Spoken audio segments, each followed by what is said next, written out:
When I'm traveling, get that when I'm traveling. Six pack when I'm traveling. Sure, seeking a place with young free, and I got what it takes to rock the mic right. Sure, seeking a place with young free, and I got what it takes to rock the mic right. Sure, seeking a place with young free, and I got what it takes to rock the mic right.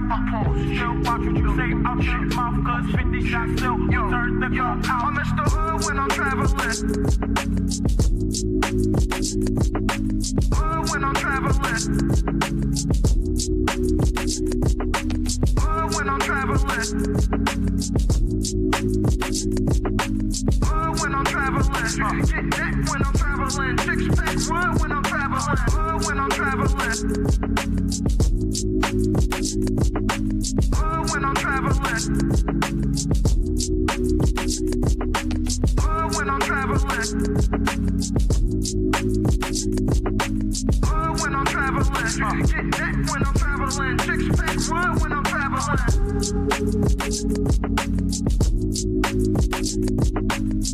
When I'm traveling. When I'm traveling. When I'm traveling, get that when I'm traveling. Six pack when I'm traveling. When I'm traveling. When I'm traveling. When I'm traveling. When I'm traveling. Get that when I'm traveling. Six pack when I'm traveling. Sure, seeking a place with young free, and I got what it takes to rock the mic right. Sure, seeking a place with young free, and I got what it takes to rock the mic right. Sure, seeking a place with young free, and I got what it takes to rock the mic right. Still watch what you say out your mouth, cause 50 shots still turn the gun out. I'm Mr. Hood when I'm traveling. When I'm traveling. When I'm traveling. When I'm traveling. Get that when I'm traveling. Six pack when I'm traveling. When I'm traveling. When I'm traveling. When I'm traveling. When I'm traveling. Get that when I'm traveling. Six pack when I'm traveling. Sure, seeking a place with young free, and I got what it takes to rock the mic right. Sure, seeking a place with young free, and I got what it takes to rock the mic right. Sure, seeking a place with young free, and I got what it takes to rock the mic right. Still watch what you say out your mouth, cause 50 shots still turn the gun out. I'm Mr. Hood when I'm traveling. When I'm traveling. When I'm traveling. When I'm traveling. Get that when I'm traveling. Six pack when I'm traveling. When I'm traveling.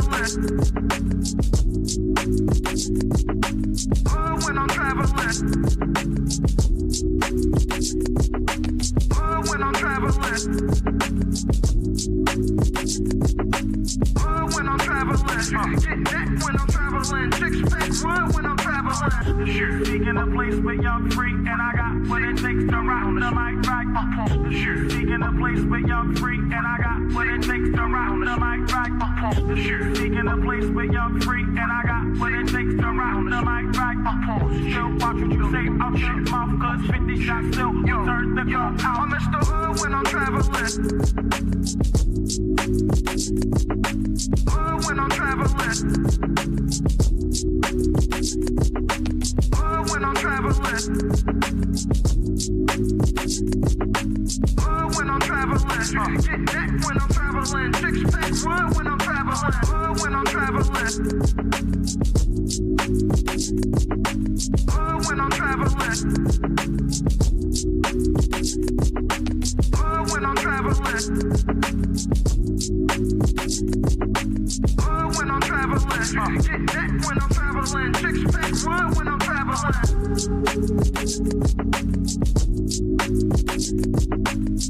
When I'm traveling. When When I'm traveling, get that when I'm traveling. Six pack one when I'm traveling. When I'm traveling. When I'm traveling. When I'm traveling. When I'm traveling, get that when I'm traveling. Six pack one when I'm traveling. Sure, seeking a place with young free, and I got what it takes to rock the mic right. Sure, seeking a place with young free, and I got what it takes to rock the mic right. Sure, seeking a place with young free, and I got what it takes to rock the mic right. Still watch what you say out your mouth, cause 50 shots still turn the gun out. I'm Mr. Hood when I'm traveling. When I'm traveling. When I'm traveling. When I'm traveling. Get that when I'm traveling. Six pack one when I'm traveling. When I'm traveling. When I'm traveling. When I'm traveling. When I'm traveling, get that when I'm traveling. Six pack one when I'm traveling. Sure, seeking a place with young free, and I got what it takes to rock the mic right. Sure, seeking a place with young free, and I got what it takes to rock the mic right. Sure, seeking a place with young free, and I got what it takes to rock the mic right. Still watch what you say out your mouth, cause 50 shots still turn the.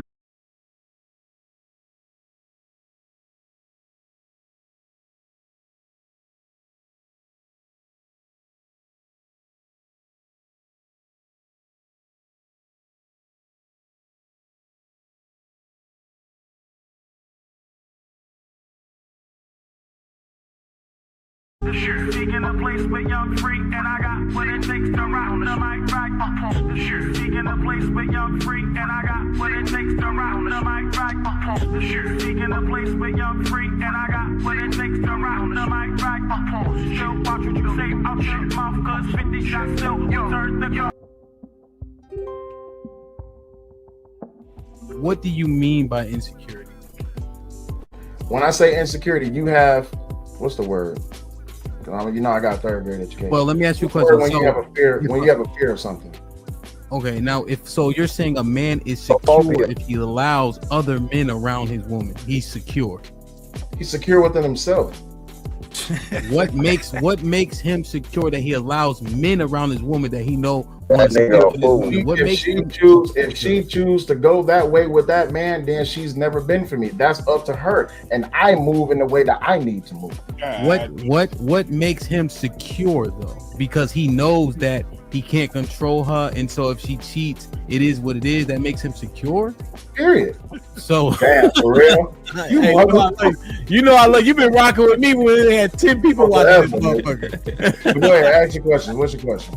Well, you know, just in terms of even an old friend, you know, just considering what was being said, I think Illa has a point. I think you guys have a point in terms of he'd been a friend for a long time.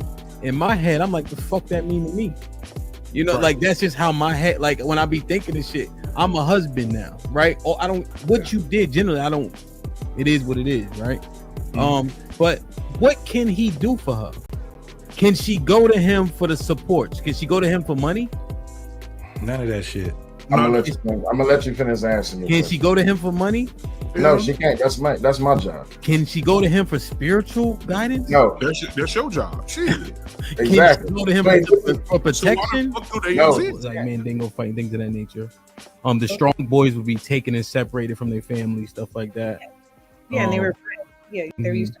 Yes, that happened. So when we're criticizing black men, if you think it takes a couple generations to change, right? And we just went through some of the things you acknowledged happened to black men and were targeted specifically just 2 generations ago with your your generation. And then we come at black men like we did it all to ourselves. You don't think there's an apology of some sort in order? Can I just ask this, Mr. Fantastic, what was the reason that she would mention your pension? Because she's not going to just do that out of nowhere. What happened to make her say, oh, I want your pension? Or was she Hey. looking to divorce you for something? Just saying something that you may have done. She wanted to divorce you, and so she mentioned it, and then you beat her to it. I've explained this at least. This is the last time I'm gonna tell y'all this. We were living in two separate things called geobashing, right? She was the one accusing me of doing shit that I wasn't doing. I told her, if you go to this and you keep accusing me when I'm not doing anything. I was in her hometown with her people around all her folks for free. Let me be You clear. left them Let me for be clear free. about something. Shit. I did not ask him for his pension because that had children outside of our marriage. You left Shut him the for fuck free. up. You're not. Because y'all always get not on even here. listening. No, shut the up. You not Y'all always listening. get on here. You not Try to listening. dismiss women. Stop You trying not to be in listening. abusive relationships, whether it is You are not beneficial or listening. not. Bro, if you had two people sitting there, right? They had a one night stand. He put the rubber on, and you got to tell one of them they was wilding, and one of them they was wilding. You would say the woman was wilding. Mm-hmm. She should have made that nigga put a condom on. Yeah, especially because niggas' dicks be dirty. What level of responsibility? Well, not what the stats say. What level of responsibility would it be on? So he didn't put a condom on. She got pregnant. It's a one night stand. Who would you put the onus on for that happening more? If I had to choose the woman because she gives the access. Damn. So she should have made sure he put a condom on his dick. Mm-hmm. Damn. Like that. Wow. Look like Mr. Fantastic was right. Brother. Okay. Damn. So putting a baby. That need to be a mom is huge for women. So depending on who the woman is, a woman with a kid is less desperate to have a baby with any goddamn body. Okay. All right. But you're saying she's 28. The clock starts getting louder and louder. Mm-hmm. That's where the danger comes in. She have a baby by a homeless person. She don't give a shit. she ready to pull up on her bridge with no panties on. That guy from he just came home, right? He just got out of jail. What's his name? Meeks. Jeremy Meeks. I think he was a prisoner. Yes. He got good hair. Yeah. He got green eyes and all that. They wanted to get pregnant by that dude. Ain't got no job, no nothing. That's a perfect example. Yep. Damn, man. The dude with the green eyes, she wants her baby with. So that's what I'm saying. She find a whatever type of dude that would make a pretty baby. She online saying, I'm on birth control. You ain't got to wear no condom. Nigga ain't got no job, no nothing, but he got green eyes. She ready to bust it open. Looks like we're telling the truth. The problem, y'all come on these panels and you want to crucify black women. Your intention, No. as we talk about a lot of times, y'all talk about intention and you want us to follow you. We can't follow you if your intentions are not I don't good. want you to follow me. You would get tired. Here we go again. You couldn't walk that far. You're trying to make it about me. You couldn't follow me It's because about you get being tired. on this panel and you came on here to spew your hate for black women, and you are Yes, ma'am, I did. justifying it. You're And it bothered you. justifying it. You're justifying it by coming on here and making it seem as if you are teaching us something. I didn't say I was teaching a thing, ma'am. You can't. Did I tell you I was teaching you? Any person that you don't like. Did I was telling you I was teaching you? Did I say I was teaching It work anything? that way. Ma'am, did I say I was teaching anything? No, but you got on this You panel with the intention of telling us why men don't approach. And is you you get a job, right? You work it, maybe in an industry that you could thrive in. Learn it, right? Without the risk, build a foundation. That way when you jump into it, you're ready, Are we having a conversation? Are you here? Can you hear me? I hear you. Are you responding to me, you think, or? Who else am I responding to? Mm-hmm. I'm telling you what I hear. You ask me what I hear as far as that question. I know, but as I'm breaking it down for you, is it? Move on. You're right. Let it go. You are partway chivalrous to like you and yours. Is that truly chivalry? Is it just you protecting your investment or your asset, which is your life? And I want to go back to maybe that isn't as chivalrous because you're protecting your investment, which is your wife. But somebody smacks her investment. But the woman on the bus The old lady on the bus is standing up with a cane, and you gonna sit there and stick your happy hips, your wide hips down that bus, and watch her stand up on that with that cane the whole entire time. That's not chivalry. Are you saying that me protecting my wife is less chivalrous than me giving my seat up for some old hag? Hang on a second. Are you No. Are you really chivalrous if you are only protecting your investment? It's mine, right? Right, you're protecting what's yours, but are you truly chivalrous if you don't give up the seat on the bus? A woman that does things for me is enough. I don't need extra girlfriend. Maddie, you made the point. You made the point. Yeah, let me make a quick point, right? I think this conversation can trigger women, but to be fair, right, to where Beans was going, because it's not a checkmate, but I understand your point, is that women don't actually believe that they're bringing value to guys like that, because otherwise they would be encouraging men outside their man to have more female friends, and they don't. They actually discourage. Hey, you don't need no female friends. But wait, women are so valuable and important. What you mean I don't need no female friends? It actually shows you what women think. Even women think about that shit. There's a lot of nuance there that you could examine. That's a great point. That's clear. I agree. That's from the biological standpoint. Indeed. Now they try to change that culturally into women don't have a definition. There's nothing that actually defines it. What ended up happening was this, though. The advent of feminism actually took away what femininity was by saying it was antiquated, it was old school, it was slavery, it was oppressive. But then they turned women into fake men. So everything that a woman do valuable is what men do. She go out work, she go out and make money, she go out and get a degree, she go out and get education, she go out and buy things, she go out and she can afford things. These are all the things that men have been using to measure themselves and whether or not they've been successful or valuable or things of that nature. Women had a different set of things. Been only pursuing so much for the attention of women. This is all, it sounds so new to me when I'm hearing it, but maybe I didn't have this perspective before. Calvin was good. B-Love, what's up? But it's just like why we do things. Where does our moral code actually come from? How far are we willing to go to stand on it? Does your moral code have contingencies? You know, I have the clips queued up, but I'm just thinking through it. You know, the double standards. How long can we? I thought they just were a thing, but I guess they have like there's a reason for it.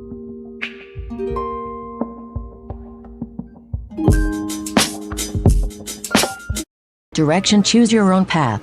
Don't just wear anything. Wear garments that mean something. We got hats. We got sweatshirts. We got jackets.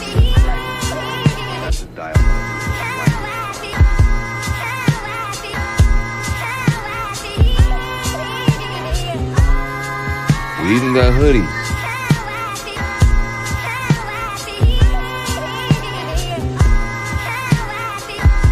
Let's not forget our classic tees.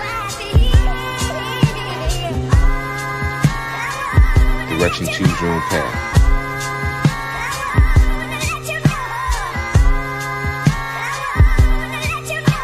The message is always in the cloth, the colors, the designs, the fit. Basically, pay attention, stay alert, and remember, choose your own path. Direction, choose your own path. Don't just wear anything. Wear garments that mean something. We got hats. We got sweatshirts.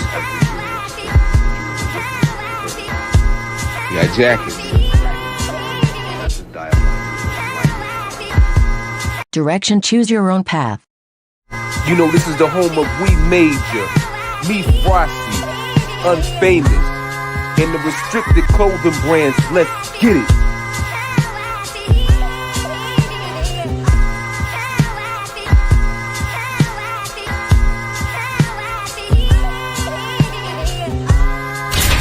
The message is always in the cloth, the colors, the designs, the fit.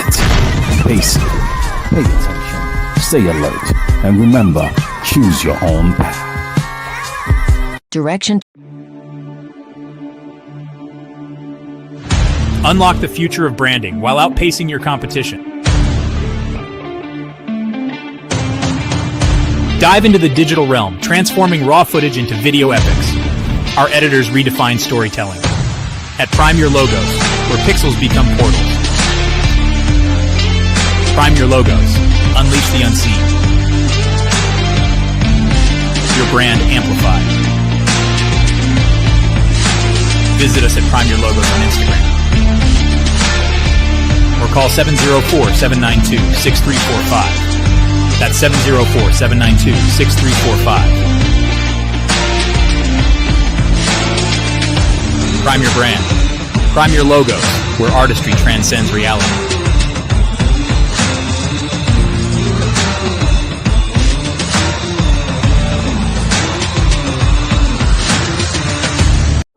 This Might Be Risky sponsorship package is here.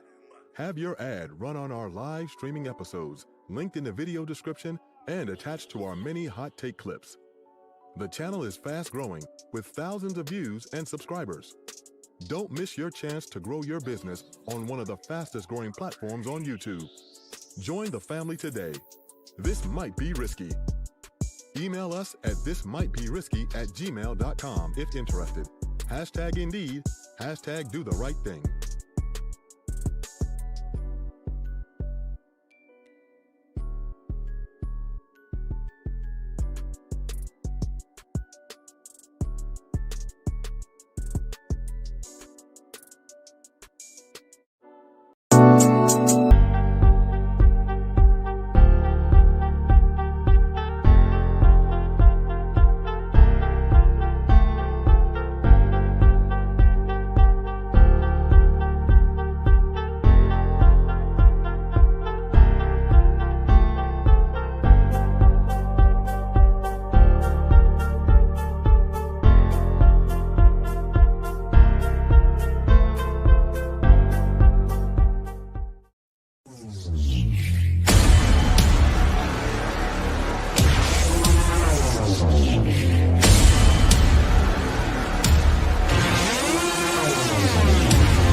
Yo.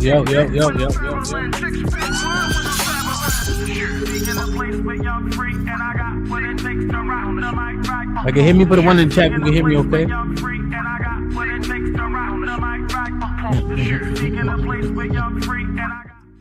Yo. Check. 1. We good. Like, share, subscribe, tell a friend, and tell a friend. Hit that like button right now if you can. That helps the channel the most. I'm low. I'm good. I'm low or I'm good. I'm good. Okay.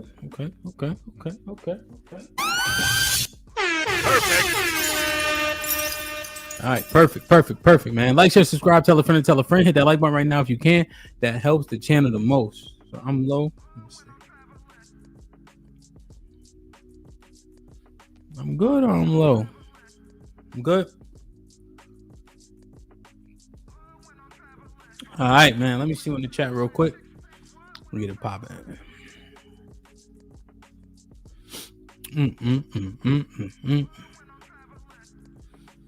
E-Dub, salute my G. Black King in the building. Bub in the building was popping. DirectionCYOP.com. My brother Mel was goody. Hope all is well, man. You already know. Melly Mel was popping. Good session yesterday in the Discord. Quinn C was goody. Was good. Good to see you. Good to see you. D, my brother, was popping. Almanize in the building. Homeboy Shalawam was goody. Hope everything's everything, man. Son Kiss with the $5. Shalawam. Salute. Frank White in the building. What up? New Culture was goody. How you? Hope everything's everything. UFO, of course, was popping. Mr. JTK in the building, of course. Anton, salute my brother. Rashada, hope everything's everything. Nightbot not acting up. That's always good. Let me see. GA, what's good? Dale Lee, we got to catch up today, man. Right after this show, it is what it is. Keeps it 100. Was popping. Hope all is well. Homeboy with the upgrade. I like it.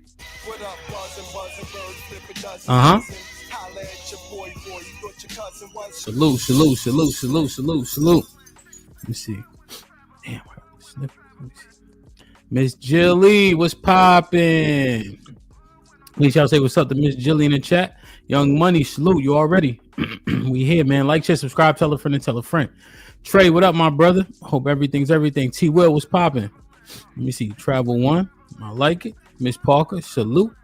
The Villa, indeed. Thank God it's Friday, man. JC, salute. What's goody, my brother? Hope everything's everything, man. Good to see you as always, man. Thank you for always checking on me, too. Reaper, what's popping? Ugly nigga. Good to see you. I'm definitely going to check out them videos. I was ripping and running when you sent them to me, but we're going to see what's up. Stride Up was popping. Okay, salute, my boy. What's goody? Tiff in the building putting in work. I like it. Dr. G, you already know. Let me see. My OG vet life in the building was popping. Hope everything's everything, man. Let me see. Miss Bells, of course. I like it. Good to see you. Drabo in the building. Judah, Shalom, Aki was popping. Hope all is well. I got Drabo already. Yeah. CC, salute. Joel, what up, though? Let me see. All right. There we go. My brother Dre here, of course. I like it. Thank you for always holding it down in the Discord. Jarice, what up, my boy? Big Bad Bull said I'm good. That means I'm good. Jay Miller was popping. Hope all is well. Good to see you as always. Andrew was popping. Rainbow Kid. All right. My brother Truth in the building. Yo, DJ Riff was good. It was good to see you in the Discord too, my G. Darvell Shalom was popping. Bino, what up, my brother? Good talk this morning, man. Kurt, what up, my G? Good talk this morning. Cali, right on time. Joe Cool, I like it. Was good. Let me see. Witty was popping. Hope all is well. My brother Will in the building, of course, since day one. James was good. Onika Su, salute. Excuse me. Lou was good. Onika Su been a member for 6 months. Man. What up, buzzing, bird, flip a dozen. Holla at your boy, you thought your cousin was. All right, let me see. Jabrice, what up? All right, let me see. Art, my brother in the building, salute. Let's do it, man. Like, share, subscribe, tell a friend and tell a friend. Hit that like button right now if you can. That helps the channel the most. Let me see. Crimson, good to see you as always. Good to see you as always. Hope all is well. Yeah, I think so. All right, let me see. All right, cool, man. So I got to the bottom. Hey, man, these week's shows were great, man. Shout out to Sherelle. Make sure y'all pour some peace and blessings over there. Sam, I am. What up? Give Sherelle some coins. You can send the monies directly to her, and then she'll make sure that all that gets to the family. I know this wasn't done in public, but I just want to publicize it. Shout out to Caesar's Pals, who made a very generous donation to Sherelle and her family. And so I just wanted to say that out loud, regardless of what he think, if he wanted me to say it or not. I just want to say that I appreciate how much love he showed, because you don't have to do anything at all, right? The prayers should be good enough, but it's the fact that, all that stuff costs, especially when it abruptly happens. So I appreciate that big donation. If anybody else get opportunity, Please contribute, because none of that shit is cheap. We had some dope ass shows. That show, Mike, was good. That show, then the after show, like, yo, look at our presentation, and we wonder why they don't like us. I think the overall conversation in that show was beautiful. You know, Monday show was dope too, and then the debate was fire. You know, the conversation, I should say, was fire. But that one is what I kind of want to focus on today, and it stems from Tuesday's second show, right? Because it's like how we perceived, how we come across, how we operate in the earth. Is that getting us the results? Is what we hear, is what we being taught, get us the results that we want? You know? And sometimes when I'm listening and thinking, and I'm saying sometimes because it's literally like maybe it might be like 60% of the time, I'm like, is this going to negatively or positively affect the man who maybe does have issues in this subject matter be better? And I'm not so sure all the time.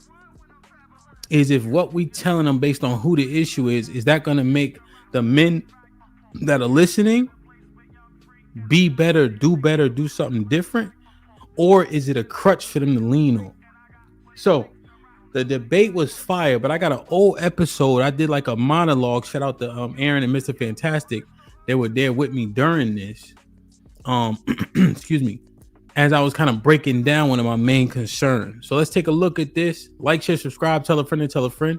Hit that like button right now if you can. That helps the channel the most. Calvin was good. Salute. And I'm gonna drop the link. I'm turning bounties on now. It's Friday. We gotta go up this Friday. You feel me? We need all the support we could get. Let's do it. Put him in the fucking bedroom. Get him out of here. Come on. Wait a minute. Whoa, my money here. Get the fuck out of here. Get him the fuck out of here. Put him in the bedroom.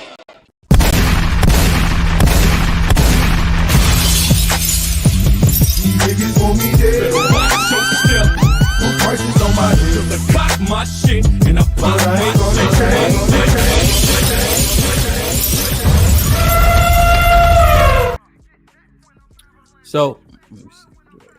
So let me see.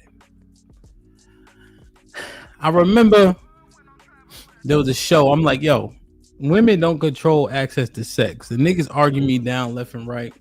I probably end up losing on that show. You know what I'm saying? It is what it is. I think that the brothers, namely Uncle Rick, a couple other brothers came up there, and I think they had stronger points than I. But as I've been here listening to the conversation, I'm not sure if the information is being applied correctly. If anybody's even going outside to even see if it's actually applicable to what it is they're experiencing, and are people just erring on the side of caution to the point where it's paralysis by analysis, right? So it's been analyzed to the point to where people are just afraid, right? To the point where they don't even want to test it or try it, right? So for instance, if the ladies are saying they like a particular thing, the men that do not fit that category, whether they control it or not, just opt out.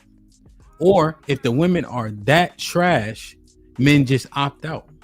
It's better to be by yourself. It's better to be, whatever the case is. I'm just wondering how that information is being applied. Now, if it's true, it's true. It is what it is. But is anybody actually testing the waters to see? You know? Or I saw it on the flip side where the men are saying, hey, here's my issue or complaint, right? Here's my concern. All of it is categorized in complaint, and therefore is the information just being dismissed? You know, is it being actually assessed, or because they hear it so often and generally speaking, they don't like it, it's just being dismissed and is not given any credence? If so, then you don't get any improvement either. So this show was maybe a couple months back. Here's like a little what I was voicing, because this one is, are most men really insecure, was the name of this show. You know what I mean? So like, share, subscribe, tell a friend and tell a friend. Hit that like button right now if you can. That helps the channel the most. All right, let's get into this right here. I'm turning the music down. I think a hurricane actually touched down here on Atlantic coast. Yeah. I want to say 2017, 2018-ish. Okay. But everybody good though. Everybody straight. Yeah. One thing about the power, man, about Texas, man, this power grid is not great. CC was good, is not great. Subscribe, tell a friend, hit that. Here, the topic. It is broad, but this is seemingly something I surmised that bothers me, to be honest. And a lot of it comes from the rhetoric or the teachings or the seemingly accepted understanding of so much shit. When I interviewed Angry Man, he said, I teach men masculinity. Right? And we initially was having a conversation. I'm like, oh, okay, I could see it. But then, like, I can see it. You teaching men masculinity, right? He got 600,000 subscribers, which means men are actually listening, which means they don't even know who they are at their core. How can you not be insecure if that be the case? If we are when I was interviewing Angry Man, he literally said that his goal, one of his goals, is to teach men masculinity. Instantly, so when I initially heard it, I'm like, okay, I understand. But the fact that that was a thing that he needed to do was a huge red flag. Now, does that have anything to do with the women that those men are dealing with? Or is it specific to those men, or what are the reasons? Is a viable reason because most of us are raised by our moms? Like, what do we get from that? The fact that Angry Man has to teach men masculinity. Where does that put men? Does that not put them at a deficit? And then I thought that the masculinity of a man is in part innate at the least. Riri was popping. But if he got to teach it to people and he got 1 million subscribers, that is a microcosm of the earth. How is a person that doesn't even understand masculinity that should be innate to them going to be successful, regardless of what they're dealing with?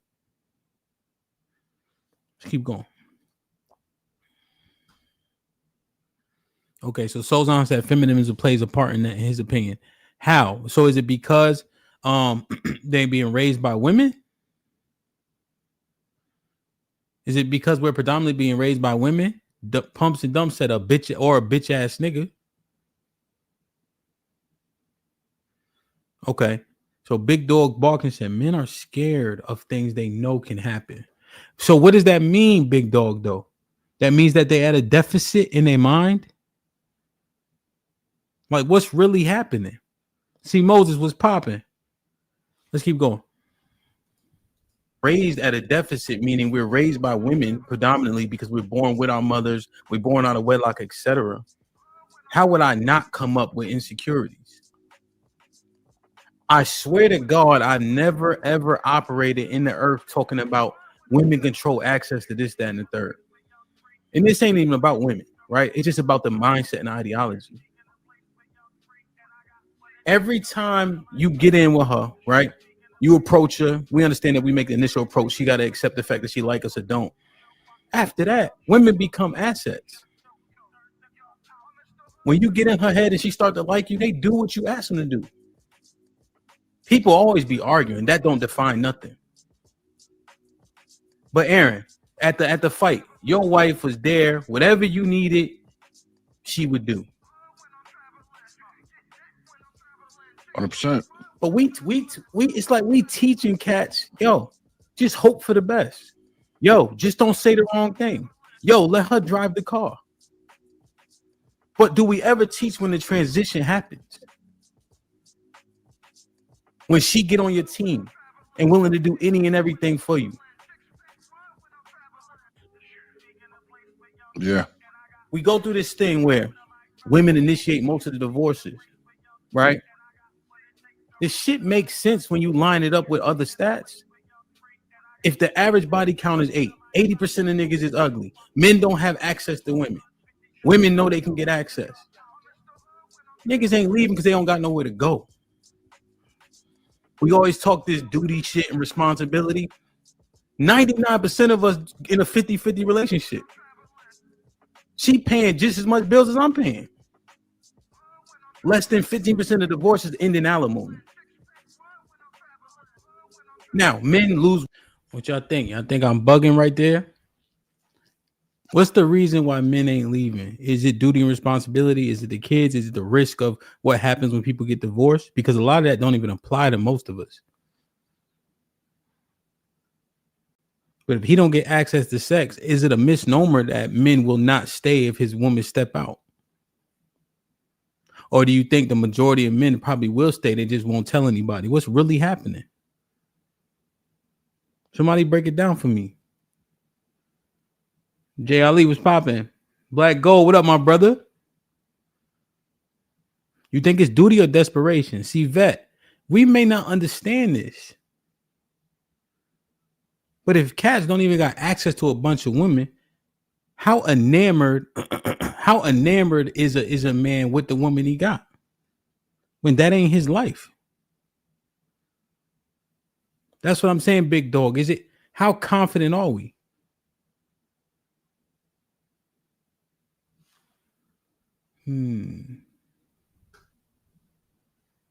So Black Gold was good. So Black Gold said, let me see. Wait a minute.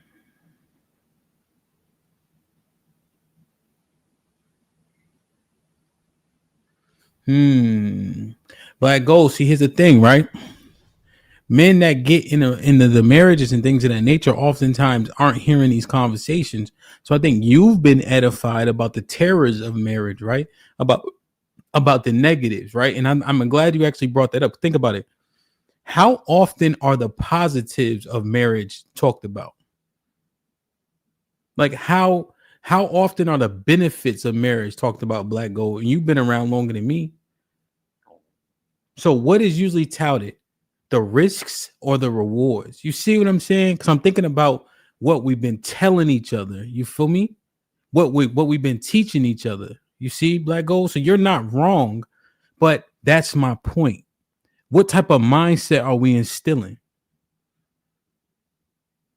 Right? What type of mindset are we instilling to the brothers who are a little bit younger, less experienced, and curious? If I say it, if Mr. Fantastic say it, if Aaron say it, how far does that message go, and what could it potentially do? Is it all a risk adverse mindset? Right? Because also remember, men take risks. That's a part of masculinity. Men fight it out. Men duke it out at the risk of whatever. And so that's a good point, Mr. Awesome. Is it a cautious mindset? And I agree, cautious and calculated would make sense if both sides were being talked about. You see?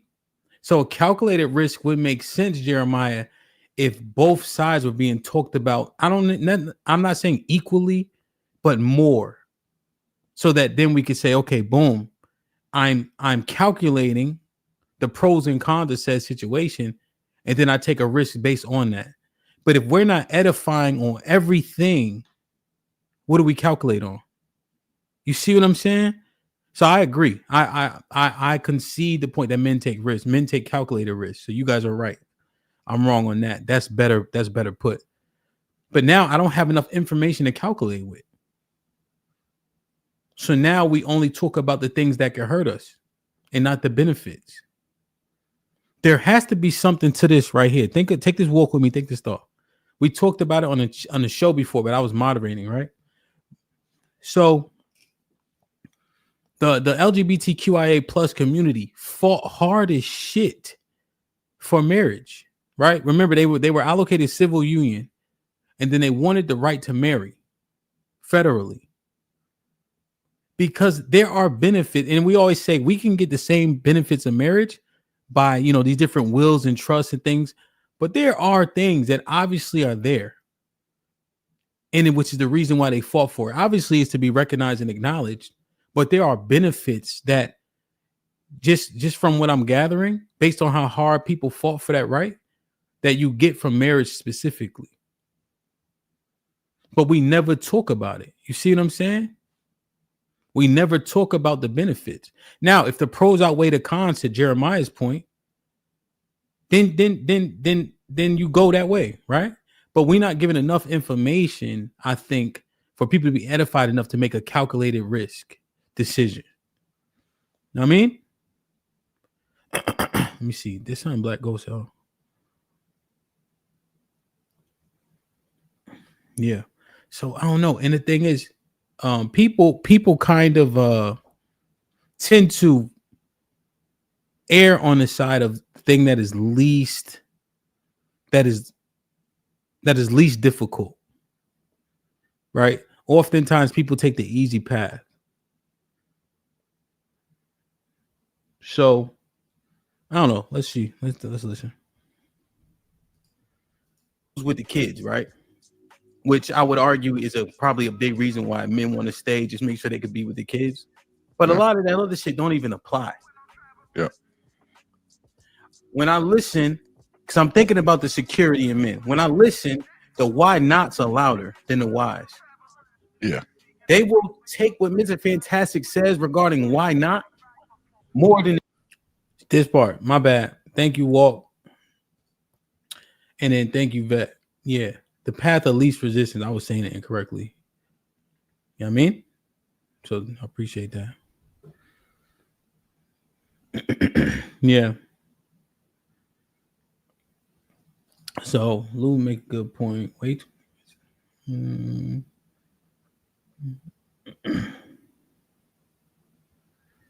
Okay. 100%. Yeah, I think you got to sell or lose. Yeah, I understand that. That's one of those risks that is pretty obvious. Like oftentimes, in order to split assets, you got to sell assets. So that makes sense. And the shit that he say about the whys, and whys, yeah, they will take the why. When I listen, because I'm thinking about the security in men. When I listen, the why nots are louder than the whys. Yeah. They will take what Mr. Fantastic says regarding why not more than the shit that he say about the whys. It's always the reason why we can't do some shit, or we ain't successful in something, or it's always somebody else's fault. I ain't never been raised as a man blaming other motherfuckers. At the very least, I'm going to control what I can control, and then I'll go to the other party. So I have a couple things listed, right? What makes us insecure? But this part here is the problem. We said that we pursue so much for the acknowledgement of women. Every single time motherfuckers start talking about getting money and etc., it's so that we can have access to women. That sounds like some insecure shit. Now, is it feasible? Is it plausible? Do we want women's attention? Sure. But I always thought that the women would come with it as a perk, not the goal.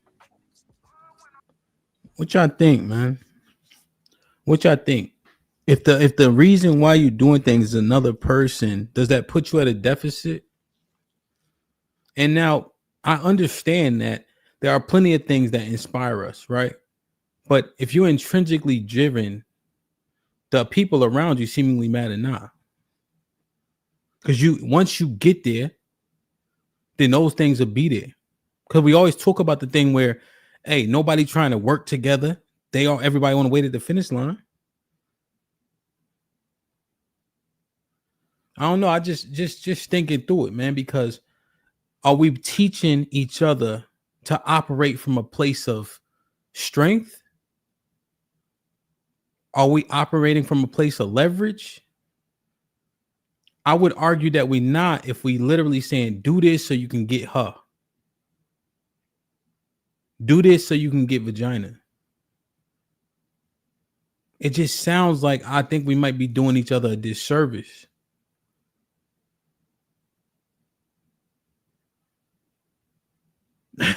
AM, as you put that shit pretty well. So, okay. So Kurt don't think most humans are intrinsically driven. Okay. And AM, yeah, that's like the problem. You know what I mean? And so I wanted to play this clip real quick, right? Okay. So Vet think most of us now, Vet, when you say most guys, are you speaking about black men specifically, or are you speaking about men in general? That most men are well-rounded. What's your take on that? Just so I'm clear on what you're saying. What you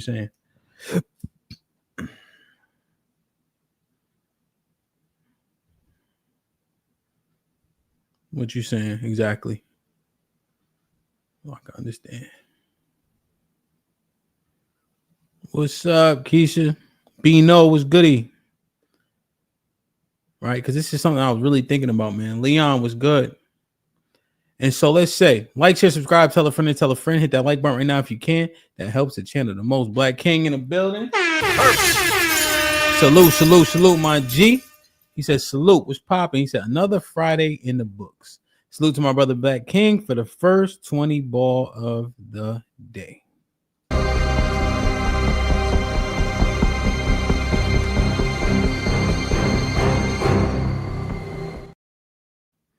Damn.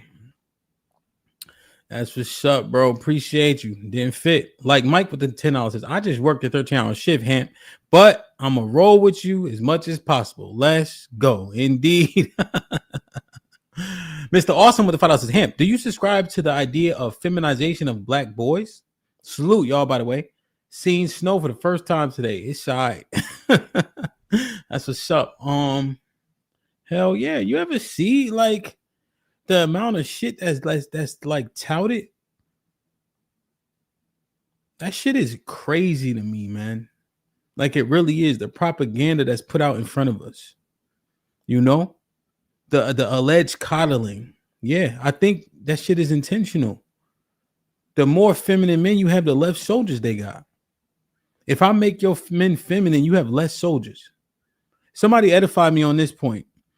Is enrollment in the military or recruitment or people signing up, is that down? Harrison, what's popping? He says, salute, my G. Hope all is well. Damn. Okay, I got you. So you think most of us are well-rounded? DJ Vapors, what up? You know, that shit is detrimental, man, to be honest. But yeah, the more feminine men you got, the less soldiers you have. JT, what up? So, sophisticated jerk, salute. So you heard my monologue there, right? I'm really concerned at the fact that are we teaching men, or are we putting ourselves in a mindset to where if it ain't us, if we are not complicit, if they all bad, regardless of what you do, you got slim pickings. She driving the car when it comes to access to her, at least sexually. All you got to do is be a good passenger. Everything you do, the better you make yourself, that's how you get women, as opposed to just being better yourself. What is happening to the mindset? Is this a positive mindset? Are we instilling good, positive values? Or are we making people too cautious, too careful, too skeptical, too afraid? So I'm gonna show y'all the debate. Did y'all watch it on Wednesday? Because there was a point I asked an additional question. Pay was good. There's a point that I had made. Well, does the additional question, what do you think about my sentiment as it pertains to the additional question in which I asked? Let me show y'all this. Like, share, subscribe, tell a friend, and tell a friend. Hit that like button right now if you can. That helps the channel the most. Let me show y'all this here. So this was dope. I think both of these guys, they did a good job. Matt was good in terms of articulating their points. AC, what up? You know what I mean?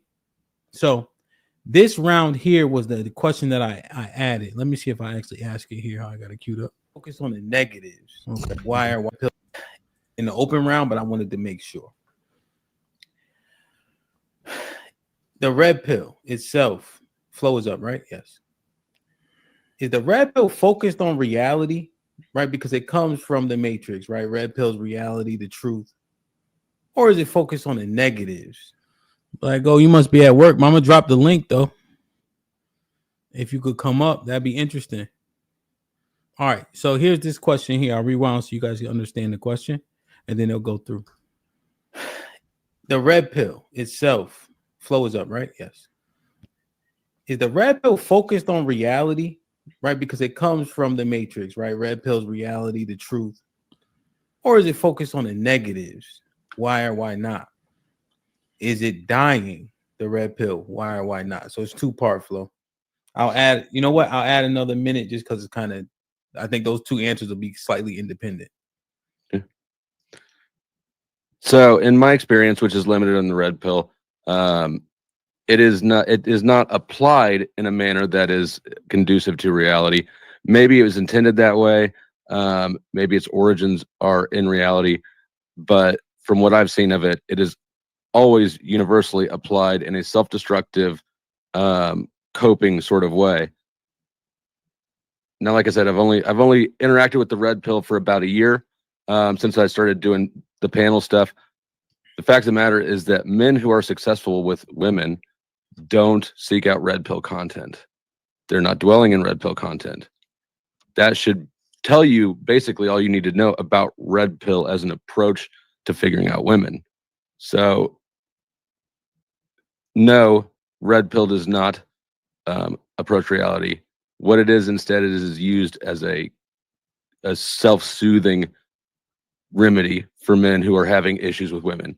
And in the same stroke, it enables them to continue to fail and justify their continued failure instead of stepping up and stepping out of their comfort zone and maybe succeeding after a few failures, which are inevitable up front. Is the red pill dying? I don't know. I hope so.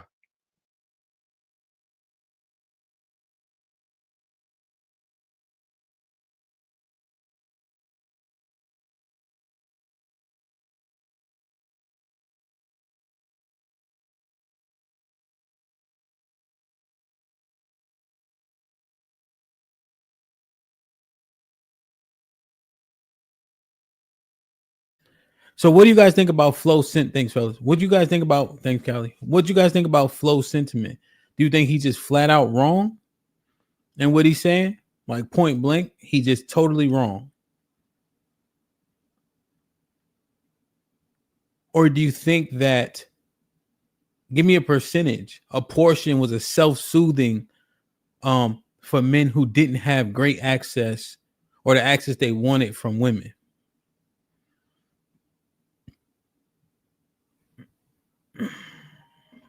What you guys think? He didn't even answer on dying yet. But just in terms of the men that are having the conversation most often,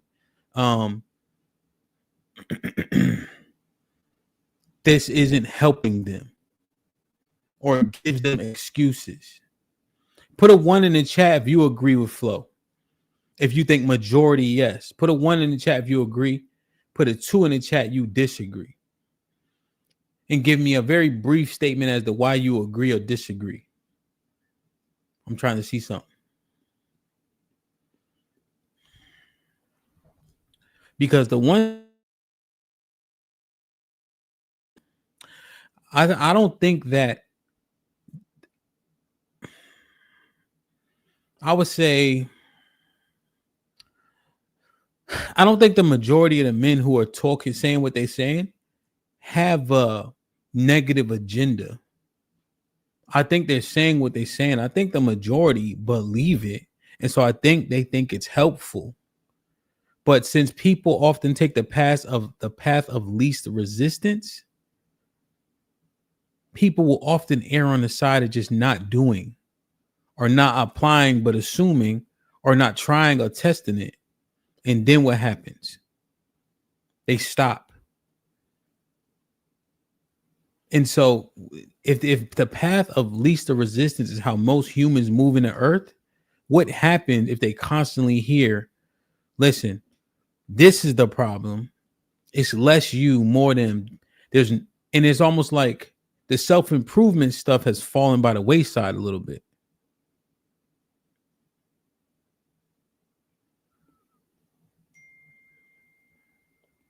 Know what I'm saying?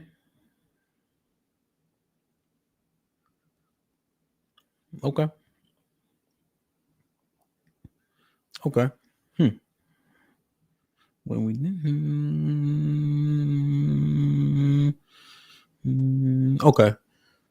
Okay? So Vet, you think that most men have been edified now to where at least they're moving more intelligently, so they know the negatives. So now, because they know the negatives, they're moving smarter when it comes to women. Is that what you're saying? Because what I'm worried about is that they're not moving at all, or they're receding when it comes to women. You know? So I just wonder, man. It's interesting. And Matt, you could trust and believe nobody really got smoke for me when they got to talk to me. That's usually what happens to most people. Right? Because I don't even carry that type. But man, oh man. Okay, let's see. I'm gonna let them finish in terms of the dying point. And that's what I think. The fear part is overtaking the edification. All right, let's see.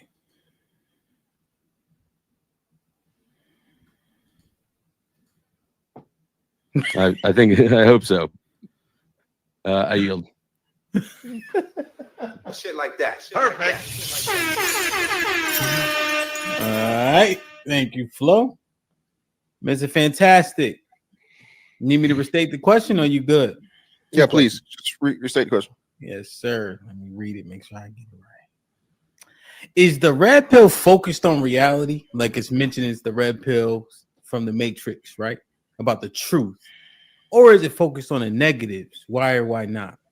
And is it dying? Why or why not? Okay, so I had the question re-asked because I was focused on something that my opponent said.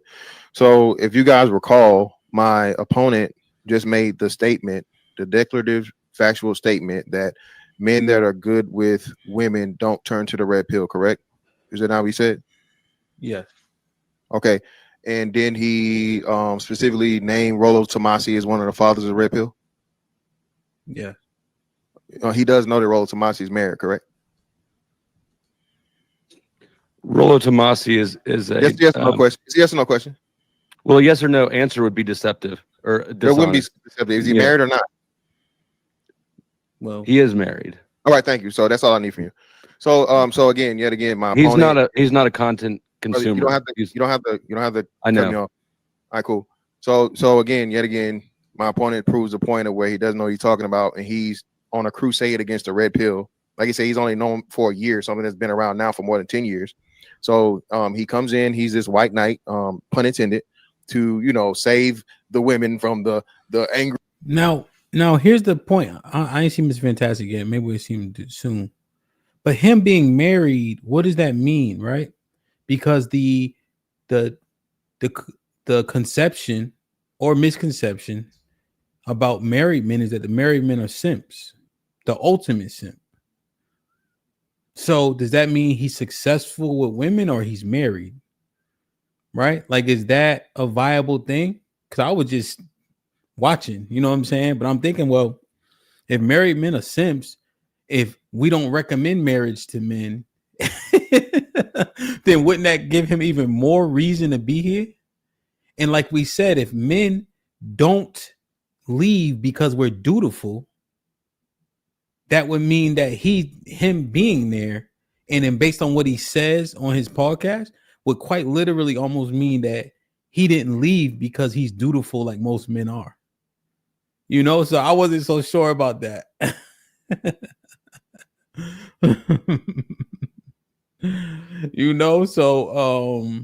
But he's married, right? So there's that. But Leon, I don't understand this right here, bro. How am I thinking I'm not. Isn't that what we processing? We're processing information. I'm just looking at the point and then the rebuttal. But so you saying that information that we have shouldn't pertain at this very point in time? Is it not true that married men are regarded as the biggest simps? Nobody wants to be a simp. That has a negative connotation. 30% of married men are in sexless marriages. So I'm just simply asking, is him being married, what does it mean? Does it mean what Mr. Fantastic said? Okay, cool. Or does it not help Mr. Fantastic's point because of what we say about married men? I think that's how we should be assessing it, no? Yeah, that's true. That's true. I'm thinking too much.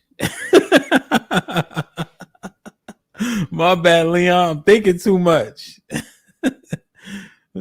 No, 100% DJ Vapors. But what I'm saying is this is what they be saying. You feel me? This is what the brothers edify me on. Simps or not, marriage is considered successful women. Is it though, Mr. Fantastic? Hank Deezy, what up? Salute to Mr. Fantastic in the building. Is it actually considered success, or is it like, nigga, you married and then you get laughed out? Mr. Fantastic, you edify me the most on this shit. One of your terms is dick prison.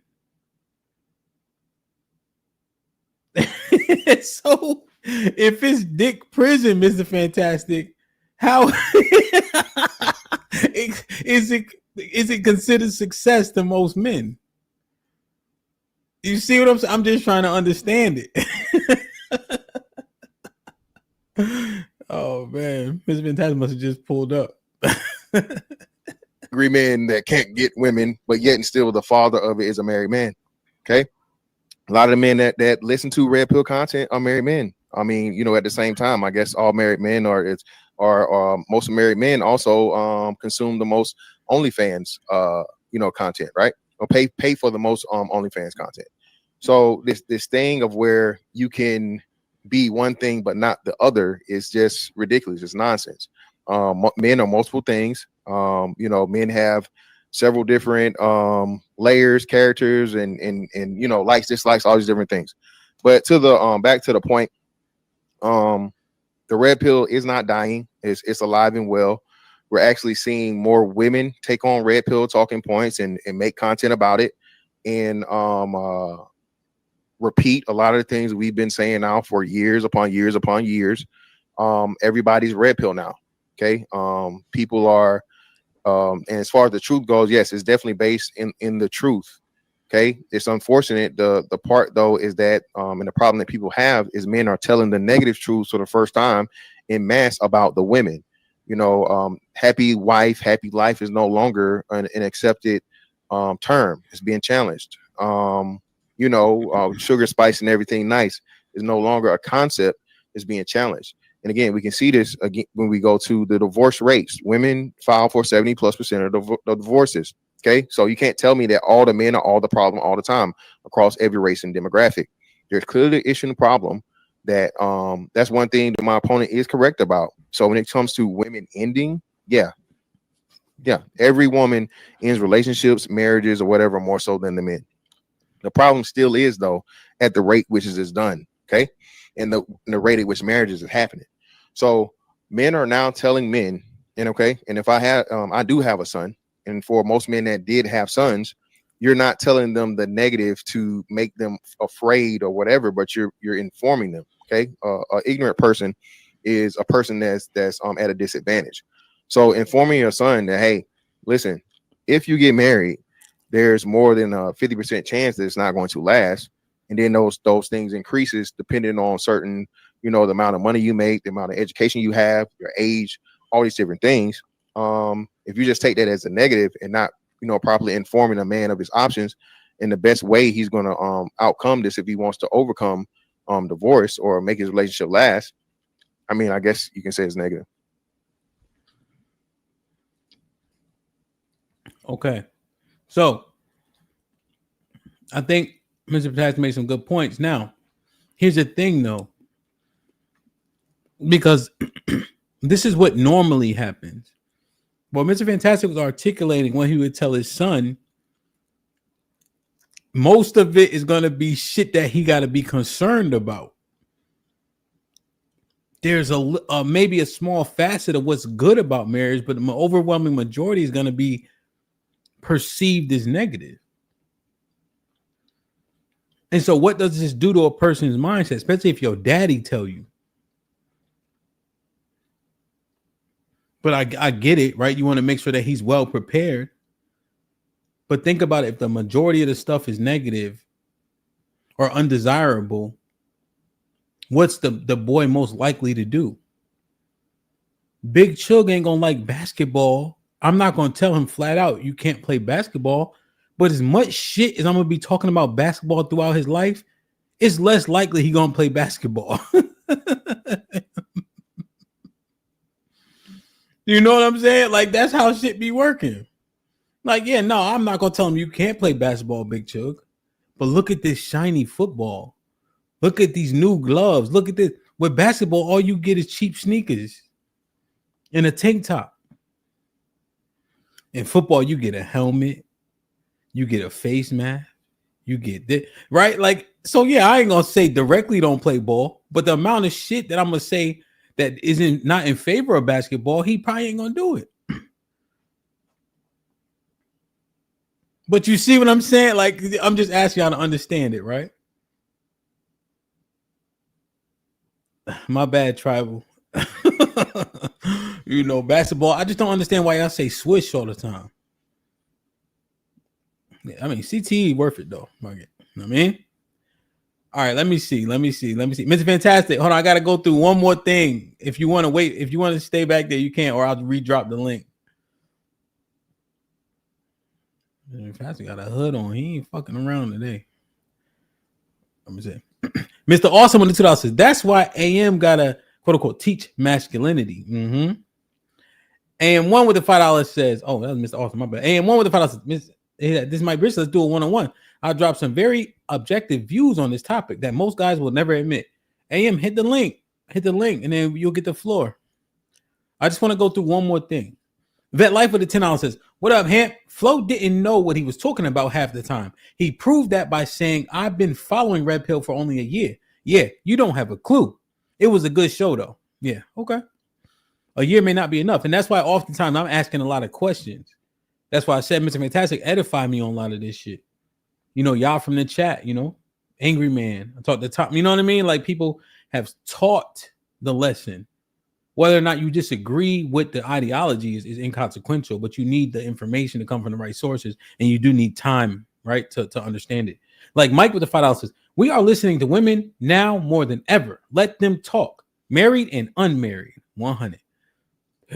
Naked with the $5 says, who complains about marriage more? Red pill, quote unquote, red pill motherfuckers, or the average brother at the barbershop? Yo, Naked, that's actually great. I would argue it might be the brothers at the barbershop. Now, the stats.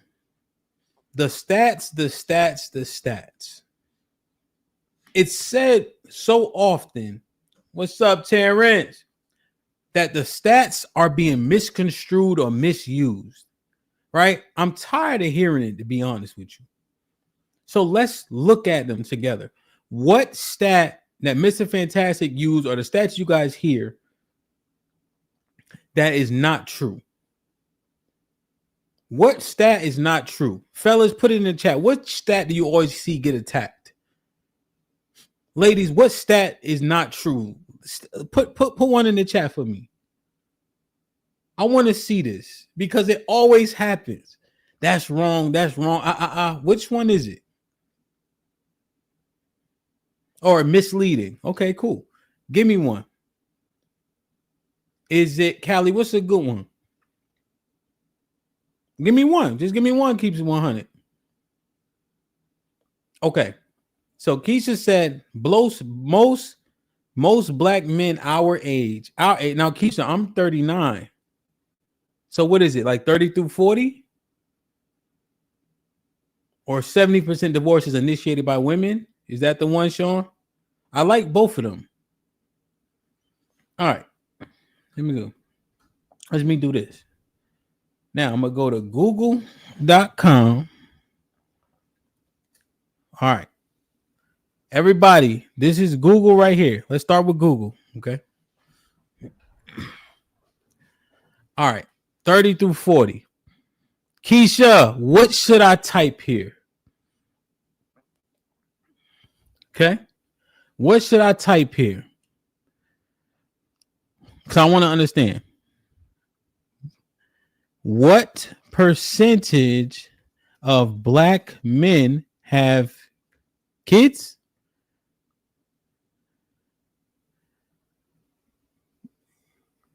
Kids? This good? It's not, it's unadulterated. It's right there. What percentage of black men have kids? Is that fair? And then I'm going to go to the 70% one. Okay. Yo, you saw that? XF? And I had to evict somebody and shit. So, okay. Let's scroll down together. I'm going to go slow. Royce, what up? Google figured out, right? According to available data, around 80% of black men have children by the time they reach their 40s, which is slightly higher than average across all races. This means a significant majority of black men become fathers. Now, what website is this? Now, is this the same thing that we 80% have kids by the time we hit 40? But will have kids or have kids currently? This is house.gov.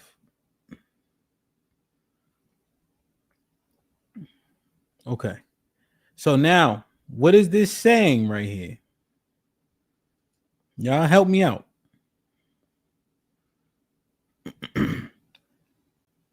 By the time they reach their 40s, will have kids. So they don't actually have kids, right? Based on the blurb here.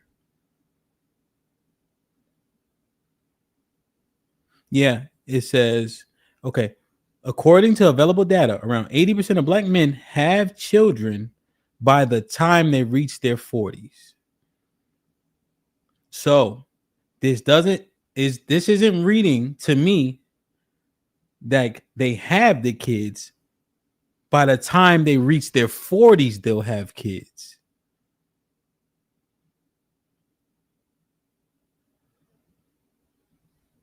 See?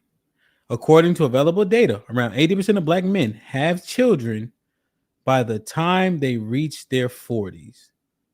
So this is taking black. Yeah, this is taking black men and just simply saying by the time they reach their 40s, they'll have a kid. It doesn't mean that they all have kids who are 40s and under. Right? Okay, let me see if we can find another one. Black demographics. Okay, let's try this one. This comes from Pew Research. Okay, can y'all see it? All right. Hold on. How do I zoom in on this again? There you go. Okay. About 61% of black women aged 15 through 49 had a child. A slightly higher than average 57% average of all women who have given birth. So past tense would mean the child is here. For those aged 40 through 49, the rate increased to 87%. Also slightly higher than all women at 84, unlike the general population. All right, but where's the men?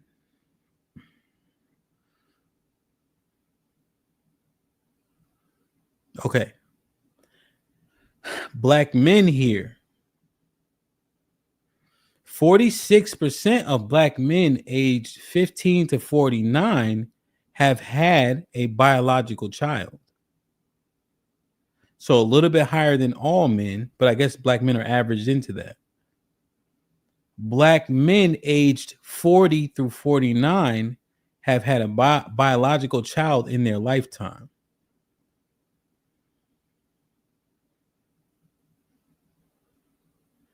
So what do we do? What do we take from this here?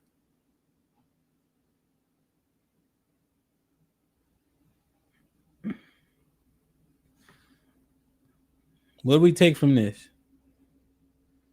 So, is the stat wrong?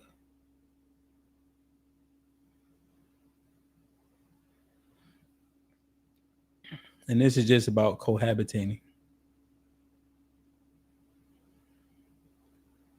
So, black men are more likely to have only one child or 4 or more children compared to all men.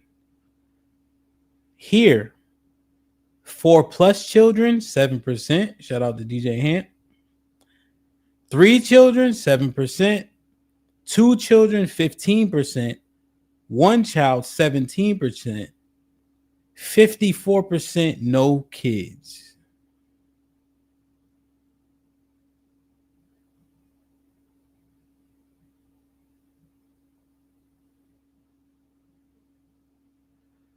Also, according to the report, around 46% of black men aged 15 through 49 were fathers, slightly higher than the average.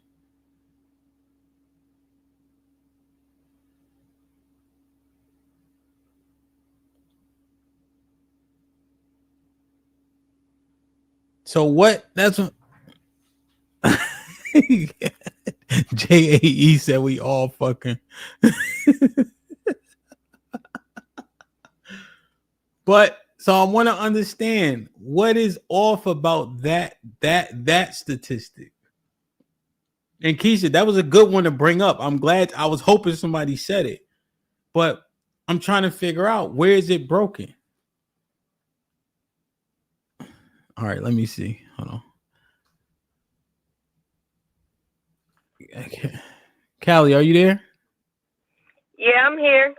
All right, I'm gonna give you a quick second because I left Mr. Fantastic in the back for a second. So what am I missing here? Okay, if you look on blackdemographics.com, right? They have the census data posted and they break it down by age. They don't give more than likely numbers. They give you the actual number, and it's broken down by decade from 20 to 29, 30 to 39, and 40 to 49. Okay. So I'm on Black Demographics now.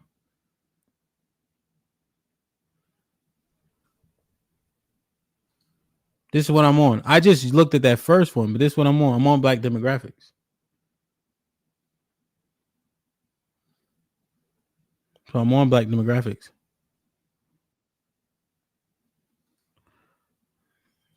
Hold on, Mr. Fantastic. Hold on. I'm putting you back in the back.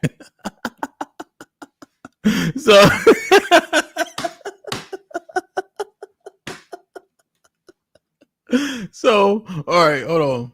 Okay. Well, I got so now this one, I don't see what's being missed here.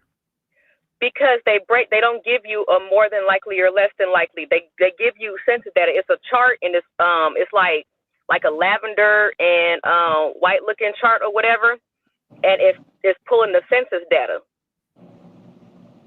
You gonna have to okay. Damn, where is that shit at? Because I think I clicked on the they either posted the graph and I clicked on the link, or they had the link in there. But the graph in there, and I blew it up. Let me see if I still have that damn screenshot. What are you trying to say? It says, just what are you claiming that it says? It's down that 26% of black men aged 20 to 29 have kids. 62% of black men between the ages of 30 and 39 have children. And 80% of black men aged 40 through 49 have children. They don't give a less likely, more than likely by the time they do, and none of that shit. It's just a straight up graph of the number. Yeah, that's inconsequential. Again, y'all don't understand stats, bro. Jesus, I can't wait till I get done with this fucking accounting class. I did not say no.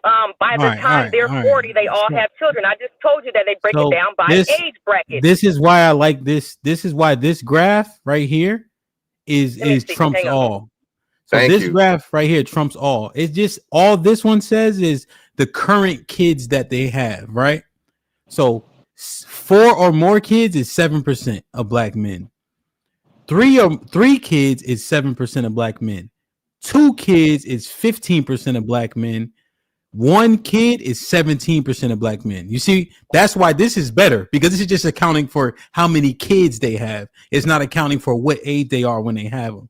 So this one is probably more clear, because it's just simply saying how many men have 1 kid, how many men have 2 kids, how many men have 3 kids, how many men have 4 kids. You see? So this is just counting for everybody who has a kid. And so does the other one. I don't. Well, but what I'm saying is, well, so you agree then. So if this one achieves the same goal, then we don't have to pit this one against the other one. This is just kids, right? This is counting number of kids regardless of age. So this one probably the cleanest. Yeah, no, they want to run to the 80% stat because that's higher. That's the only thing they can find that's higher than the 49 or whatever it says, or 46 or whatever it is, bro. No, 100%. But I'm just looking. I'm not running to the 80%. Okay. So what are you even? I'm not mischaracterizing anything. There's no counterpoint to make. He just went by all the numbers and explained it to you, and he has it on right here. Okay. The majority of black men of all things. Hold on. I didn't say nothing while you were talking. So when you break down all these things, of course, you're going to have more children as you get older. You notice it didn't give you that it even gave you black women have higher numbers of kids as they get older, even higher than black men. So the thing is that you guys are having more kids than we are, point blank period, which still coincides with the big differential in the number of children y'all have to the number we have. Well, when you're disingenuously go to at 40 years old, 80% of them have kids. Duh, dumbass. But that's not my talking point. All right, wait, all right, y'all. All right. Let me put you on the back. So let me. All right. Y'all just hold on a second, because this is why I like this one. All right, y'all hold on a second. Okay. All right. So look at this one, right? Because Keisha, I'm sure everybody said, but I saw her say it first. Well, we agree that this one is probably the most just definitive, because it's not even talking about the age group of kids. It's just talking about black men that have kids, period. This is why I think this one is fair. So this one here on the right hand side, because it's just saying black men that have kids, and it doesn't even matter about the age. It's just the men that have kids. This is why I think this one would be fair. What do you guys think? If so, it's just accounting how many kids they have. And then it's simply saying the men that have no kids is 54%. You see, that's why I like this graph. Well, so Keish, so here's the thing, right? That's subjective. They got kids though. Like they got kids. Yeah, like should 15-year-olds have kids? No, right? You can't take care of them and etc. But they have kids. They also have jailed 15-year-olds and tried them as an adult, right? So even that flows. You feel me? But they do have kids and they're being labeled as such. And so this is showing who does and does not have kids regardless of age. This is probably the most clear. So can we put this one to bed, or is this one still disingenuous? I'm trying to understand. Because if it's disingenuous, let it be. But it doesn't seem like it is here. Can we move to the other one? You know? I just want to know. So, right, Yeah, this man. one seems pretty clean. Yeah, just real quick, Ham. Again, you look at the person that's trying to fight it. Somebody that is too ugly for a man to even want to have kids with. Okay, I don't know what you're concerned. So this is what I'm trying to Let's tell get you. through the stats first, bro. Let's get through the stats.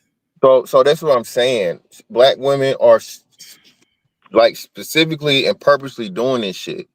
They reach and they don't. They're the most educated, but they have the least amount of understanding of like the simplest, most concrete shit. Well, let's have the conversation about, our sentiments about it. But I want to go through because I want to see which ones are allegedly being are they being misled about. No, this one isn't, and they the reason why it's this in one looks pretty contention. clean. Yeah, but they still put it in the chat, and you still got idiots down there trying to fight it. Well, because it sheds a light. How? Go ahead. Well, this is what I'm saying though. let's keep I want to see which ones did we get wrong, which ones did we get right, where it's at, right? We're not even there yet because this is only one so far.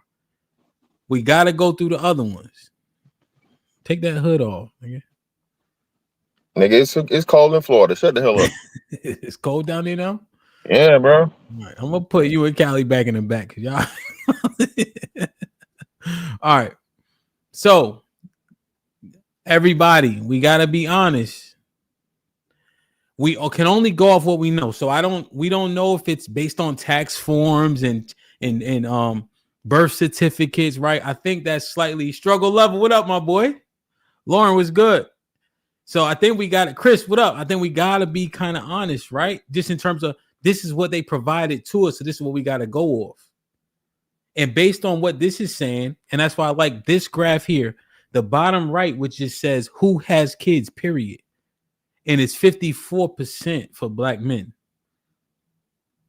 that do not have kids.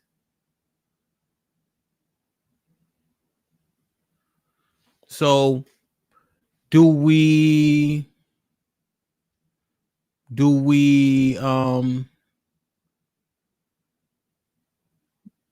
damn, Tiff, I don't know why. And I think that's a part of it too. Like we're literally looking at the numbers and it's saying, Tiff is saying, don't sleep with black men. Black men like who?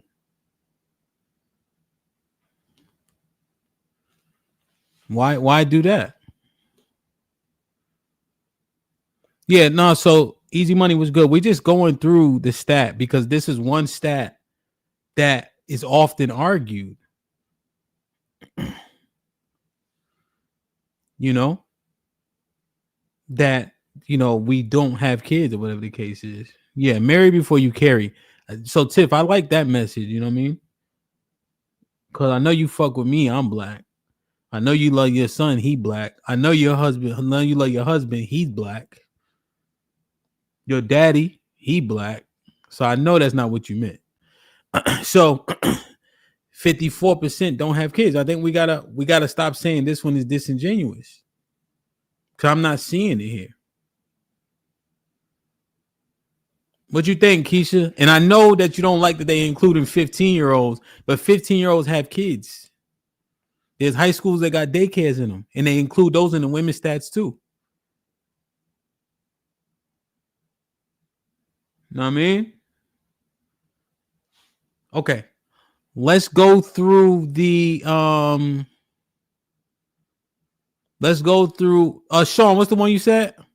Okay, so Miss Davila in the building.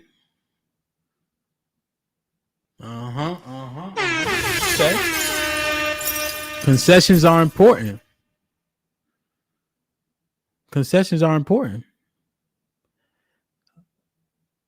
Yeah, I think so, Keith. I think so. I've seen them be charged as adults. 15-year-olds seem to. No, I think both, right? If they have a kid, they'll be categorized from 15 and up. There must be a plausible number that needs to be counted. You know what I mean? You know what I mean? It must be a decent amount that have a kid at that young.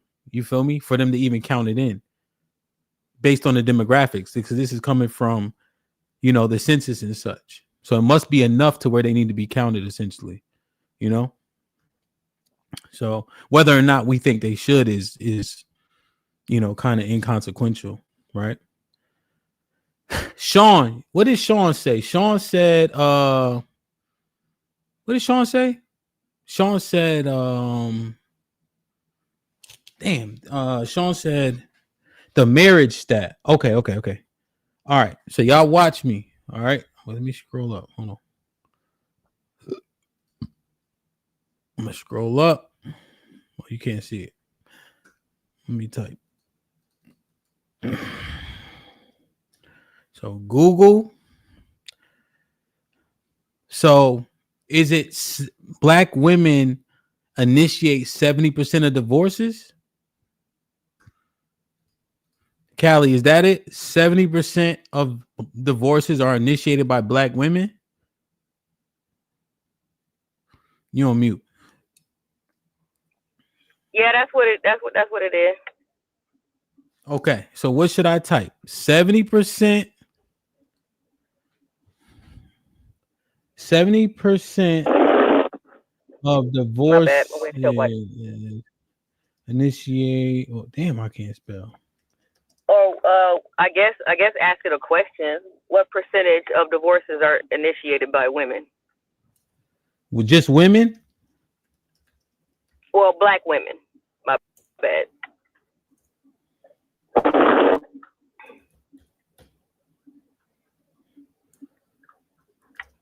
All right. Put Callie back down. What percentage of divorces initiated by black women? This fair? Put a 1 in the chat if you like what I typed in here. Is it all women or black women? Is it all women or black women? I need to know before I hit enter. Is it all women or black women? That's the key. Okay, all. So Sean meant all women. Okay.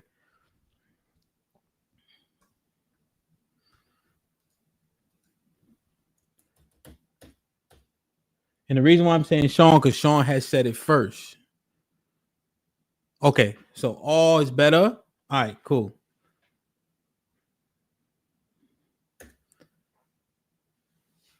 According to 2015 American Sociological Association study, women initiate 69% of divorces.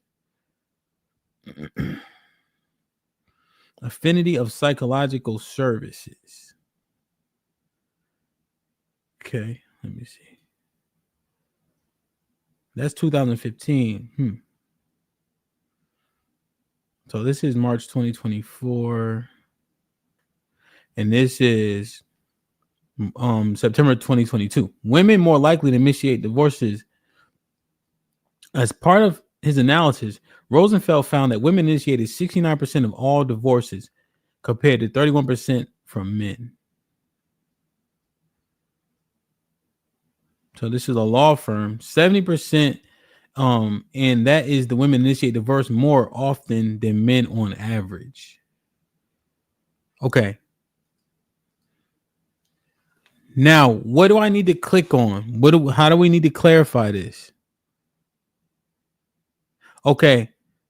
Clarify. So the stat is accurate, but are we saying the reason for them initiating is because the men are the catalyst? Is that what it is? Like what? No, so what I is don't the? I don't think we're saying that the men are the catalyst. Well, I think what people are saying is that men don't have halos and women aren't just up and changing their mind at the drop of a hat. You know what I'm saying? There are other issues. We're basically saying we don't know why they're initiating instead of just making an assumption as to why. Okay, so you agree that women initiate, but it doesn't make them less marriageable because they initiate, because the men could be the reason for the initiation. Correct. We don't know why. Or it could be what's the word? Amicable or some shit. Amicable? Applicable. Yeah, amicable.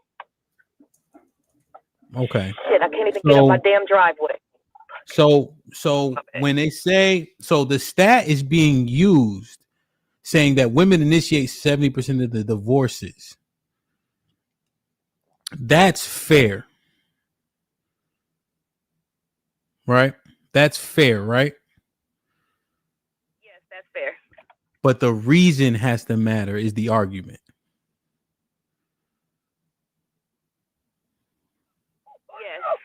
Yes. Hush, I'm not on mute no more. Well, I mean, but okay.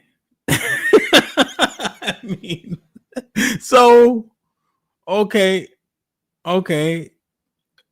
But the thing, I guess, that gives me cause for pause is that it's often said that the stat is wrong, you see?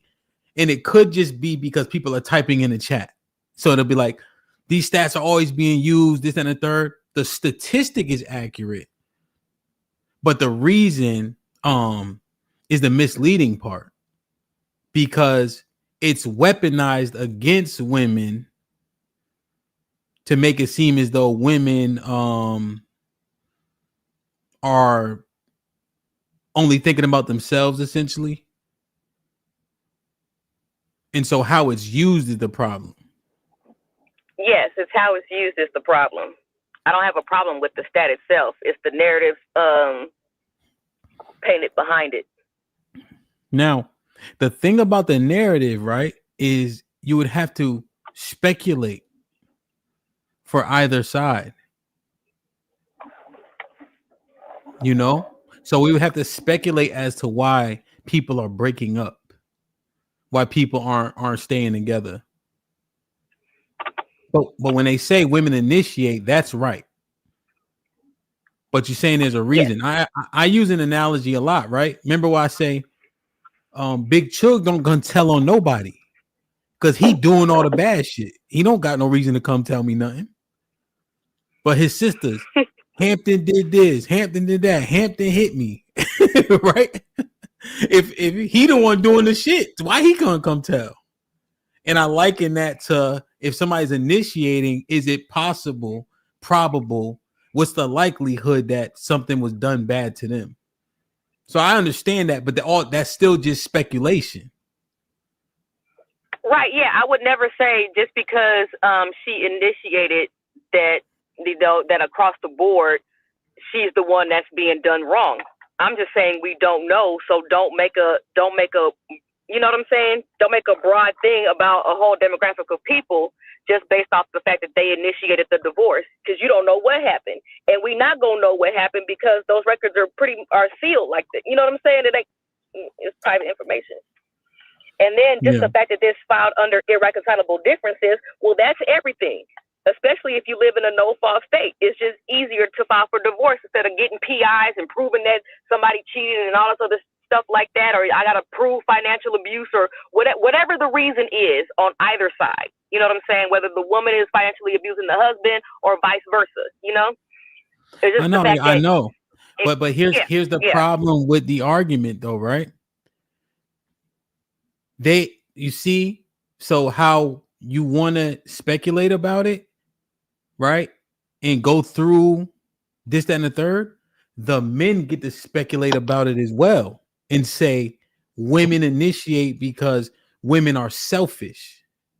And so now we want to do the same speculation and give it the credence that the men could be doing wrong, but it's just pot and kettle essentially, because all we can do is speculate either side. Well,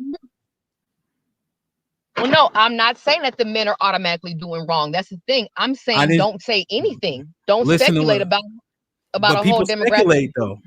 But people speculate though, right? And so what it is the pot and the kettle thing. But the numbers at 70% are the numbers at 70%.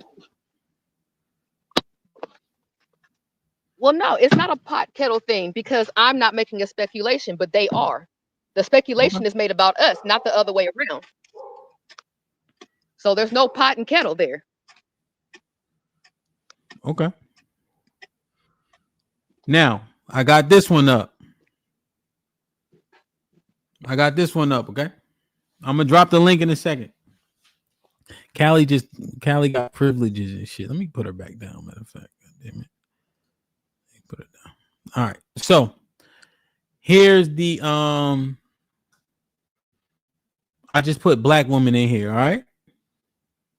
According to available data, black women have the highest divorce rate among all racial groups, with studies showing that around 24.5% of first-time divorces are initiated by black women, which is significantly higher than other racial groups. However, the exact percentage of divorces initiated by black women specifically is not readily available due to data limitation on who initiates divorce in each case.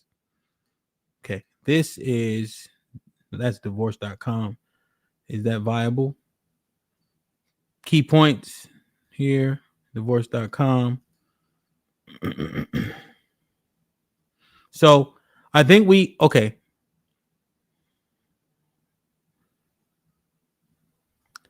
So this one here. So it looks like the divorce stat holds true. We just don't like the speculation. So I can understand it, but I think we have to stop saying the statistic itself is wrong, because oftentimes that's what's being typed, and maybe it's because people just trying to get it off quick, right? Is there another one? What's another one? What's another one? I'm going through these. I'm gonna do one more, and I'm gonna drop the link again. What's another one? I can hear you, Mr. Fantastic. I can hear you, Callie. What's another one? Right. Were y'all done talking about the marriage thing? I had to go out for a second. Well, so I'm just looking at the stat itself, and they agree that the stat is accurate. Yeah, but it's trash, though. So they don't again, like how it's weaponized. Yeah. Again, they don't like. It's their feelings. This is what I hate about. We not at that point yet, though. We Oh not my at God. that point. Don't All call right, God. man. You ain't talked to him all day. He ain't coming. Now, just wait. Just hold on. That's the next step. I just want to go another stat. The gay men. So what y'all want to do? We got one more. About they said, what possibly could a brotherfucker stat be? Well, that's why I want to pick one more. I mean, that's a stat that they falsely make up, so you can't even find it. Well, no, let's do that one. Fuck it. Do one for our side. The percentage of black men that are what percentage of black men are gay? How about that one? All right, because it's crazy. Prime. My email is. Oh, let me just tell Prime real quick. Prime, the email is thismightberisky@gmail.com. All right, so put a one in the chat. These are two: interracial marriage stat or black men being homosexual stat.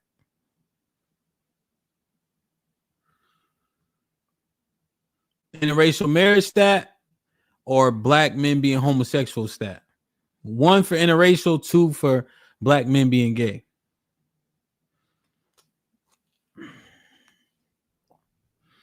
All right, interracial. What am I looking up?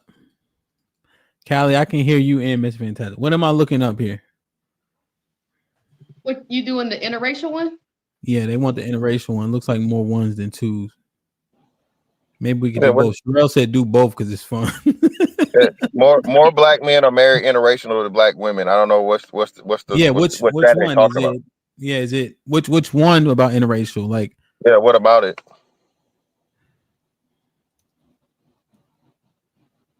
Divorce rates? Okay. Interracial marriage, divorce rates. Interracial couples, AI overview. Interracial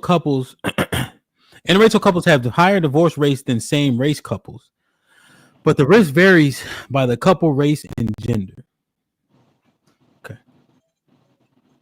That's the National Institute of Health. Let me see. Hopefully give me a chart. Look at the year on it. The year? Go up to the top.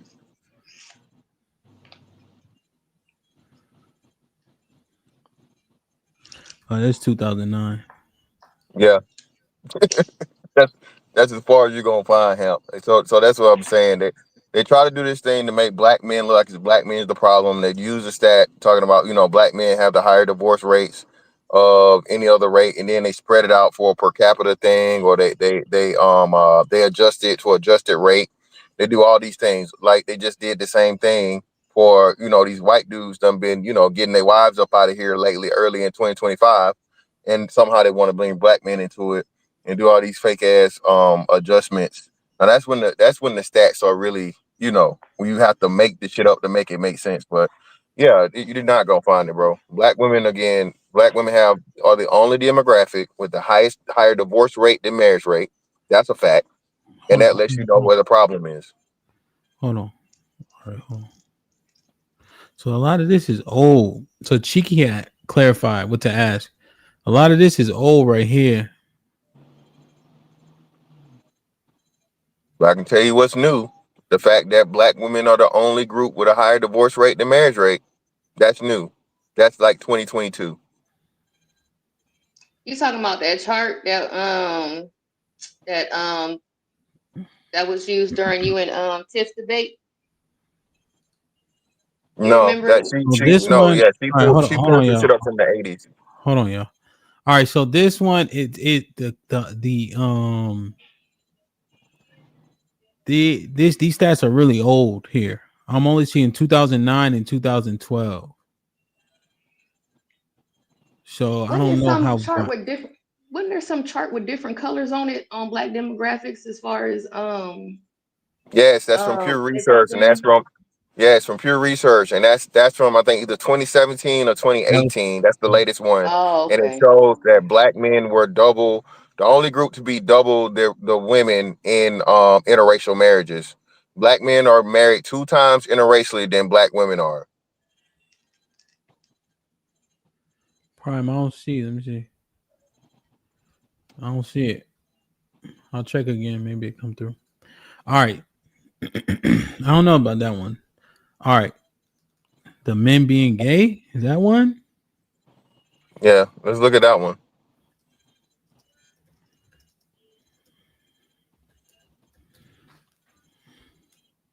About 12% of LGBTQ adults in the United States identify as black. This is part of a larger trend of people of color being more represented in the LGBTQ community than in the general population. So this is black. I guess that's not specific That's to black. That's men and women. I think if you go to the thing, you can ask what's the percentage of black men are. Just say what percentage of black men are LGBTQ. So what? So and to teach, even though niggas not gonna listen, because they lack understanding in a lot of other things. So 12% of the entire LGBTQ community, right? The LGBTQ community only makes up, I want to say, 5 to 7% of the population. So we're talking about 12% of the 5%. So is this? Let me break it down. So an estimated 1.2 million U.S. adults self-identify as black and LGBTQ. So 1 million out of 40, was it 44? 47 million. So 1 million out of 7 million. What? 47 million. So what? 10% would be 4.7 million, and 1% would be 400 some thousand. So combined together, it's just over 2%. We can just say what, 3%? So 3% of the entire black community identify, right? Men and women included. So how the hell does it equal to 50% of niggas being gay?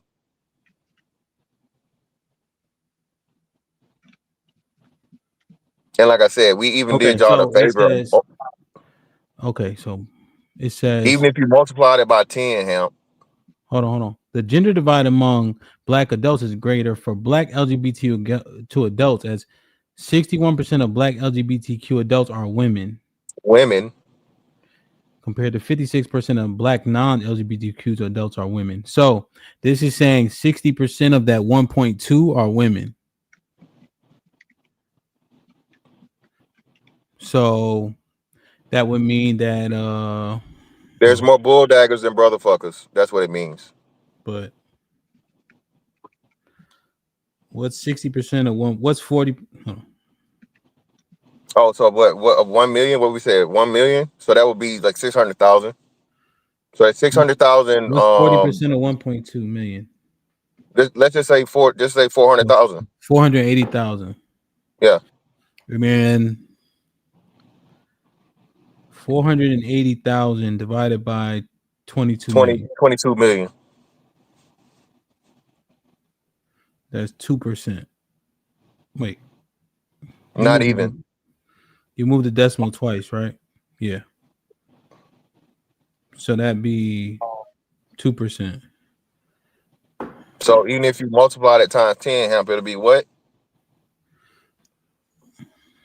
20%, right? Yeah. It'll be 20%. So how the fuck we even get anywhere close to 40 and 50 and all this wild shit? But nobody want to, it's crazy how, you know, one person just make up stats, nothing supported or whatever. And it's true, it's true, it's true, it's true. Men and women saying it. But you show niggas the shit that's actually fucking verifiable. Oh, we can't trust the stats. The white people gave you them stats. Yeah, man, y'all got it, bro.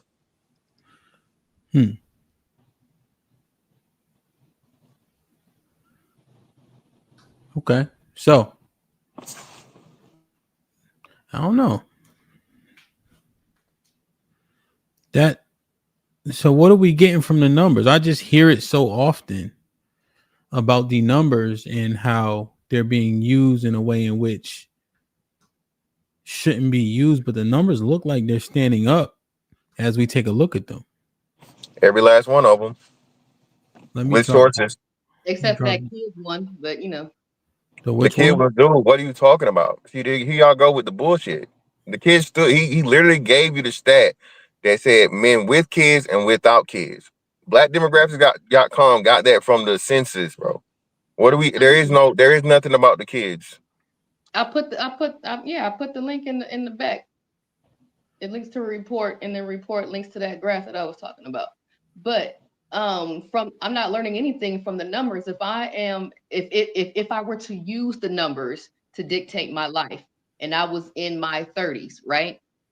Then the thing that I would draw from is that 62% of 30-year-olds have children. I don't care about 54% of Black men overall not having children. What?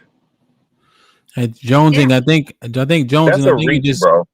Well, hold on, Jonesing. I think you just got here. We just looked at that one, and so I guess what it is though is the stat is 54% of Black men don't have kids, and then we drill down to say, but between 30 and 40, 60% do, or something like that. Yeah, anything to that's irrelevant. 30s and 40-year-olds again. Y'all don't. I'm not getting to it, bro. Again, y'all still trying to fight the shit, bro. The majority of Black men do not have children, bro.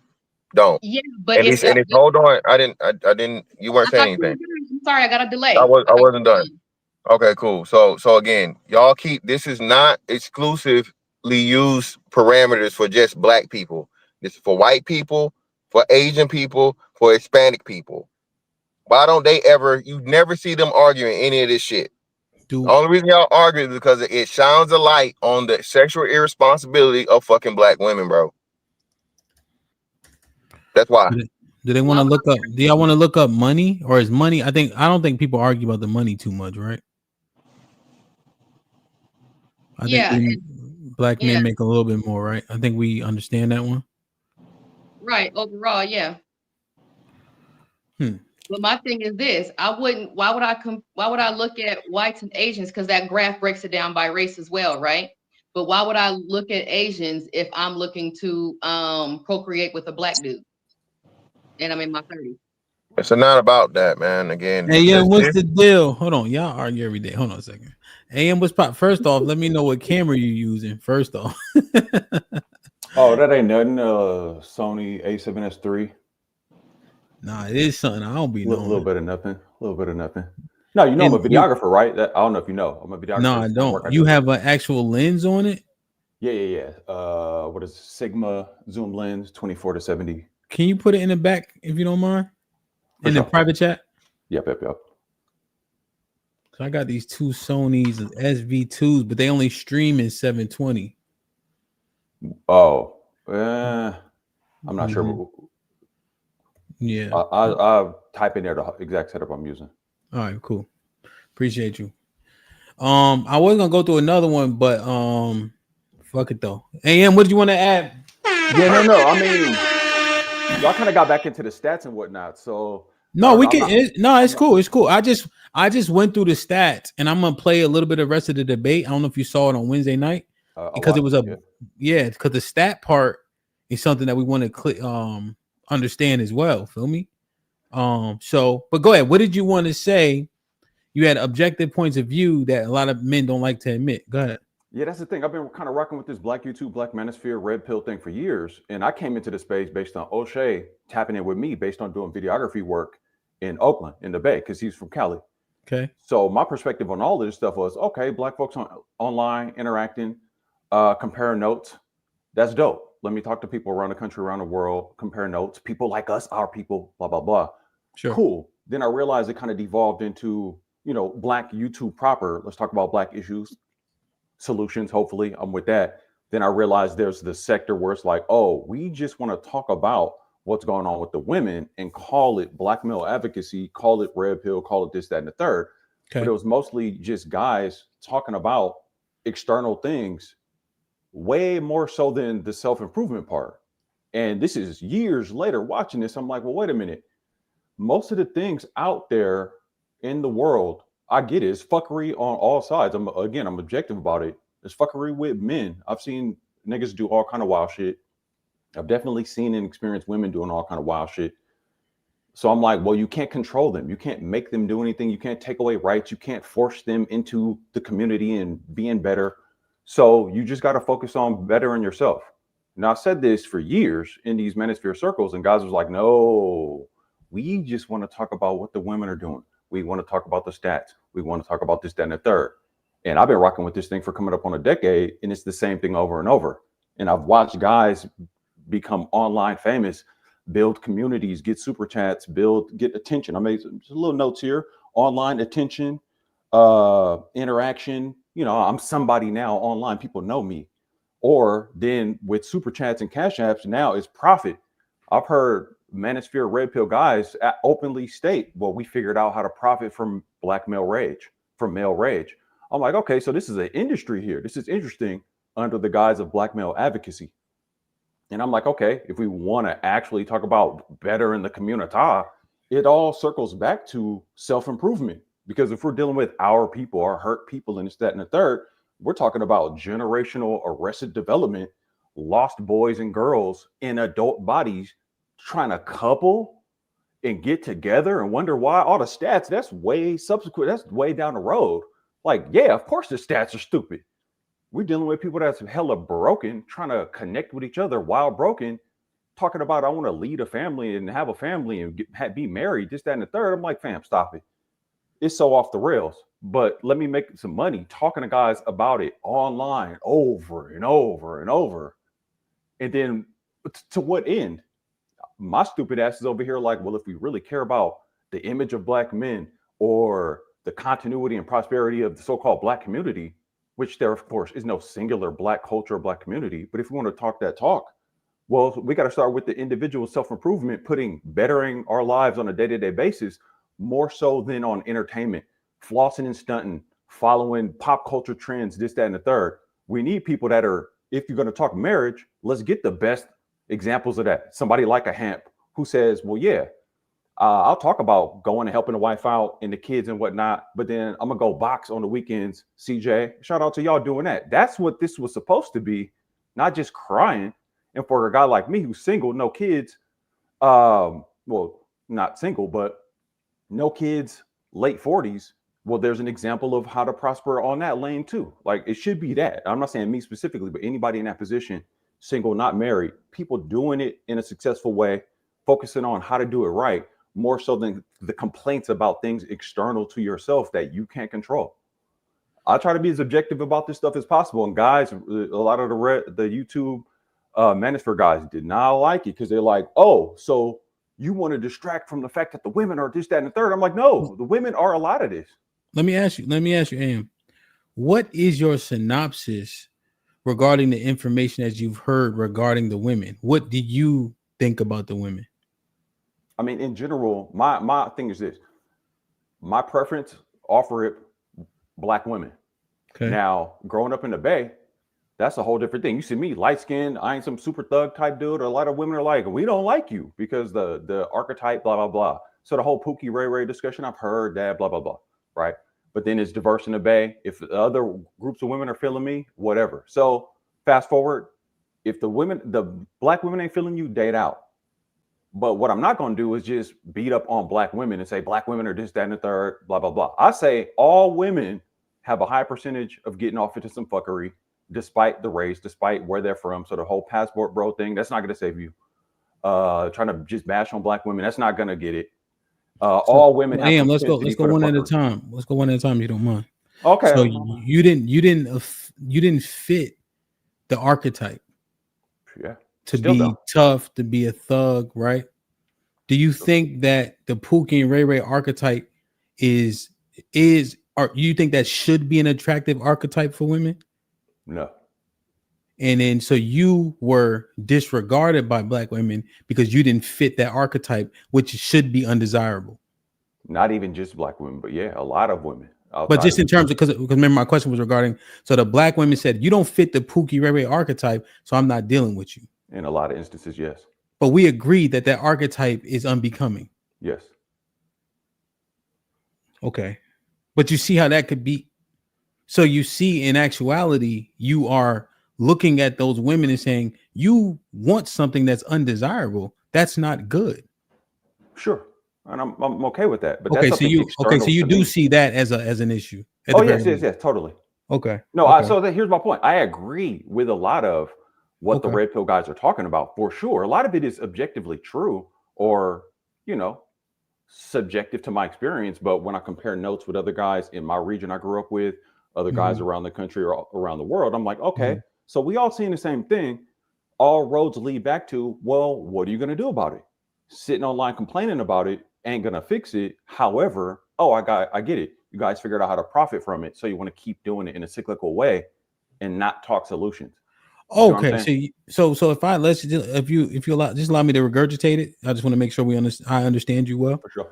So essentially, you're saying what they have to say is viable information. You would agree to a certain extent that yes, the women in itself can be problematic. However, profiting off other people's grief and then continuing to complain about it is just that. Yes, that's the negative part. Yes. While claiming black male advocacy, though, that's the part that kind of gets to me. Okay. So can you advocate and make money?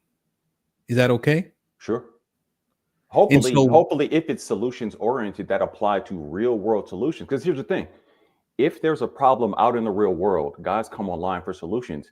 If you fix those solutions, then your client base might drop off. So it's more profitable to keep the discussion going in a cyclical way. Okay. While claiming, you see what I'm saying? Just maybe, just thought experiment. Maybe. Okay. So you're saying essentially you hook them on the drug. They always got to come back for the drug. If you get them off the drugs, you don't make no more money. Right. Okay. What percentage of the manosphere do you think is here to, what's the term? Sorry, men advocacy? What percentage do you think is men advocacy? Well, there's, I think 60-70% claim to be here with some kind of mission of black male advocacy. What you think though? I would say, well, because you talked about it earlier. There's what guys are claiming that they're doing. There's the reality of what they're doing. There's the idea of if they truly believe that what they're doing is of some benefit, then you get into the murky gray area of, do they know this isn't actually providing real world solutions? And now are they just going to continue it because it's something cool to do and profitable too? If that makes sense. You see what I'm saying? There's just some gray area. Where would you put the percentage lines? High percentage, 75%. Most of these guys are either knowingly keeping guys on the hook with this stuff to their benefit, or some area in there where they truly believe what they're saying, but ultimately, is it rendering any real world solution? Okay. If you had the ear of black men, what would you tell them to do in terms of relationships? It has to be self-improvement. It has to be real world self-improvement. It's simple things I've been saying. Like this, the kind of stuff that got me sort of shunned away from like a black YouTube, black manosphere thing. The more I grew and the more I said, okay, let me see what's going on in this world. They're not playing around. Like, we had 2020, that whole situation, the complaints people have about the world, money, relationships, all these things. I say all I can control is making myself better. I want to see the black community thrive. I want to see more freedom in the world. The more I build more independence for myself doing the business I do. If we want to talk black power economics, black male image, black people image, whatever. I have to start with myself. It has to be self-improvement.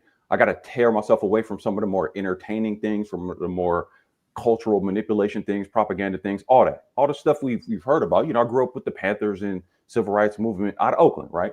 So I came up with simple concepts like before or after with or without a woman, a man is going to have to strive to be the best man he can be. I said those things over and over. Guys was like, no, we got to talk about Keisha. We got to about what the black woman is doing. And I'm like, but you can't control the woman. Then I came with simple phrases to just kick the legs out from under some of this stuff. Like, well, nobody owes you anything anyway.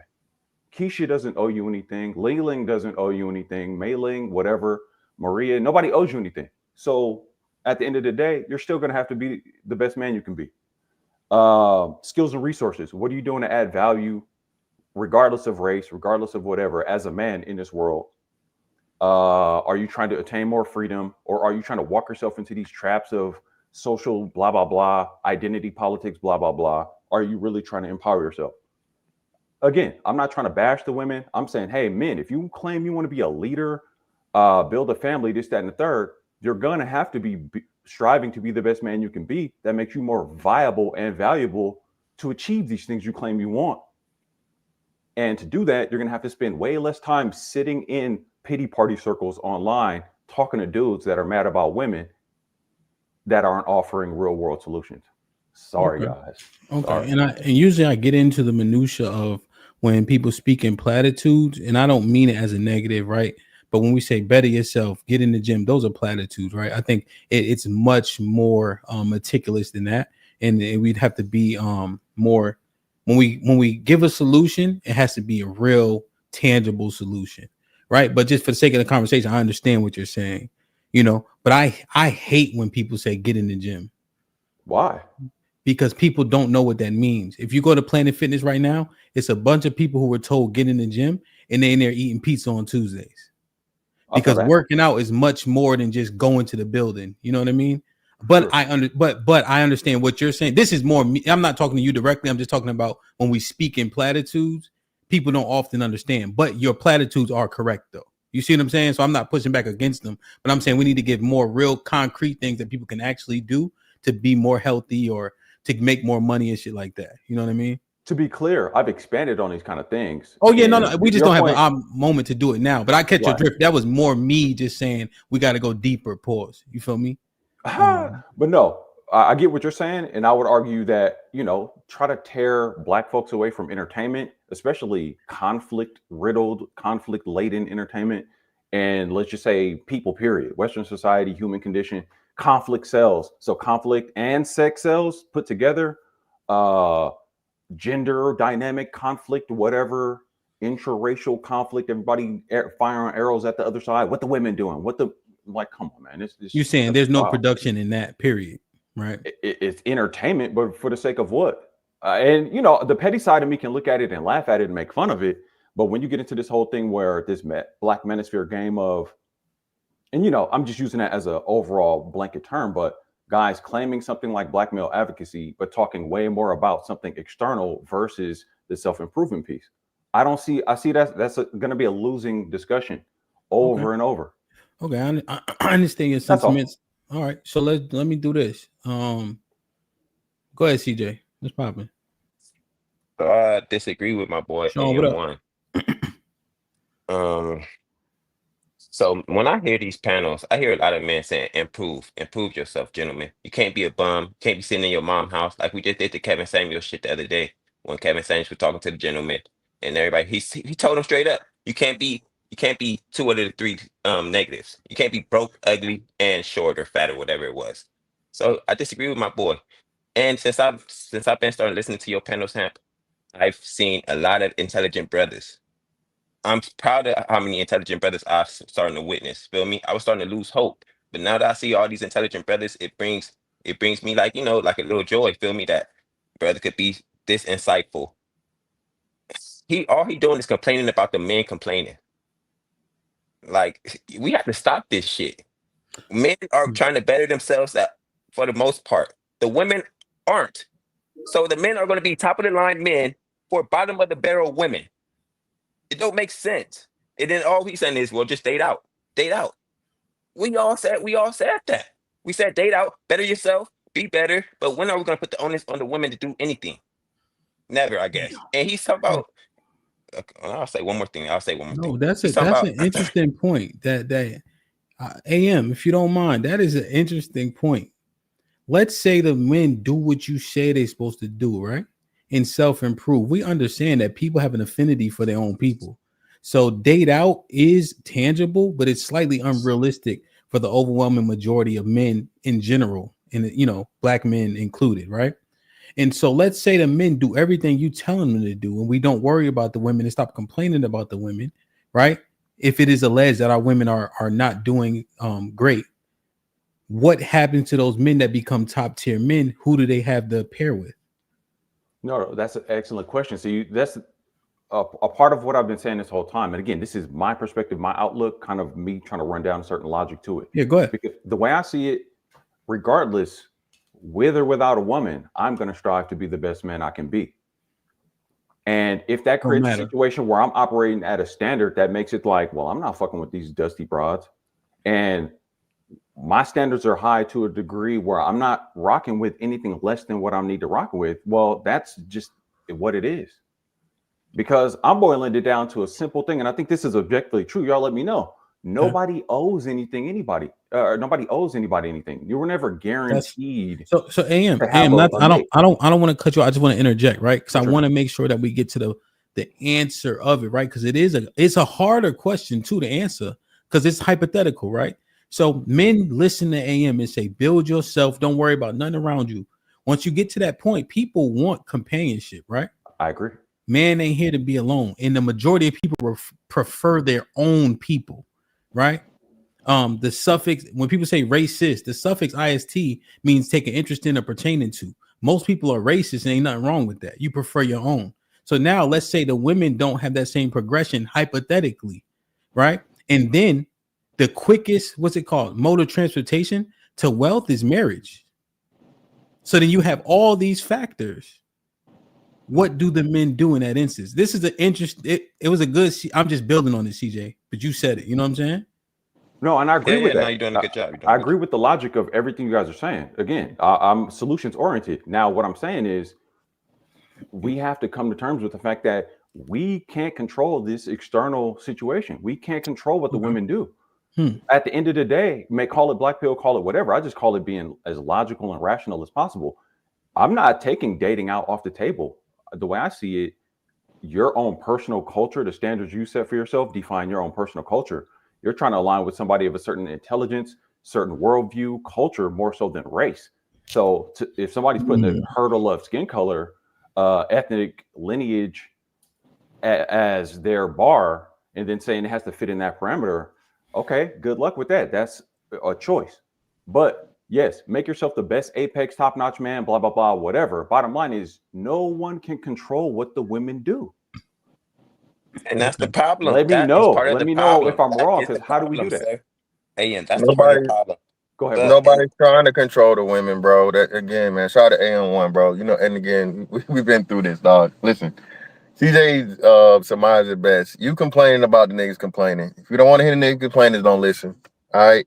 But again, and you know this because you've been here long enough.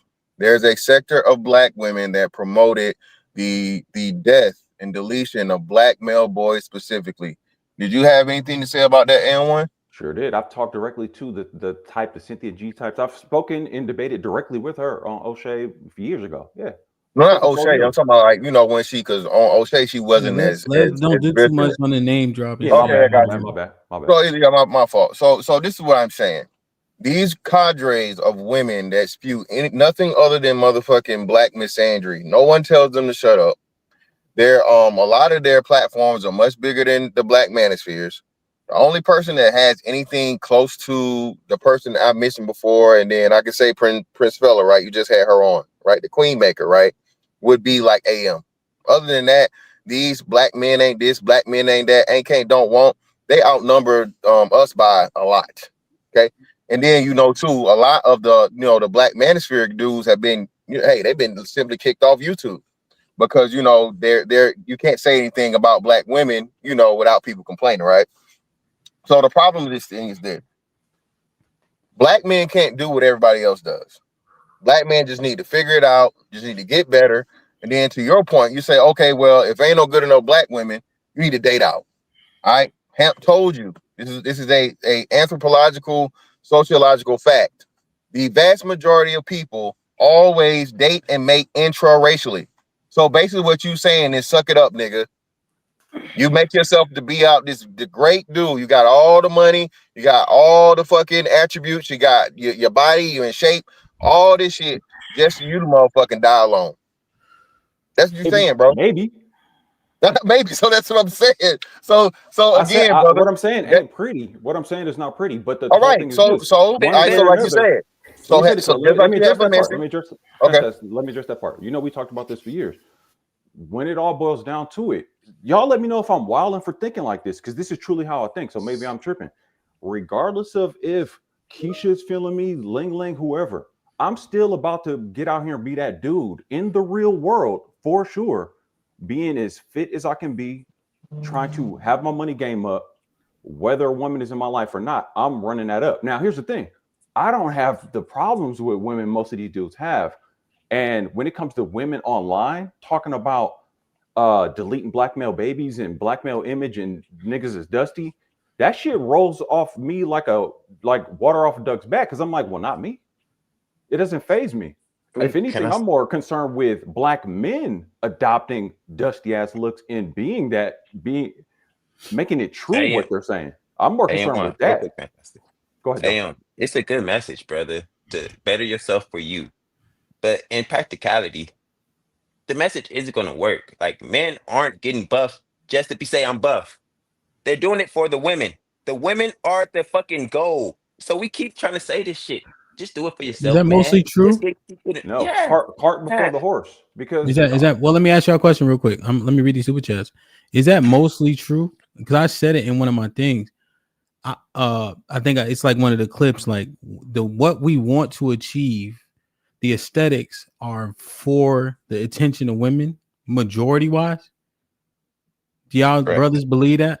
Yes. Even if you're not speaking for yourself. You're doing it for the hoes, bro, to some degree. In the back of your mind, it's for the hoes. Yeah, you want to look good, but my main thing to be strong is so I can give niggas swirlies and shit like that.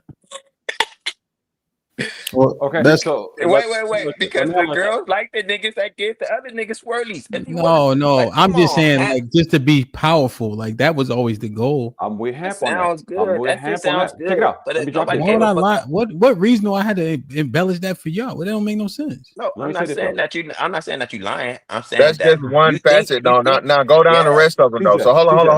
So hold on. Wait, just real quick. So hold on. So you ever drove a fucking Ford Pinto, Hamp? A Pinto? Yeah. I used to drive a Dodge Spirit. A Spirit, okay. By choice or by just that's what you could get at the time? Yeah, I was a kid. That's what I could get. Okay, so as soon as you got something, before you settled down and got married, what did you get? I got the best car I think I bought, and it was new, was a Infiniti M37X. That's pretty. So why you didn't get the Nissan, my nigga? Well, you was too good for the Nissan. Why you get the Infiniti? Because the Maxima ain't the M37. It's the same thing. It just got a different emblem. It's something about that. It literally is.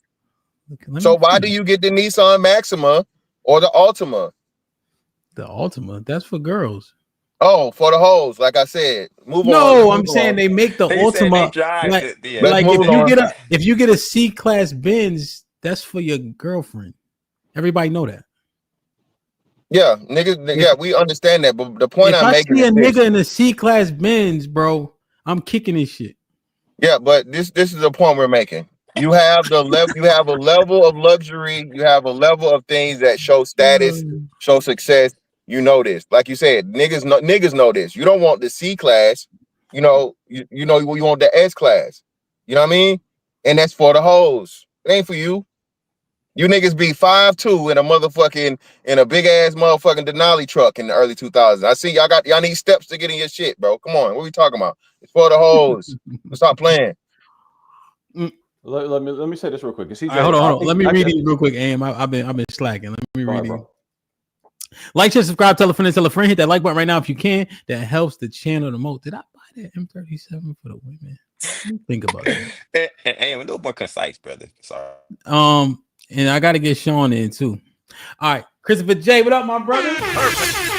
Been a member for 6 months. He said, you only use stats to absolve yourself from accountability when the relationship fails. Easy to point a finger and ignore 3 pointing back at you. Damn. Chris, you wanted the link earlier. You still here? Naked with the $5 says, also, I'm starting to hear women say marriage doesn't benefit them either. How do you reconcile this? Let's talk about it. Ed with the $2 says, every bad stat about black women is false. Prime with the $5 says, hey, Prime, I'm going to check my email. I didn't see it at first. Black women have more biological kids than black men. Shows that non-black men are making them baby mamas at high rates too. Vet Life with the $5 says, for those who are stating, quote unquote, now what in the chat, the solution is to stop calling us deadbeat dads, God damn it. The numbers don't support that. Victim Olympics been a member for 8 months. Says, black men drop off more fatherless kids in other communities. Y'all don't want to count them in the stats. Vet Life with the $5 says, Hamp, I have a question. Yes, sir. What's he saying? How? Highway? How are they fighting so hard to make us ain't shit, quote unquote? What's up with that? This is crazy, fam. Why? It's why. Why? Why? That's what he tried to spill. Oh, okay. I don't know, brother. Dre with the $5 says 54% of black men know kids. Out of the 46% that has kids, you to break it down by age group. The problem is usually the interpreter, not the stat. Dre on the grind with the $5 says the problem they have with divorce stat is that they want to take into effect, quote effect, why the women are initiating divorces. The stat is still facts. Like Mike with the $5 says, so if the stats don't lie, then who really is giving it up? Nas was popping. Nas with the Tony Ball says Flo's argument were emotional and speculative at best. He didn't have prescriptions beyond feel-good optimism / hope and put most of the burden on tangible proof and solutions on fantastic. I think I seen Flo in there too. Onikasu with the $5 says, thank you, Nas. Wasn't there a study that said the major reason why was for financial reasons? And if women are trying to divorce for irreconcilable differences? Dre on the grind with the $2 says, I can say women are 90% reason for the 69% filing. Jay Miller with the $5 says, the exercise is a prime example of why intelligent men are important in the home. Most women just do not comprehend logic very well, respectfully. Rob Burt was popping. Brother Rob in the building was popping with the 21 ball. Says, first time super chatting ever. Shit like that. Showing some love from Florida. I heard it's cold down there, baby boy. Be safe. Y'all even got real coats down there, huh? Damn. There he is. Salute.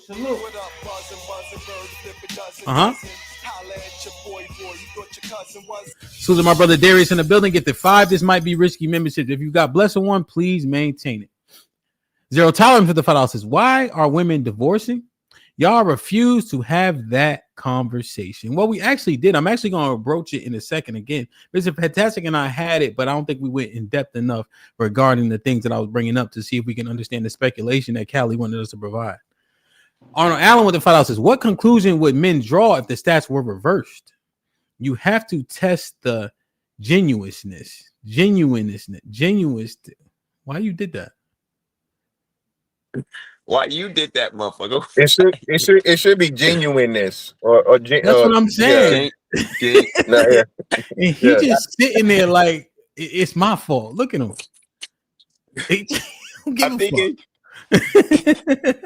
Love C with the $5 says, once we get these stats, what are we going to do with them? Beat each other about the head daily? Exactly. You don't need proof to move around if you're unhappy. Stacks or starve with the $5. AM has found another channel to throw shade at the manosphere. Naked with the $5 says, it's as simple as pound they know, pound they don't care. This dude making it too complicated. I agree with his sentiment though. Joe with the $10 says, if you're on your shit, the words Pookie and Ray Ray shouldn't even be part of your vocabulary, much less the caliber of men you're in competition with. Dre with the $2 says, most can't self-improve, so the online discourse helps. Like Mike with the $2 says, AM1 is a smarter version of scam likely. Salute the scam. Jay Miller with the $5 says, is AM1 implying black men lack individual thought and are easily influenced by whatever a man says on YouTube? Yes, a lot are. Yes. I emphatically reject that narrative. I've seen it for almost a decade. Sorry. Justin, salute, been a member for 6 months, says Fantastic is using these lack of marriage numbers to shame black women, yet telling black men to not get married through the state. How do we change the stats? You want to reply to that? Yeah. Don't get married. Not through Black women don't. Black women don't. Black even AM1 agrees with that. Again, you guys were doing it. Y'all were finding a way to do it. The women specifically. So hey, it is what it is. It's the state recognizing your situation isn't as important as the actual situation you have in your household. Absolutely. You have a man and a woman that's together, that's healthy relationship, raising children. That's more important than a piece of paper. Absolutely And correct. wait, let me help them reconcile it, because most black men aren't listening to this. So it's about less than 0.001% of black men listen to this. So whatever he say to the black man, listen to this. Don't fucking hurt the stat. Bet Life with the $5 says, LOL. Shout out to AM1. Love you, bro. But we have been through this way too many times. Yeah, but not on Hamp's panel. This is my first time coming up on Hamp. So salute to Hamp. I've never seen Hamp is one of the guys doing it right. So to the point that Vet Life just made, yes, almost a decade hearing dudes crying about the same bullshit, pointing fingers out more so than looking at a mirror. And I think that's goofy. So I'm gonna try to talk about it in a logical, calm, chill kind of way. But if not, then we can get to the petty shit and be like, yeah, niggas is dusty and raggedy and want to cry about bitches all day. So what are we gonna do? I think that's funny. Sorry, buddy. Bruiser was popping with the 20 ball, says, fellas, if you have principles and they promote marriage, don't deviate. Stand on it and honor what you believe. Guys, will lead, will not waver. And they are finding suitable black women to marry. Oh, guys, I lead, will not waver. And they are finding suitable black women to marry. We're beating the system. Salute the Bruiser in the building. Was popping, my G. NTAT with the $2. You got my dog AM1 in the house. What up, fam? AM usually be here, but this first time he hit the link, though. Joe with the $5 says, improve for your own good first and foremost. If those women weren't on their journey, why does their approval matter so much? They don't matter. Leon, been a member for 3 months, says, today we learned our women hate facts unless it's about downing black men. Like, share, subscribe, tell a friend and tell a friend. Hit that like button right now if you can. That helps the channel the most. Sean, what's popping? Cheek, what up? Arnold, what up? What's good with it? How y'all feel? What's good? Shit. I'm here for one reason, literally for one reason. Go ahead. Fantastic. When you say the 70% stat, like what context are you saying it in? Brother. Exactly how I say it. 70% of women. I don't make a distinction of race or anything. Race, age, none of that. 70% of women initiate divorce. The reason why most men get divorced is because of women. Vast majority, bro. See, look. So let's just say I give you the first part of what you said. Let's say I agree with you on the first part of what you said. Let's say that's irrefutable. My whole point is that it's not fair for you to make the second part of what you said, the assertion, where you said the reason for. Now, you can say it, but I'm saying that 70% stat in no way says that. You know what I'm saying? No, I don't, because usually, like you, so clearly, if you had 70% of an issue in let's just break it down business, right? So let's say you had departments in your business and everything was performing at, a positive or whatever. And then you had this one that's 70% in the negative. What's the problem here? You can't tell me where, again, the one thing that's in common, right? Men, of course.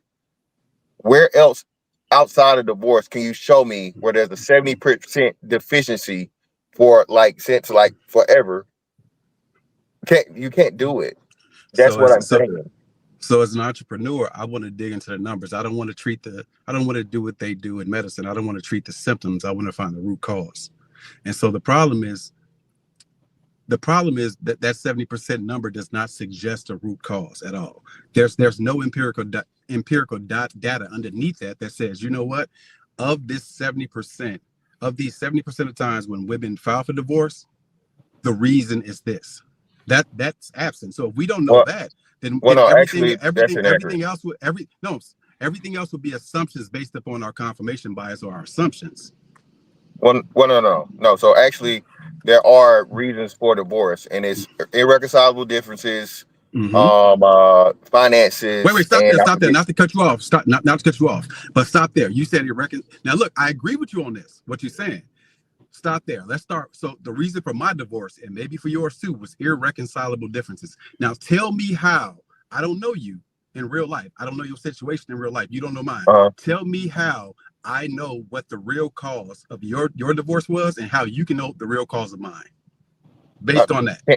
No, the irreconcilable differences in itself is like, who knows? Exactly. So my point is, we can go to divorce.com. We can pull up an article that says the 19 common or top causes of divorce. Now, let's just say there are 19 causes. What we don't know, like you said, irreconcilable differences, we don't know what that means. We don't know if that means that Sean fucked 100 women while he was married and his ex-wife got tired of it. We don't know if Fantastic gave his ex-wife chlamydia or herpes or something when she was pregnant. Why I gotta give a motherfucker? Why I gotta be the nigga with the dirty dick, bro? my bad, bro. My bad. No, I'm just saying. Look, everything else you're saying about the 70%, I'm not refuting any of that. All I'm saying is that in order to make the assertion that you're making, we would need more data. That's all I'm saying. Okay, no. So now outside of the data, right? We know you have things and factors you really can't, I guess, calculate, because there's always going to be some things you cannot calculate or connect. But you have speculation, you have safe assumption. So you kind of ran from the question. I'm gonna ask you again, right? When you said entrepreneur, so business, let's stick to business. Can you show me anything else in life, anything, where there's constantly a 70% deficit on one side than the other? The fact that you can't do that is the answer. Okay, when you have two people that are involved, okay, and I didn't say all, I'm saying most. All right. So I'm simply stating the blatant obvious fact. When you have all these women, and this is the same going up and down, no matter how much money you make, no matter how tall you are, no matter whatever your attractiveness scale may be, okay, women are divorcing men. So if this is happening up and down to where women are fucking initiating divorce at a 70% rate. Hey, with all due respect, brother, we're not going to deflect. So it's not that I can't. I didn't deflect. I just don't think that it's relevant. We're going to stick right here with the marriage rate. I'm saying the number 70% of divorces are initiated by women. How does that stat, and we all are going to take that stat as true. We're not going to refute that. How does that stat say, all right, of that 70%, women were responsible for this percentage of it? The majority. Paperwork. How does that get to the root of anything? More than half. It would be safe to assume that if you have 70%, that's 7 out of 10 women. No, you said safe to assume. We don't assume in science. We do not assume in science. Well, actually, you do. No assumption. Assumption is a part of science. That's how you even get to the scientific test. So hypothesis, you guys, that's a hypothesis. A hypothesis has to be tested. Okay, but it has to be. Hold on, it has to be assumed first. Okay, you have to assume. Hold on, wait. Hold on.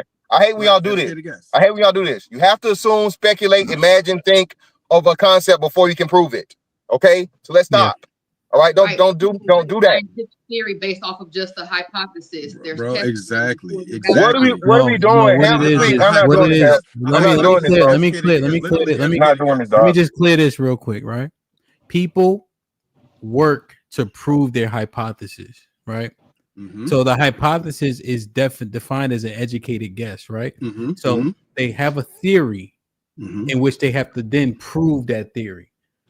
So that theory would be a thought first. Well, you have the hypothesis, then you work to prove the hypothesis, then it can become a theory, and then from there, we can choose whether or not to accept it. Because math, a lot of math is just really 100%. Like they're saying they think of it first, then they work towards it. It's still an assumption first.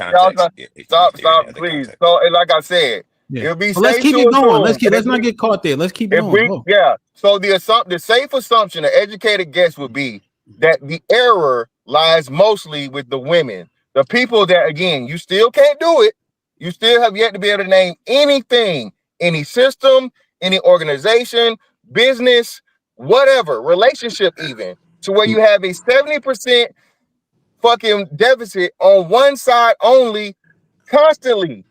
So it's not that I can't do it. It's not, answers the question. It's not that I can't do it, bro. It's that I refuse to do it because it's because you can't. So you can't do it. I know you can't do it. No, bro, I'm just not gonna get sidetracked. So look, you can't. It's not sidetracking. Now you're doing what the white boy was doing and refusing to answer the question because I know you can't answer. No, I'm not. No, I'm talking about the actual thing. Because once again, I'm not refuting what you're saying on the 70% side. I'm just talking about science and mathematics. I'm talking about statistics. I'm telling you what you're saying is implausible. It's an implausible conclusion. Now look, this is the thing. This is how you know I'm being fair. What you're saying, Fantastic, could be true. My only problem is that all I'm saying is based on that number, that stat, we can't prove that.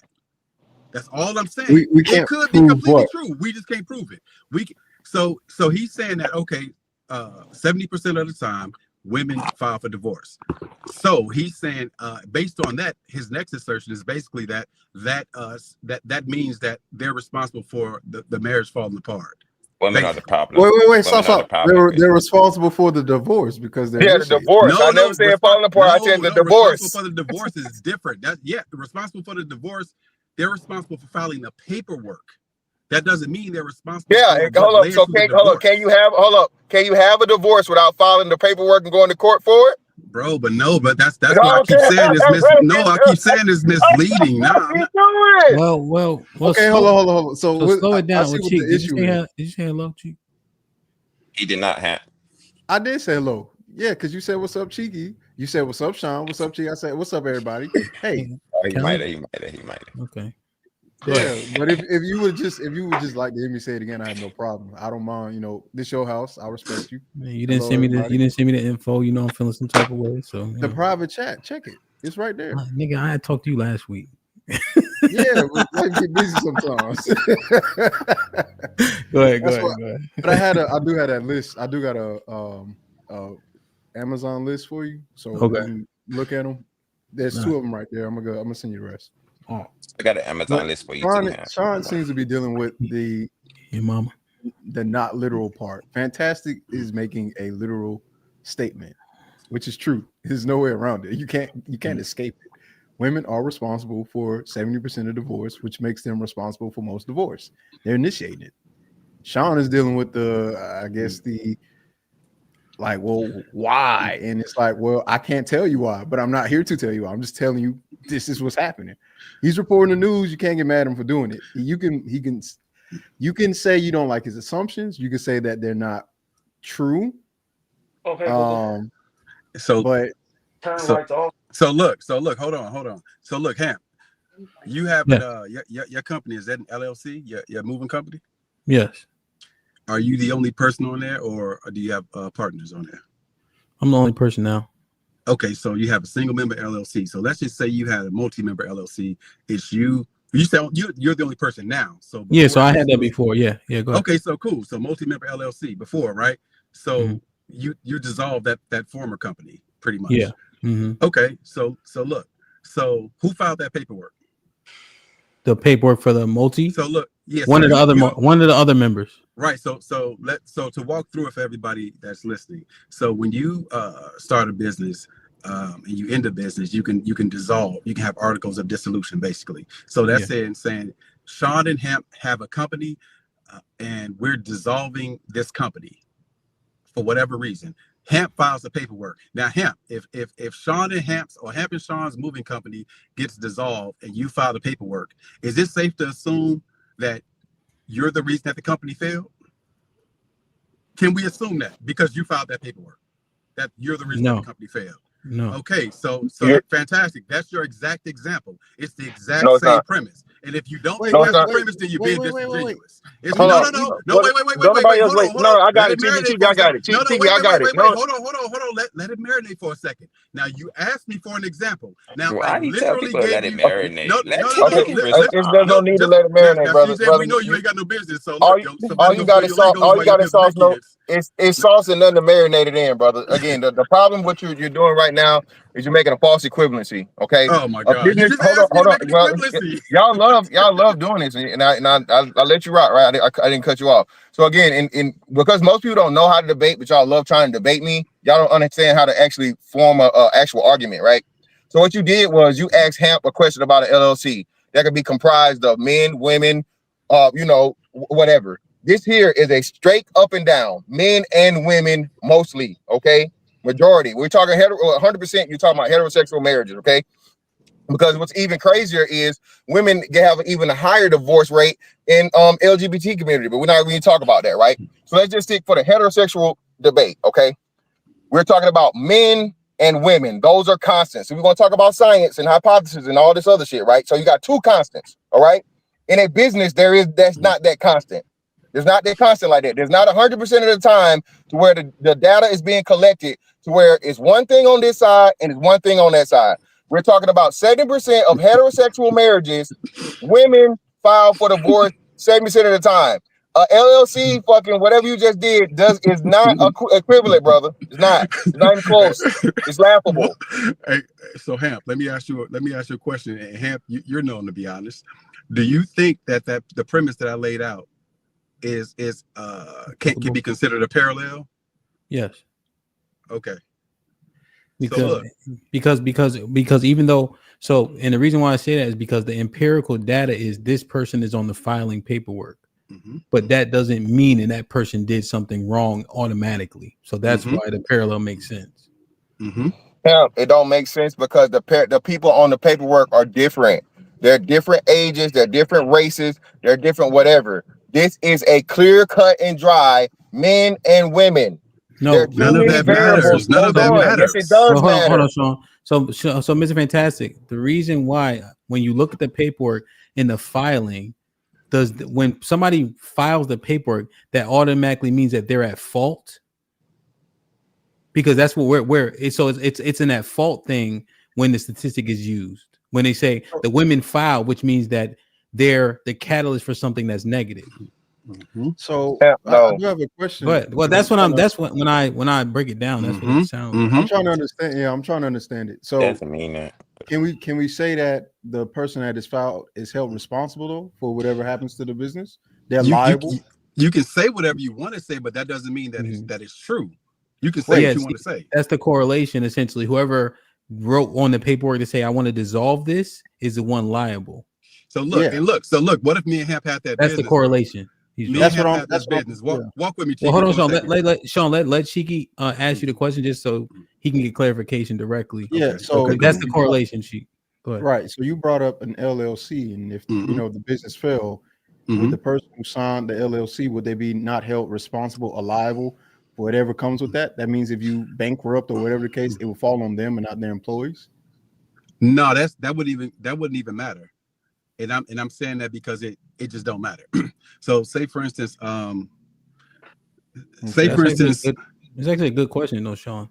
So in the instance of an LLC, let's say me, you, and Sean partners, it dissolves. Yeah. We got 33.33%. I'm on the dissolution paperwork. But if we owe anybody money, I'm gonna have to pay, you gonna have to pay, Sean got to pay equally. We're all held equally liable, you see? But in this marriage, go ahead. Right. Okay. So look, there's a lot of ways to look at that. I was trying not to get sidetracked. So it's a lot of ways to look at it. So if things are in your business's name with no personal guarantee, then only the corporation and LLC indemnifies you. Only the corporation itself is liable. That's why I wasn't trying to go into that. So it wouldn't have anything to do with any of us. You know what I'm saying? Yeah. None of us. Yeah. Okay. And so so look. So let's just say with Sean and Hamp's moving company, Hamp files the paperwork, but before that, you know what happened? Hamp punched Sean in his shit. Why did Hamp punch Sean in his shit? We had our best year last year. We made $500,000 in profit, and Sean tricked it off, going with his boy Arnold and goddamn CJ to buy pussy. You feel me? And so now Hamp mad at Sean. He punched Sean in his shit. And he said, "Hey, this business is over." And Hamp files the paperwork. Whole time, Sean was the problem. But that's not going to be reflected or captured in the paperwork. All we're going to say, if we don't pay attention, is that, hey, Hamp filed the paperwork. So, oh, man, Hamp dissolved the company. Sean, So you correct about this. That's low level thinking to think that literally speaks to the underlying issues. And you It's crazy. correct You about gotta go this. this He's far, correct. bro. You gotta reach this far, bro, to even try I don't and think that's He corrected. That's But not even a reach. No, I'm no, not it's no, a saying simple reach. no. Say is trying to hear. it say is it accurate or not? Forget all trying to hear. all the other stuff. Is that accurate or not? Does that So make sense or It's not? not let me accurate. say, It's not can I say accurate. one thing? You It's just not don't want that accurate. to be. If that don't make sense to It's you, then not No, don't don't listen. want to it's be accurate. It's it's I perfect. understand It how to literally debate. I works out understand the perfect. proper argument, and it's Fantastic, not. fantastic. So Wait, Y'all It's can't not a proper concede a argument, good bro. point for no reason, bro. Y'all not can't a concede a reach. good I point. Hey, wait, I'm about to Sean, concede. It's a let me horrible tell you. point. Let me tell you why it's such a great point. It's because I'm going to foul because he fucked shit up. And that's that point pretty much that the snitch, the one that's doing bad, Exactly. That's ain't what I gonna was go. saying about That's Big that point Chug. all the time. So But Cheeky, before the you got, I thing think I is, said it a million times. Big Chug don't tell on nobody because he always the he's the culprit. one doing the shit. Yeah, that's your Fuck, he point. gonna tell But somebody, hey dad, I just punched Rocky in the face. What the fuck Rocky but come, daddy, you feel me? Like that. So I that's agree. the But you all right, still go ahead, go ahead. what Go I ahead. said. Wait, real quick, Cheeky. Let me get it real Wait, quick. how you gonna Go say ahead. real quick this whole interaction happened? Because I was trying to understand and get. All right, So go ahead. You go. All right, I go think first, bro. Go first, Cheeky. I don't think it's a reach at all. I think it makes sense, but the question that we have to ask now is, because this goes back to the whole speculation thing. Everybody's speculating because we don't know. She could have been the one. For all we know, she can have a mental illness. Like, we can make up whatever scenario we want to, but I do think. Hey, Arnold got a nice that camera Hennessy too White. now. Feel He on me? that Arnold Hennessy White camera over looking there. pretty spiffy I ain't too that big now. fella. Now when Shorty hit you up again, what you gonna do?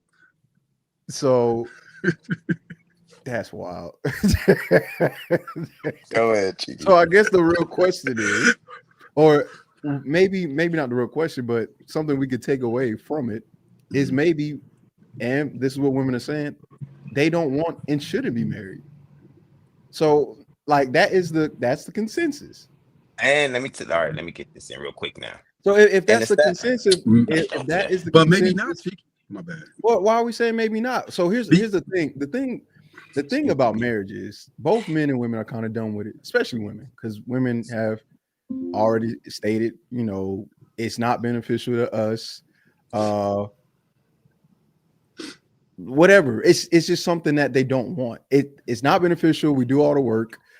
Even when we work, we still outwork y'all because we got to clean up the house and y'all don't contribute to that. So there's so many reasons as to why women don't want to be married, and they continuously say they don't want to be married. So why make marriage a big deal, and why do we care so much about it? Exactly. I'm saying maybe there's based Because on this information. Maybe they're saying that, and maybe they're not. But maybe they could be saying, I'm tired of Sean cheating on me. You see what I'm saying? It could be saying a lot of different things. So regardless But of then why? Hold Then why is on. This might be risky, right? Hold on, Why is Ham. the Hold on. lesbian rate so high? Why is the Yo, Hold on, so let me Ham, fantastic get in. so Ham, this might be risky, right? Yes, sir. And maybe is very, very similar to some, right? Yes. Okay, so minority of the fucking women are the reason for the fucking marriage, or every nigga out here putting his dick in fucking pussy. What are we doing, bro? Why are we doing this? This is why shit gets so frustrating. Are we saying that the majority of fucking men even have the opportunity to cheat, have the option to do these things, to be oh so fucked up? And even what's even crazier is when we see this shit play out to where, hey, it's just fucking convenient. You got Martha Stewart talking about, oh, leave your husband if he cheats on you. And this bitch admitted to cheating first. What are we doing, bro? This is why we don't never get nowhere. Men are the worst enemies of fucking men, bro. And niggas is scared to motherfucking call out the whole ass shit that hoes do. Okay. Listen, bro, there's nothing in Let's life. walk it. Miss Fantastic, let's walk it down a little bit. Let's go point by it. point. How far are you from your house? Bro, I'm finna go to the gym, bro. Fuck this.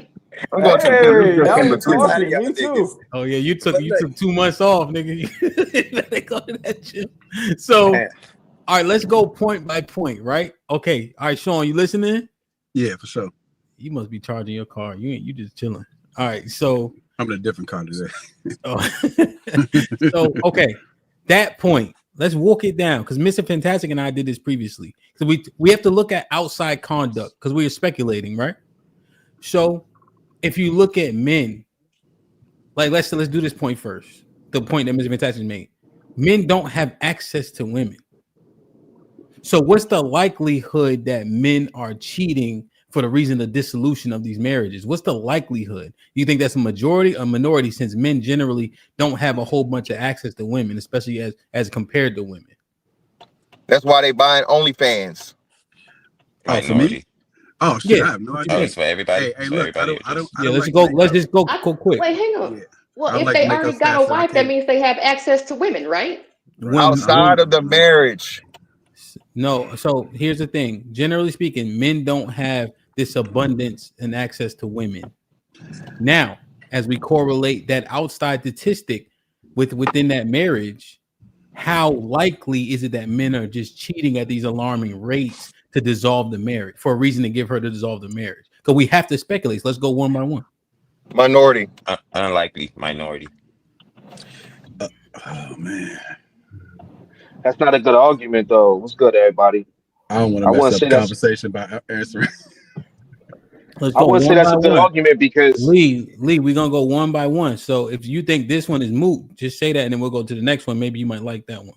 We don't have to stay on them long. I'm just asking, what about that one? No, I think the point is mute. Moot. It's moot. I see your Not point, mute. Ham, but moot point irrelevant. Irrelevant. So you don't think that that's a good? Go ahead. I'm just not a big fan of the whole stats thing I'm about to anyway. dip. Because we're talking general stats versus subjective people's real day-to-day lives, and it's like, okay, the stat stuff is good for online and it's real entertaining and it's fun and blah blah blah. But this why this one is a combination of two. The men, when we actually had a conversations, when you talk to men, a bunch of men that I'm talking to don't have a bunch of bodies. No, I get it. I feel it. You feel me? So I understand. I agree with your point, but this seemingly adds up. Go ahead, Chica. I know you got to go. Yeah, all I was saying is I pulled up something like the causes of divorce, 19 of the most common reasons. Yeah. A lot of this stuff is interpersonal issues and relations, just no moral. They don't share the same morals, or they're fighting a lot, or money, or cheating is in there. But but again, we got to go back to one. All of these, because again, they make fun of us, right? They already all these men ugly. You're right, the most unattractive things in the world, but somehow we got married. So, but those aren't the reasons that they complain about. It's this interpersonal issue, this relationship. It's not about cheating. It's not about cheating, exactly. So the thing is, with that being the case, we got to go back. We got to go back to the question we had a few weeks ago. Why do they seem so miserable? Exactly. Well, so that's the thing. So wait, let me walk it. Okay. So that's the thing, right? If Cheeky's looking at a list and cheating isn't up there now, or sorry, it's not at the top. Like these interpersonal relationship reasons are. That that lends itself to Mr. Fantastic point. That they, if it be like shit like that feelings are involved or how they feel, right, and they don't want to stick it anymore, then they would be complicit. They wouldn't be blameless if that be the truth. So that's why I wanted to walk down the list. Now, see, Happy, what you said, you said the word. Nobody was saying that women are blameless. Right, We're exactly. saying we are not the sole blame. No one said so. Hold on. I said most. Wait. See, this the is why. All right, so women I are don't want to have to responsible for drop the majority everybody of down because divorces. we can't. But we can't. If we can't have the conversation because everybody want to be obtuse, then we're not gonna get anywhere. So Man, what do we- I never. So I said complicit, right? And I'm saying blameless, but you understand. I always say all don't mean all.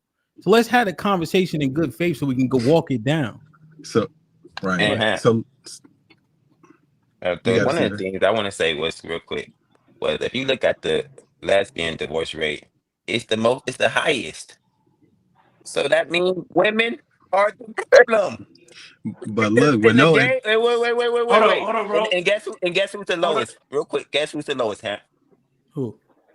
Gay men. Fucking easy, fucking peasy, Hey man. This shit is fucking man, writing itself, bro. Brother, The I women don't. got a that's fucking you problem. made a correlation, but you can't prove that correlation makes sense. You can't prove it, but it's a stat. That's it. That's it. But it's a Hello, everybody. How correlation. you mean you can't prove Use a it? But look, Maybe stupid don't know how listen. stats work. Listen, This is the problem. Look, this. But y'all gotta let's not talk over each. I don't want to have to keep correct. Let's not talk over each other so much, and let's do this for sake of conversation because everybody want to get in. Because I think people got great points. Let's keep our let's condense our responses. All right. So Sean, go ahead, and then I want to hear what Arnold was saying. So what CJ and Fantastic is saying, that shit could be 1,000% true, and I mean 1,000% true. Okay. All I am saying is based upon this number, we can't assume that it's true. That's all I'm saying. I'm not saying it's not true what y'all saying. I'm saying this number doesn't tell us that. That's all I'm saying. Yeah. No, 100%. It's not. That's why we're going line by. Let's see. Okay, let's eliminate this. Let's eliminate that, and then by deductive reasoning, we could deduce. Okay, this is the sex that's implicated more. So my bad. That's all. Go ahead, Sean, and then Arnold. The tricky part about that, so say for instance that article, right? It's on divorce.com that Cheeky just referenced, the 19 quote unquote causes. Now that doesn't mean that there are only 19, and of those 19, we have no way of weighing those 19 in terms of how much they contribute to the overall number. Okay, that's fair. You know we don't have I got you. You're right, but that take the fun out of it. We got 10. No, he's not. Well, no. He's not right. It's true. Here's what I'm saying. Here's what I'm saying. He's right about. There could be more than 19 reasons, right? That's what I'm acknowledging. He's right about But that. they rank they purposely rank them. Hold on, they rank them. Mr. Fantastic. Come on, you gotta. All right, everybody gotta listen now too. Now, come on now. So he said there's more than 19. He didn't say that the other ones are more important or more common than the 19. He just said there's more reasons. Yeah, but this point, y'all got it, bro. Is no real arguments being made, dog. And I understand we're not getting a chance to walk it down, Mr. Fantastic. Because they're not being honest. You're not having an honest conversation. So now, it's number 100 on the list. So hey, it could be 50% of the problem. But what are we doing? And bro, nobody ever said what number it is on the list. I said of the 19 listed, we don't know what weight each one has, and also we don't know. They rank them. It's ranked. But listen to what I'm saying. Hey, this IQ test could be easy peasy. How do you, CJ? Come on now. Look, how did they come to that conclusion? They asked many people. Right. How many people did they ask? At what? Okay. So look. If they gave us a if they gave us a survey, I refuse to say that. If they gave us a survey right now on a certain topic, right? It could be politics, it could be anything. Generally speaking, that's going to be based upon our opinions right now at this point in life. It literally is a snapshot of right now today when I answer the poll. So who did they poll? How many people were they? What were the research methods? There's so many different ways you have to look at how they came to a number. Divorce paperwork, you can redact it and get information. So in any divorce paperwork, you take the paperwork, redact it, and take the reason. So that part, they're getting it from people directly. And there's one thing I say previously: Family Feud only poll 100 motherfuckers, but anytime you watch it, them top 6 answers be damn near on point. So that's the thing. You could do the practicing what you're doing, but then it does come across as a little bit like, all right, now, do you want to participate or not? Right. But look. So even with that, right, they ranked the top 19. I think the top one was interpersonal things or irreconcilable, whatever the case may be. What does that really mean? And that doesn't assign a gender to any of it. Now we're all looking at the same thing. We all got the same Google. We can go to divorce.com and see that same article. It doesn't assign a gender to it. So what does that tell us if it doesn't assign a gender to it? It could be how does that lead us to believe that it means women or men, other than our bias in the conversation? It could be either or.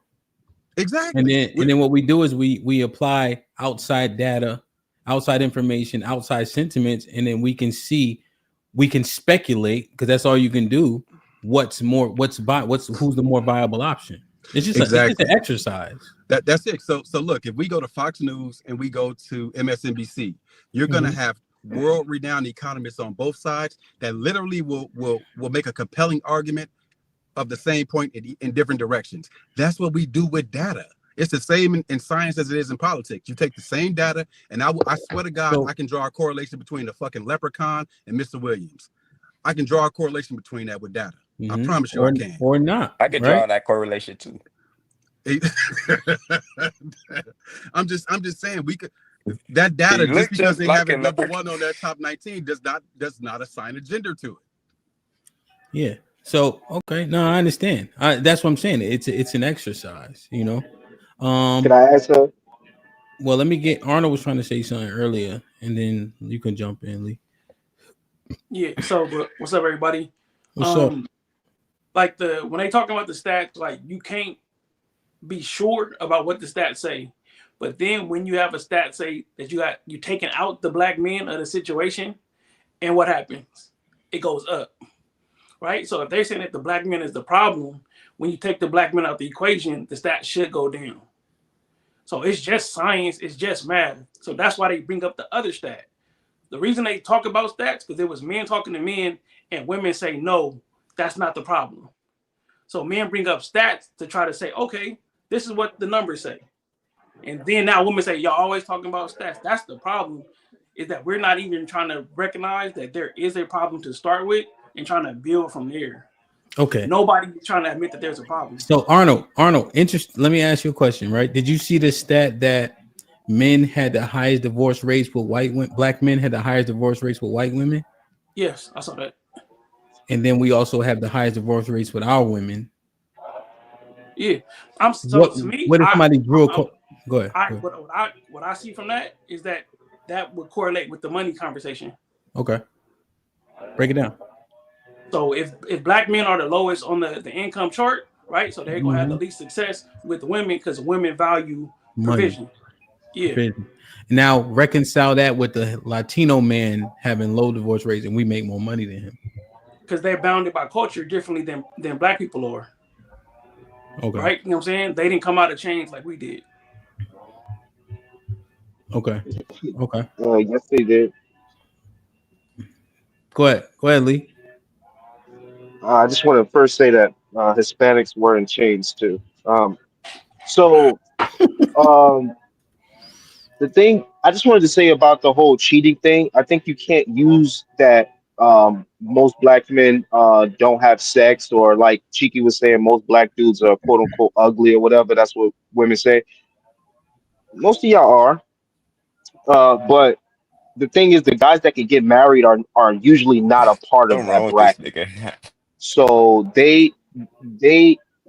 you can't say, oh, because they say most guys can't get women. The guys that can get married, they can get women, which means that they can cheat. So to take cheating off the board just because you said that, I think that just kind of it's like you're not looking at the whole. You kind of disregarding the fact that he got married because say the guys that can't get women are usually not even in the mix at all. They not getting married. They incels. Okay. I mean, okay. All right. So you disagree with that argument. Go ahead, Kelly. And then it was also argued that those 8 people didn't speak about black men or whatever. That was also an argument as well that I remember from like either last week or 2 weeks ago when it was discussed. The what? That the 8 bodies by 35 or whatever, that wasn't mostly mostly black men. That more so speaks to white men. That was an argument made. Yeah, I know. And in the anecdotal, when I'm talking to the young brothers, I think I talked to 4 or 5, and they were in that range at 30 years old. So I don't know. Hey, Hamp, on the slide. I appreciate you, bro. Hey, AM, be safe, man. Did you send me the camera stuff? Yeah, I dropped it in the back chat. I appreciate you. Hey, be safe. One other quick thing I wanted to add, like, because I can't offer too much value on the whole stats thing, because y'all mute if you're not talking. I'm more like preemptive on the whole thing. If we're going to talk black male advocacy, blah, blah, blah. But something I always said in the black manosphere that guys didn't like was the greatest threat to any man is other men, another man or other groups of men. So my focus is make myself the strongest man on that level, not to impress women. That was just one other little note I wanted to add. But I appreciate you, bro. Salute Yeah, to you. no doubt. Be safe, man. I see you soon. Good chat. I got AM. And my boy Ilkan said his camera better. I don't know. That camera pretty damn good. Nah, Well, that that shit camera was was nice. nice. I don't know, man. I just wanted to see like line by line because it is speculation, but what can you weigh against it to come up with a decent hypothesis? Or About the is it women, about why the women are leaving. well just with the 70% stats? So the disagreements that we uncovered today is it ain't about the stat, it's about how the stat is used. Yeah, I The think picture that the stat is used to paint. I think my stat pretty much helped clear that up. Feel me? If lesbian relationships have an even higher divorce rate than interracial, Mhm. what's the word?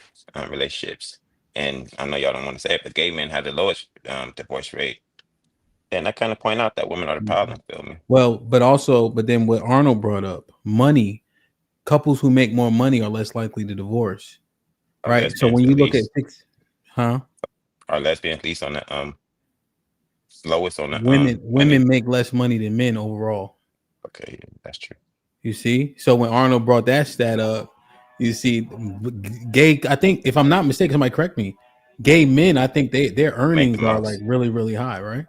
Yeah, of course. And then people that are together, men and women, just are less likely to divorce as well. That have but more are they money. but who's lower? The lesbians? But they don't make no money though. But it's the That's money. It true. goes to the, But But are the then the ones money comes but in. are You the see what I'm ones that's saying? not making money the ones that's getting married? Oh, it's a lot so of all right. I'm so not so gonna go into that much Exactly. I nuance. was just Feel about me? to I'm say not that. gonna go into that So much nuance. I that's was the question, I was CJ. just about to So say that, bro. so we gotta have a conversation, right? Is the money that's making the cooperation go out the window? Because we seeing, okay, when you marry to a woman, you out the door too. So when you marry to a black man who's at the bottom of the pay scale, you out the door. When you marry to a white man, you willing to stick around for whatever's going on with that man. That's what the stats say. So I'm saying it's coming down to money. So let's have a money conversation. That's, to me, we could break ground. We could fucking build a whole fucking mansion off this fucking information, bro. Instead of going back and forth about who wrong and who right. The money matters, huh? Money matters for sure. Now, okay, let me ask y'all this. Hopefully, Miss Fantastic Clips, what up? Moses, what up? Now, let's say we look at conduct, and I have ran this down, and I want to get y'all opinion. I didn't make a determination. I was just thinking of different things, right?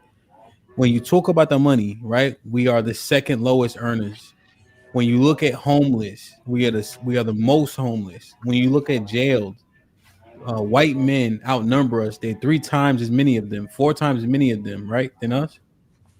But they have 32% of the jail population. We have 31% of the jail population. When you look at crime rates, we generally lead. Does that speak to conduct at all?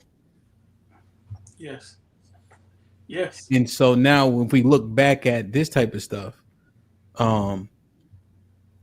you know do we have the most out of wedlock children, like black men, or do Latino men have more? I think it's us, bro. I mean, I'm assuming, I don't know what the numbers are, but I'm assuming it's us. Okay, I don't know we the can look numbers it either. up. I think they do, but I'm not sure. Right. So does this so let's say we look at conduct. If it correlates back to behavior, does that speak to anything about why these relationships are dissolving? And I'm just asking. If it doesn't, it doesn't. It's apparent that it does. Okay. Say that again. Ask the question for me again, please. Well, let's do this. Let's let them answer, and then you'll get the gist of the question. Then you can go. Anybody having a response? Yeah, can I jump in? What's up, Moses? What up, everybody? What's goody? So yesterday, Where you been at, nigga? everywhere. It's a lot. Come check on me every once in a while. You know what I mean? I be coming through. I come through. All right, go ahead. Yeah, it's been a minute since I've been listening in, but yesterday, I don't know who brought it up, but somebody gave a stat that 60% of black men are in their 30s. If you think about that, I don't even know why they had mentioned it, but that stat can mean different things to different people. The reason I'm bringing it up from like why it's relevant here is like the statistics that you're talking about of divorce rates or whatever, like black men earning less or homeless. If the majority of us are going through this part of our life, then we're going through certain things that like 30-year-olds go through. And then yesterday, I asked that question about being 10 years, like in 10 years, what will the culture look like? If the majority of black men are in their 30s, we're going to mature. So the culture is going to look very different. But I don't want to go into that question, but it's like that statistic in and of itself meant something to me that maybe I started to think about it a different way, where it was like, this means something deeper than what some of these statistics that we just like, oh, divorce rates are this.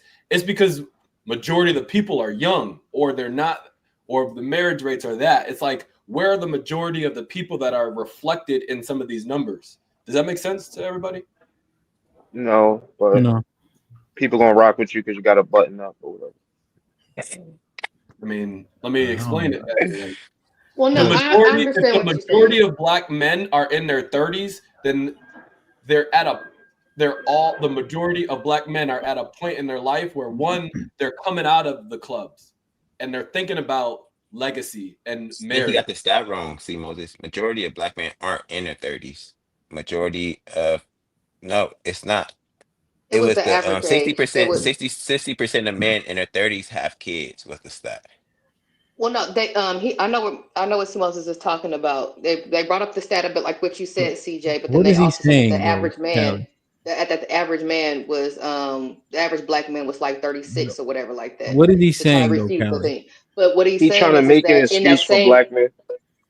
But what he's saying is that in that same age range is when you start to either start to go ahead and you excel serious? or you fall off. You know what I'm saying? That's what he's trying to say. It's around that same kind of age range where shit can either go really good or really bad. Right. So you're saying that's when people start to get serious around 32. They're either gonna fail or succeed. People start to lock in. Mm-hmm. Okay, you're saying that to say what? I'm saying that to say let me back up. The culture is made up of black men. Like, we set the tone for the culture.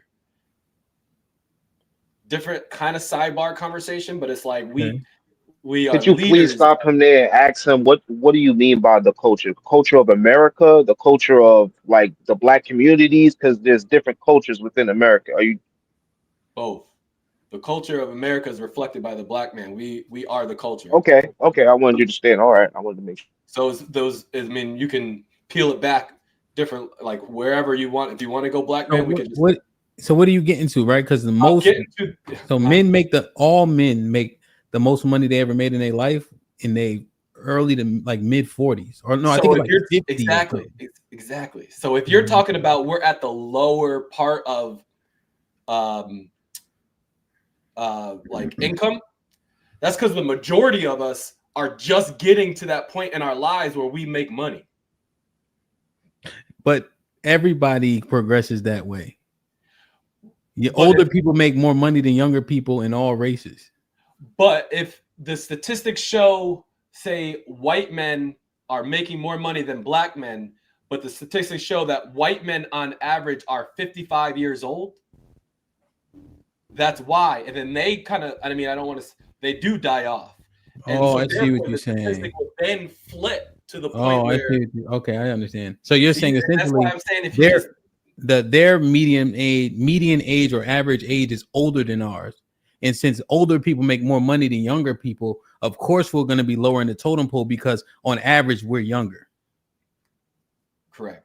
But that's not even just that one thing. That's a lot of stuff. That's like what we're interested in. That's why a lot of these that's not what that means. Dating stuff, it is hitting off because the majority of our people are in this age range where the numbers hit, but our interest levels are going to mature. Are you saying that wait, so you saying that they don't have a bunch of people in their 30s just like we got a bunch of people in our 30s? We have more people. So it's not even what I'm saying. We got more people. Yeah, our average age is younger than their average age. Based off of what when there's so many more of them than it is of us? It's That's what average. I didn't even. That the statistic was brought to me. That's why I was like, what does that even mean? It's like you would think So you that it's can't just get around that number. You can't get around. What's the point? So he's saying our money ain't as crazy because we are younger, so it's natural. It makes sense that we make less money because on average we're younger. And it's like the fact that 60% of us are in that window is actually a crazy thing when you think about like who we are and what our role has always been, because we're gonna be like when it comes to sports, when it comes to entertainment, like when it comes to our leadership, we're getting ready to get in the position of real leadership in the communities, right? We were young, we were fast, we were doing things. Are you trying to say the best is yet to come, ass nigga? Nigga, did you just come from a seminar? You doing a lot of hand gestures, nigga. I heard. It came from the PowerPoint production. Nah, you know what he's saying is You see how he moving his hand? This nigga making rectangles and shit. I was It's just a in valid the point, chat though. going back. I think it was with you, Callie, with someone else, and No, it's deeper than just even like you have to think about what that means to all of these conversations and the culture and America. So explain to us how that matters in relationship. Because people get married on average at 28 to 32. Money, based on the argument that Arnold was making, seems to be the main catalyst. And we can try to prove that by saying men make more money, gay couples make more money, and therefore they also stay married more.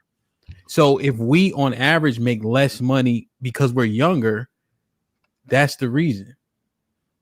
And we're not about to be younger. We're about to be in those positions to actually make one. It's crazy because we're getting information that I think we're going to treat relationships differently. Because now, I mean, I can only speak for me, but you start thinking about legacy. You start thinking about like. I heard this before. All right, so let me Okay, just. So peep this. Let's get out of that age group and then go to the older age group, right? Are they still having the same problems? The ones that actually have the money now, the ones that are off 40 and 50, like bro, what you're talking I don't about think makes so. absolutely no matter. No. They don't have the same. They don't have the same relationship problems that the younger people have, because the longer marriages are. The longer marriages are of the older demographic of us. No, I'm talking about a healthy marriage. It doesn't matter if they got married when they were 20. Well, if that's a different 50, argument. you're married now. You can't prove health. You can prove marriage, though. You can't prove the health of the marriage, but you can prove that the older people are married more. Right. So it's across the board. Well, it would actually go to his point if the older people are married more. And that's what we're saying. The older people are married more. Okay, well, I thought you were alleging something different. Well, he was trying to discredit what C. Moses' point was by saying it, and it's not a good argument. It's actually not a discredit, and I'm not arguing. What I'm saying is, I agree with you, C. Moses. Look, man, these young kids, they out here, they trying to get their money up. They're not going to get it until they 40, 45, maybe 50 years old. What I'm saying is, whether it's 60% of us in our 30s or 60% of us in our 50s, once you get to that point where you're stable and established and married, you're a part of the statistic that the married people. Okay, so Clips, let me ask you, right? So if we know that we broke, it is what it is, right? So what do you think the catalyst is? I don't know about the week, but well, go ahead. Except for you, right? The majority of us is a little broke. That's all. So we making it though, right? So what do you think? So I laid out a couple different things regarding black men in terms of our conduct. I think you were here, and I'm a flip it too. I want to understand you guys' sentiment. I got to get Mr. Williams in too. And what do you think about our conduct, and how does our conduct speak to how we operate in our relationships? I think the way that our conduct is portrayed in the media is actually piss poor. I also believe the piss poor conduct is piss poor. If you look around your community, you don't see men. Well, if you live in certain communities and you look around and see the men in your communities, you don't see those men with piss poor decision making and tragic outcomes and dysfunctional ways of moving around the planet. If you go to the airport, you see thousands of people. You don't see that recklessness at the airport. Even when we talk about the airport and we talk about, most of the time it's talking about women. You say, well, the ratchet girls, they got bonnets on, this, that, and the third. Yeah, that's about a very, very small percentage of the people that you see, black or white or other. But we actually tend to focus on that minute amount of people and not say, you know what, this is a civilized transaction that the overwhelming majority of everybody is making. Everybody's going through security. Nobody's coming in there with weapons. Everybody's disciplined, organized and structured. Like I just don't understand why we spend so much time on a thing that is so loud and not the majority. Okay. So our relationships are failing though, right? We're the least married people. All right. What do you think? Who do you think is the reason? I think the reason is poor decision making in relationships. I don't think that and now I'm going to break it down to just I'm gonna suppose we gonna all believe that we're all the same people, right? Just our people. I don't think that we actually have a structure in our community that shows what a healthy relationships look like, what problem solving in relationships look like. And I'm not talking about just between men and women. You got guys in the street that are ready to bust. Man, I heard the last week y'all was talking about, but we fit 40, 50, 35, 40, 50, 50 years old, talking about beefing with each other, not one another, but about what we do to a dude that's like, my guy, we actually are just off in that space. So regardless of your relationship, it's just not going to work because the way that we work in relationships. Okay. It sounded like you were talking about men. Do you think that we are the main reason why things work and don't work? I think that men actually should be the leaders in showing how things work and don't work. So in terms of relationships, if they're not working for our community, who would you put the blame on? So we get it. Both parties are complicit.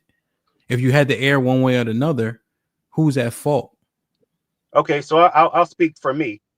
In my relationships, when things go left on a continuous basis, I'm not saying that one can't have a bad day or off moment. But if you actually, if I choose the wrong person, be it friend, homeboy, business partners, or female companionship to be around, then it's my fault. Okay, so you would put it. So I know that you take self accountability in that. Do you want this men to take the same accountability you do? Oh no. I actually don't care what y'all take.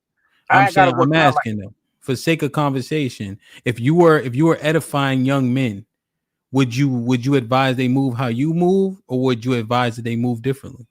No, I would advise that they make the best moves for them, whatever that means to them. Yeah, so that carte they don't blanche end doesn't work though, Clips. What you're doing is carte blanche is like do as you will. Leaving people their own devices, they fall short. So now I'm asking, you are edifying, you are counseling, you are mentoring 10 young men. And they're saying, yo, I'm in relationship, this and that. What if the relationship fails, what is your advice to them? What would you say to them? Well, it really depends on why the relationship fails. But by and large, we actually have to actually do better, choose better.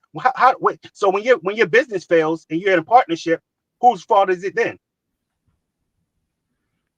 If I'm in a business and my business fails, and you're in a business and your partnership and your business fails, I blame myself because I know I have the most acumen. Okay, so then let's stand on that square and across the board. But so are you saying? What are you saying to men that if they have failing relationships, then they should blame themselves? What I'm saying is, get a partner that's actually more trustworthy.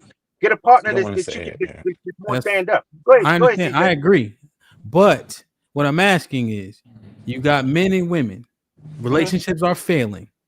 Right. Who's the reason that make the relationships work?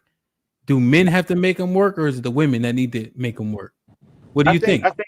I think that the man is responsible for making the family work and make this world go around. I also want to say this right before CJ jump in, because I'm gonna get off in a second. I listened to the podcast. I guess it was a few days ago, maybe a week now, And Mr. Williams is on here, and he mentioned something that was actually so fucking off to me when he said that he couldn't have his wife and his children around some of his family members because of what they could potentially do to them. Well, great, Mr. Williams. Thanks for saving your family. What about the other outside community? What have you done to actually protect the outside community from these heinous people in your family, from doing strange things to men and women, children, maybe even men, children and women that you would not keep around them? Well, for one, since 2006, I've been working with crimes against children. That's what I do.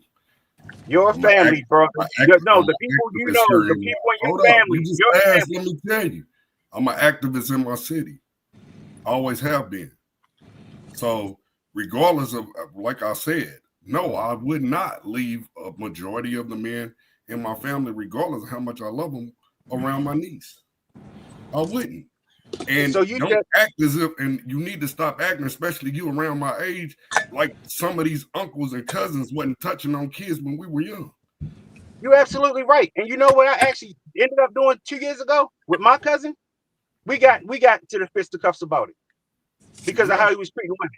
So what I'm asking you again, great with all of the outside philanthropy that you're doing outside of your family, the people, the ignorant niggas in your house that you know, not you. What about the community? What about my family? I just told you that I'm doing that currently. It's like when I take my niece to the bus stop every morning, there's a group of girls. Guess what? I'm the only male out there because these young guys. No. You're doing a backslide here, Michael Jackson. What the hell are you talking about, man? Like, you asking questions, I'm trying to tell you, and you saying no. You said nothing about your family. Nothing about these dudes, these degenerates. What are you talking about my family? I do not deal with people that I do not trust. That's what I'm saying. I keep awareness with not only my family, my grandkids and everybody. What the fuck are you talking about? You know exactly what I'm talking about. If you got a problem with me, guess what? Just have that problem. Keep that to yourself, though. Come on, bro. Then we got a problem. I'm just saying, like, I mean, you saying as if I said something wrong. I'm letting you know what I'm. I think it's self-explanatory. What I'm saying, you're just skating. It's cool though. Well, I think what he said. Yeah, I think what he said was he actually got custody of his niece, right? So not only does he have this concern, his niece is under his protection. He advocates in his community specifically. And if you say you got the fisticuffs to somebody, I would argue if you had an accusation about somebody that would do something to a child, you should have been shooting them in their fucking mouth. That ain't a fight to be had unless you beat them to death. So that's what I'm saying. Like, so it's all right. It subjectively it's nothing or it's something. But he seemed like he's doing enough. Okay. You know what I mean? I've been raising this girl for 10 years. I'm always protected. That's not what I was asking you about, but it's cool. I don't want to ask you about the girls. It's cool. We can go back. Yeah. And brother, I don't have no beef with you. So I wish y'all stop that nonsense online where y'all think that it's actually a problem between men. Because if men was in face to face, then they could actually solve a problem. We don't have no problems online, bro. It's not even a thing. You can't possibly. But let me get back to the topic, brother. Right. So we keep saying men are picking wrong, right? What's up, Chris? What's going on? What's going on? Make it quick. So now go ahead, do your thing. I gotta take a call real quick. All right. Imagine you go to a restaurant and you pick you get a menu, right? You pick the wrong fucking thing. You pick something that's nasty. You can blame that on you, right? Fuck, I picked the wrong thing. Everybody else look like they enjoying their food. Now, if everybody's saying, damn, none of this shit tastes good, you can't keep saying, well, you picked the wrong thing. You picked the wrong thing. Now, you can say you picked the wrong restaurant, right? Now, if all the restaurants are serving terrible fucking meals, you can't keep saying, well, you just picked wrong, brother. You just picked wrong. Go pick the one for you. Stop it with that same fucking dumbass argument. We need better fucking women in our community. We need better people in our community. And stop saying you just picked wrong. Well, go pick a one for you, brother. You picked wrong. That's the woman talking point. Keep musical chairs. Stop it. If all the food in the restaurant is bad, why you still going there? Exactly. The advertisement was good, nigga. I said that. Christopher J don't know how to listen. I said if you go to different restaurants and they serve bad food as well, If most of Wait, so are you most saying girls all the in your women are bad? community, Hold on, we just trying to most of them, understand you. most of them. Are most of all the okay, because I'm just saying, brother. First, you said women in our community is bad, and let's say I rock with that, right? So, but you still want to find a woman, you still want to build a family, you still want to have kids, and you still want to, cultivate that type of situation. Doesn't it like behoove you to just move on to the next one? Like I ain't got a problem with dudes. You Yes, want to go if I mess with go a to the white next shoe, restaurant, but then y'all but you keep just saying, said all right, most of them is bad. If you got that I mentality, how agree. you gonna move anywhere? Because I think again, like, and I'm not trying to use you, but you speaking the truth right now that most men feel. But I feel like that's a jaded truth because I don't believe. Okay, most is just 51%. If you're telling me 51% of women are bad, I agree with you, my nigga. Like nothing good is ever I really say easy. it's more than that. It's like 70, 80%. But That, then I'll okay, say this. okay, so it's 20% out there. That's not a bad number when we know that anything worth having is worth like But it's then not we going to be got easy to get. You feel we me? got about Like 65% of most of the men. time I see the shorty. Go ahead, But my like, bad. Go ahead. why are we using stats to determine who we're going to be with? I'm not even going to say What spend the the? rest. I'm not even going to say spend the rest of our lives with because, truth be told, look at your past records. Not you, particularly. Look at everybody's past record. You ain't never been with that chick all your life, or even for longer than 6 months. You just CJ, be honest and tell the truth. You just want to Christopher, bust something down. You want to keep it moving. You the don't have to use stats that. the Go stats ahead. tell you what do you have. The stats tell you what you have to pick from. No, it doesn't. So you might, yes, it does. What the No, it fuck do doesn't. you think stats do? What do you think stats are, Stats, brother? Man, stats, I just stats that dictate Fuck what them has stats, happened man. previously. Stats don't dictate who Yeah. Callie Bev is, does it? What's Does the the question stats again? that you read dictate who Callie Bev is? Oh my God. I'm She just, fits into certain stat categories. all right. Let's just Yes, give him she his does. stats. She Let's Like, fit just give into it to certain him. like, Let's stat let him. categories. like. No, I whatever mean, stat you fit into, Callie. How old are you? I'm Married 44. woman. You fit into a married woman kind of stat. You're a stat. You're married, right? You fit into that stat. Mm-hmm. Married women. You're 44. Women over 40 that's married. You fit into that stat. There's a lot of stats you fit Mm-hmm. into. but why are That's you all the resulting? stats tell you. Why are you resulting people to numbers? But as a black man, you don't want no one to do that to you. I don't say don't do it to me. I fit under a lot of stats as well. I'm childless. I fit You under want that someone stat. to. I'm You over want 30. someone I to. fit under So that stat. CJ is nothing more than a number, correct? I didn't say that either. That's what you said when you resulted stats. No, you don't. What the fuck, man? I What can't are keep stats? arguing. What are I can't keep stats? doing this. A group of what? Stats are start. Stats are a probability. It's probabilities. That's all it is. Y'all just not smart enough to Stats are understand it. nothing but Stats are probabilities. who. Stats are nothing but who, Probabilities. what, when, where, and how. It doesn't tell you why. That's all stats are. What the Are you saying fuck? Who, stats All right, don't what, tell you man. I'm not when, about anything? to do this where, with and y'all. how. No, It I'm doesn't not about tell to rate. do you a this with why. y'all. I swear to God, now I'm we not about about to to have do an this with y'all. argument about stats. That's why I said just give them their Exactly. stats. Like I don't mind you saying Oh no, that I that agree. Unlikely. I agree. Let the if they want to result people into numbers, man or woman, doesn't matter. If you want to put a number on them, go ahead. You live with your results, and the best thing you was probably looking for walk right past you because you resulted to him Bro, or the her to nothing numbers, but a number. Christopher, and Christopher, that's the and that's the numbers point. matter, brother. Hold on, leave. My bad, real quick. The numbers matter, brother. I don't know why y'all act like the numbers don't matter. The numbers don't tell you who. They do kind of tell you who you are. You fit under all kind of stats. Feel me? I'm a black man. That's a Right. stat. It's 40% of black or 40 million or whatever the number is. 30 Stats million, is for 20 per million black men in capita. America. Hold on. Wait, hold Stats on. is a per Let him That is a finish, capita stat. please. conversation. Just wait. Hold on, Christopher. That's a 'Cause I, stat. What's another stat? It's all kind of stats that I fit under. You don't argue that and say, why you don't call, I'm not a number. This is a stupid argument. I don't know why. And I just gave black men a compliment earlier, and I'm starting to take it back, feel me? Because this shit is getting ridiculous. How You y'all the don't black man. understand what You number. the black man. This You shit need is dumb. I compliments, nigga. You tripping. I'm already solidified who I am. I'm just an American. Fuck yeah. Listen, the stat argument you could give it to them, but what I think the stats do is okay. You're right. A lot of guys are running into women that have all these different expectations that make the men go, "Oh my God, you're so annoying. I got to get the fuck away from you." You're right. What I think happens. and why relationships aren't working is because then the guy becomes jaded and he doesn't go back out into the world, or he goes out into the world and he doesn't even know how to really interact with women, right? So I think that's more the point of the stats. Like, even if they do have these stats, like, I've listened to the stats and it never like swayed me to still not go out there and keep trying to look for that 10%, that 20% of women, because that's usually what your wife is going to be. She's not going to be like to expect that your wife is going to be 60% of women or 50% of women is ridiculous. So Lee, I'm so out. you Lee, good shit, bro. I'm out of here. Hey, I fuck with you, Lee. Christopher J, you cool all right, sometime, man, but all right, I don't bro, know be what you be safe, talking bro. about Christopher half the J. time. What? All right, Christopher gentlemen, J. y'all be What? easy. You cool sometime. You just be Put him in the fucking bedroom. Get him out of here. Come on. Wait a minute. Whoa, man, money here. Get the fuck out of here.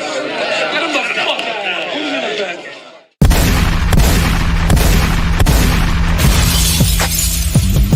Niggas want me dead. So still, put prices on my head. The cock my shit and I pop my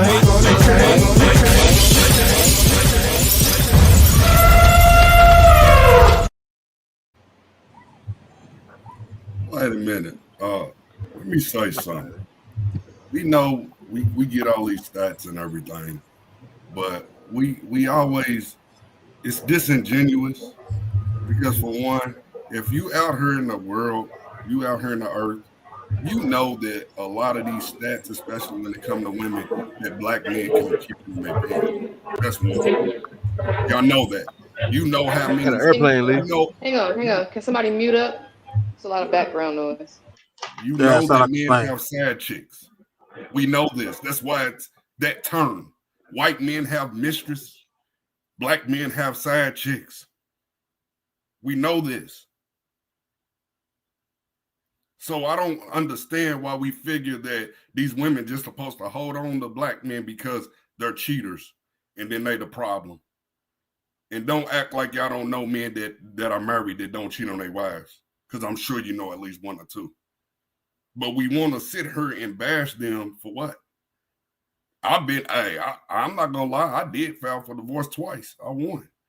But we have these arguments to bash the black women as if, oh, well, 1 minute y'all want it both ways. Oh, well, if you get married, they don't want to do this because they're gonna take all your money. Most of you don't even have assets, don't even know what assets are, for one. For two, if you actually know about no-fault states, that actually helps us as men. So you're not going to lose all your property or anything if you fail or if you choose to do that. And we don't say that, which no-fault divorces actually help the men. These are things that people are not thinking about, but we use everything against the black woman when we need to correct ourselves first, and guess what? They'll follow. Nobody's perfect. We're going to make mistakes. But to sit here and just use that stat as if, oh, it's wrong for hey, be faithful to your woman. You'll have less problems. That's all I got to say. I'm just tired of these it's like we will scare these young. This might be risky. I feel like we scaring these young black men not to get into a relationship because we're giving them bad advice. We really are. And I think it's just disheartening because whatever, I don't care, minister, red pill, whatever you want to say, they're giving bad advice. They're telling you things that does not happen out here in the world like that. Find someone who's for you. There are plenty of good women out here. You just have to look. And then when you do, make sure you're dating with intention. Let them know what you want up front. Now, if you want to just go have sex with a woman, say that. But if you're looking for a wife, you can find one. And I'll leave it there. See, I remember when everybody was down in Houston, we was talking about the baby deletion stats and how it was used to weaponize against the women. I guess we made a proclamation that moving forward, we will no longer use these stats to put down the women. But whatever principle that we was able to formulate from that conversation, why does it have to stay with baby deletion? Why can it not go towards marriages, all these other stats? And it goes both ways. Men use stats against women. Women use stats against men. What's the reasoning for using these stats? And quite frankly, like I said, they're nothing but who, what, when, where, how. You're never going to find out the why of these stats unless you sit down and have a conversation with the person ahead of you. I mentioned this on Sherrod's show the other day. It's unfair for me to go up to a woman and throw stats in her face before I even tell her hello. I just resulted her into a number. I'm going to see her as a human being, and we're actually going to have a conversation. The stat stuff is a per capita conversation, and you're not having no per capita conversation with the opposite sex, depending on what your intention is. So treat them like a human being and put the stats to the side. You're talking to a human, not a robot. What's up, everybody? What's good? Sorry if I'm skipping the line, but what up, Chris? I'm sorry, What brother, up? but that's what's happening, bro. Like what you just said is happening. So I don't know if that was trying to make a point that it's not happening, but that's throwing the stats in women's face and stuff like that. That's not happening. I don't see that. No, You it's said not. it's not. You said it's not happening. What you said is happening is not happening. Yeah, no, it's not happening. Yes, it is. T-Liz, it It is. You happened know earlier. why? Online, it's happening, but Hey, can y'all hear me though? Yes, Fo. Yeah, For the perfect example Hey, of Fo. us, what's up with y'all? What's up with y'all? What's up? For the perfect example, This might be risky. Get him out of here. what the hell he do? You know, Okay. windmilling. No. For the perfect example that it's saying that this guys are not trying. What Hank was saying earlier, we're not even trying the methods. We're not trying nothing. We hearing. Is it really just showing y'all scared to get out there? We get so much rhetoric from different people. They scared tactics are scared. How they messed up and do. We hear so much of it that the guys are not trying. You're not trying. You have your own lane and own aura, bro. You got to get out there and use that shit. But what I you doing, bro? disagree. I disagree. I That's don't, not bro. what that's not what I'm Yeah, I seeing in the disagree earth. with that. That's not what I'm seeing, and I understand I'm using All my right. anecdotal experience, right? But you got to understand, I always use my where I work in the cities that I live in as an example, right? Again, I'm in I'm in North Carolina. I'm in the Raleigh, Durham, and then where I work at is a small city, right? So it's like when I'm looking around, I'm not seeing what everybody is talking about online, but I'm seeing the same problems when it comes to the relationships. They just effing their way through it, or they going back and forth with the women. They not applying the logic that we learn in here. Like those conversations aren't being had. So like once I talk to them and I tell them like, yo, here's a different side of it. And it's not one side or the other, like, oh, bashing women. I try to come from a balanced perspective, but once I tell them, you know, from a man's perspective, especially the guys, they understand and they appreciate the advice because they talk about it all the time. They never heard it before. And they never heard it saying the way that I say it. So I resonate with the fellas that I come into contact with when I've seen and talk about the things on here. They don't know. They just feel like the girls that they dealing with is just they problems, but they deal with it because that's just what it is. That's the culture we in. So I disagree with I ask y'all you a question, wholeheartedly. bro. Yeah, go ahead. I'm right here. Okay, let me give you a magical world, right? Where you could pick the percentage of good women to be out there in the world that's reasonable. What would that percentage be? Out of 100%, I'd probably say maybe about 25, maybe 30%. That's So all right, let's exactly go. what's Let's just kind go of with out 20. there Let's go with already, 20. though. Let's go with 20. Let's go with 20.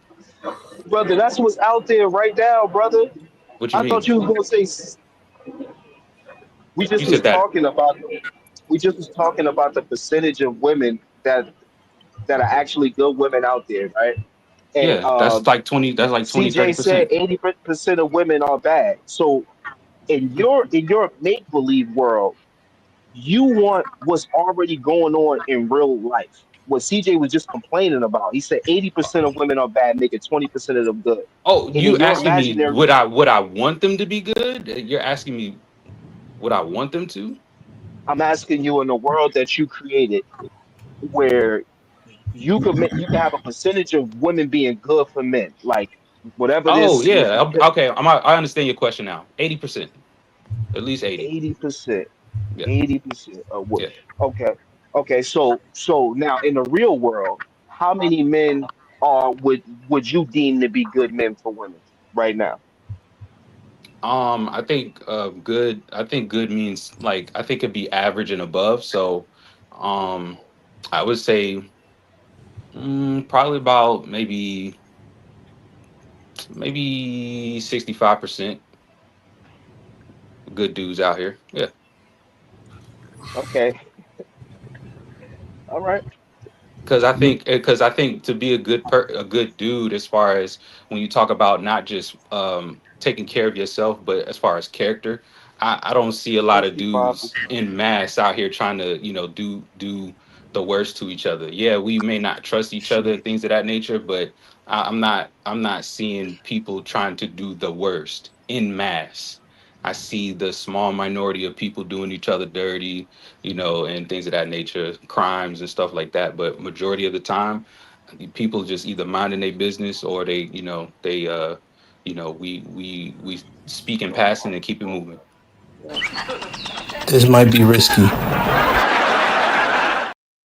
All right, Leah be back in 10 minutes, man. Like, share, subscribe, tell a friend, and tell a friend. Hit that like button right now if you can. That helps the channel the most. Go ahead, Callie. I'm gonna read these super. I was gonna ask. I just wanted to make sure that I understood you right. You were saying that 80% of the men are good and 80% of the women are bad.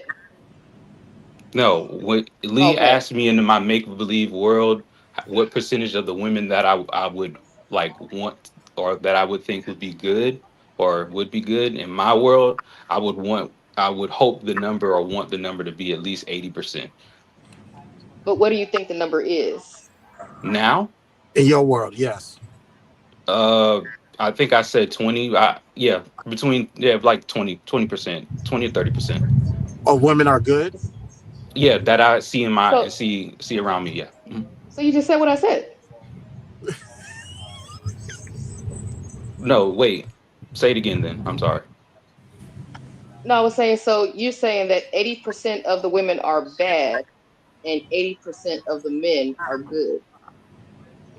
No, he didn't say anything about the men. No, yeah, because we're talking about 65% two. of men are good. He was talking about a fantasy world versus the reality. What So percentage of the women are good in your reality? What in you my think? reality, Yeah. not a lot. I mean, What percentage? like I What said, percentage? What percentage? so like I don't know, like maybe 20, 30%. Yeah, 20%. 30% of the women are good. 65% of the men are good. Yeah. All right, let me read these real quick. Leon would have been a member for 3 months. Wait, am I missing something? No, you said what you said. Today we learn our women hate facts unless it's about downing black men. Naked with the $2 says, how about we blame the men for getting married? And TAT, what up? With the $10 says, Hamp, you and I are married men and business owners. If there was a forklift, truck, piece of important equipment that we need daily that has a 70% failure rate, I wouldn't buy it. The 30% is insolvent. I agree. King, so Sean not up here no more. I apologize. I missed that. So let me know if you wanted to use this. I'll look in the chat. Put it right now until I get finished with these. Onika with the $5 says safe assumption. Women don't understand a man, and when it doesn't align with what they want, they bounce. We see it all the time. Dark times ahead. Zero Talents with the $5 says most women leave because he lying, cheating, lack of communication, money, or abuse. Dre on the grind with the $2 says we can wildly speculate on the other side too. Jay Miller with the $5 says Sean's analogy would be valid if divorce filings didn't state the reason for divorce. Mo List was popping with the $5 says not to sound crazy, but if we all understand all things must come to an end, why can't marriage be one of them? Aaron with the $2 says if you beat 90% of Super Mario, did you beat the game? No. Dre with the $2 says we don't know what we don't know is not an argument. Ray, what's popping? This is my brother Ray Midnight. He's been a member for 12 months. Appreciate you. Aaron with the $2 says next Friday, Sugar said money make the. I'm not saying this. Striking the wrist with the £5 says everybody wants you to use facts and stats until they don't match their narrative. Then they want to talk about nuances and gray areas. LOL. Red pill equals facts. Making the world go round with the $2 says there are more old white men than old black men. Yeah, that's what most was alluding to. Joel with the $10 says if the goal is for men to get married younger when men are likely less financially ready to do so, how do we show men that is even a reality given what men are told about their money and worthiness? Yeah, it would be hard to reconcile it, right? Aaron with the $2 says men are gods, we are not human. Come to see this. Shaking my head. Baby Sneak drop clips. TMB with the $2 are Christopher J and Clips twin brothers? No, but that's my guy though. Judah Shalom Ock, so he dropped Mr. Williams. He said Mr. Williams sound like a broken record. And then Clips said if I gotta go, Mr. Williams gotta go. So Mr. Williams got a few more on his bid. Dollar was popping. Dollar been a member for 9 months. Said everybody tells black men what to do but black men. We are the only melanated men and race on earth that don't possess our own language. Oh, and May with the $5 says, pack Callie up. Tell her go take the meat out the fridge and start prepping for Sunday dinner. Crazy. All right, so O and May got Callie out here for 5 minutes. They gave Lee a bathroom break. So Lee will be back at in like a few minutes. Okay, so now Lee got another 15 minutes on him. Darius with the $10 says, Callie, you are good. Still need at least one on the panel. So Callie back, and now she got a $5 credit. Baby Sneak, salute.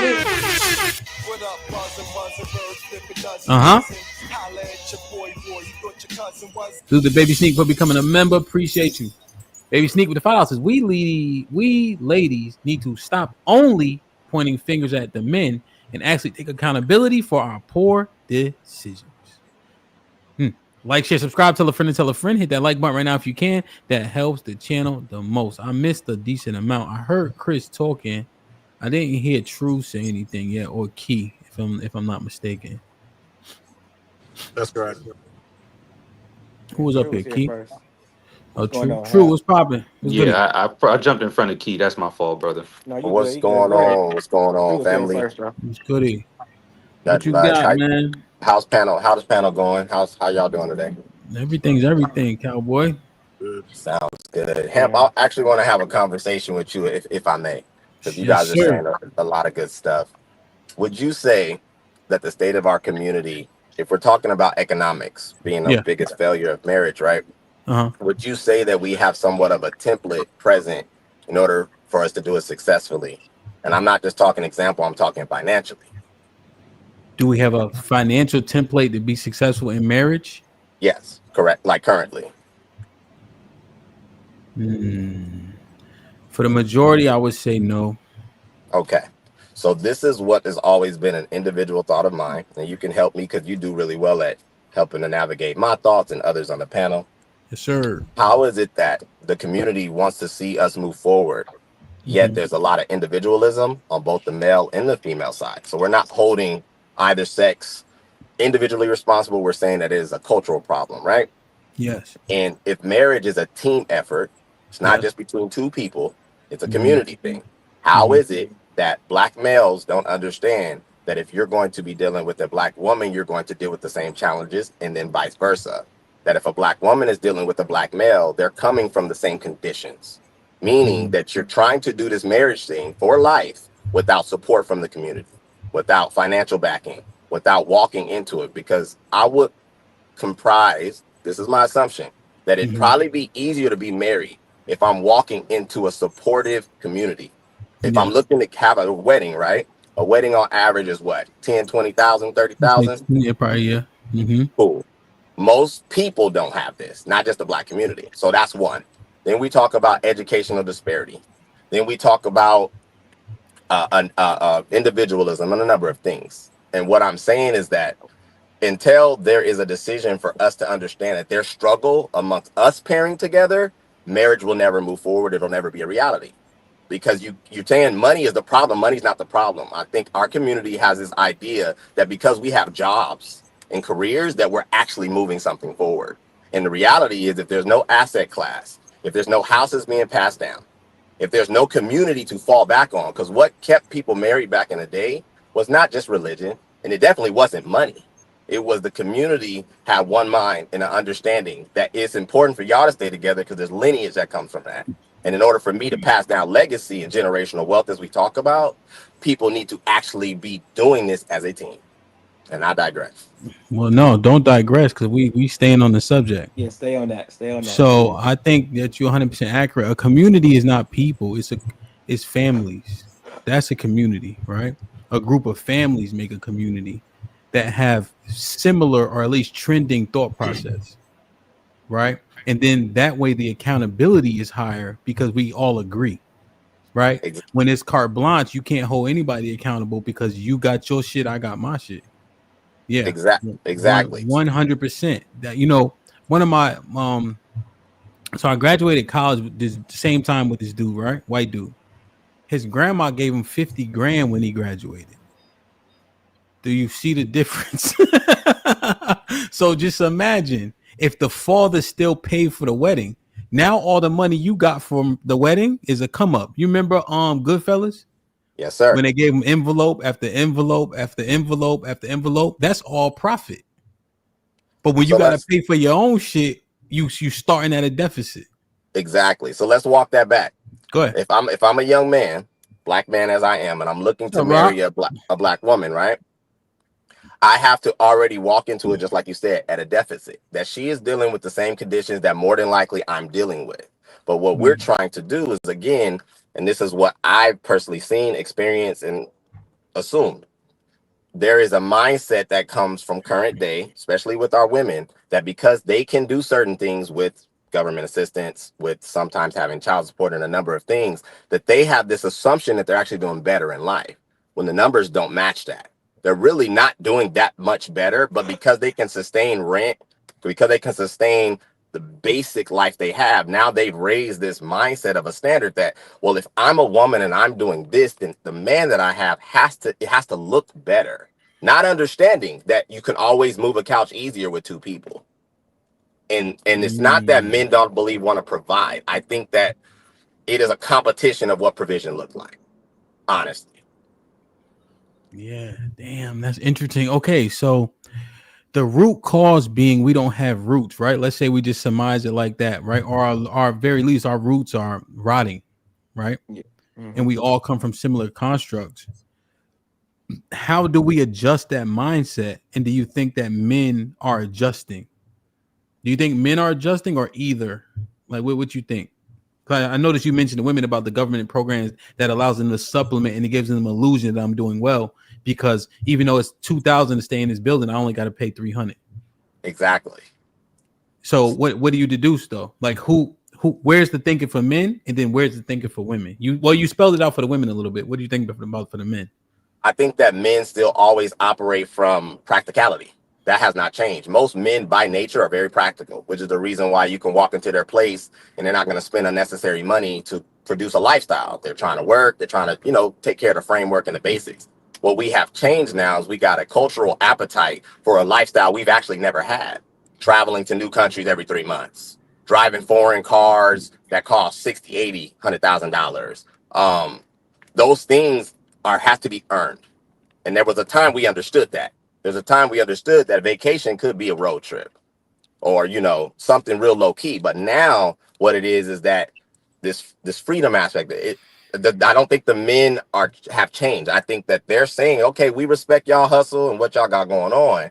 But in order for me to be the man you want me to be, there may be some assistance I may need potentially, or you may need to be patient because I'm coming from the same background you're coming from. If I'm going to marry you, I can't necessarily. Oh, no. Yeah, phone Damn. call. Think you got a phone call. That was a lie. Okay. Hey, Rock, what's popping, man? I ain't see you in a minute. What's good? Oh well, man. How you doing? I'm doing the right thing, man. I can't complain. Who gonna listen? You know. Nobody. Nobody gonna listen.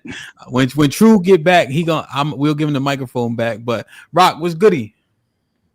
I'm sort of clueless up here. Like I came in at the wrong time. I don't really have like anything to contribute right now. I was gonna bounce off wherever the conversation was going. So Yeah, that's what she said. So Yeah. essentially, the conversation is we had a conversation, fantastic verse, dude named Flow State, right?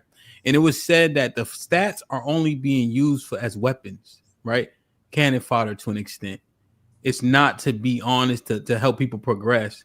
It's using certain stats to defame or weaponize it regarding the women, right? It's not genuine edification.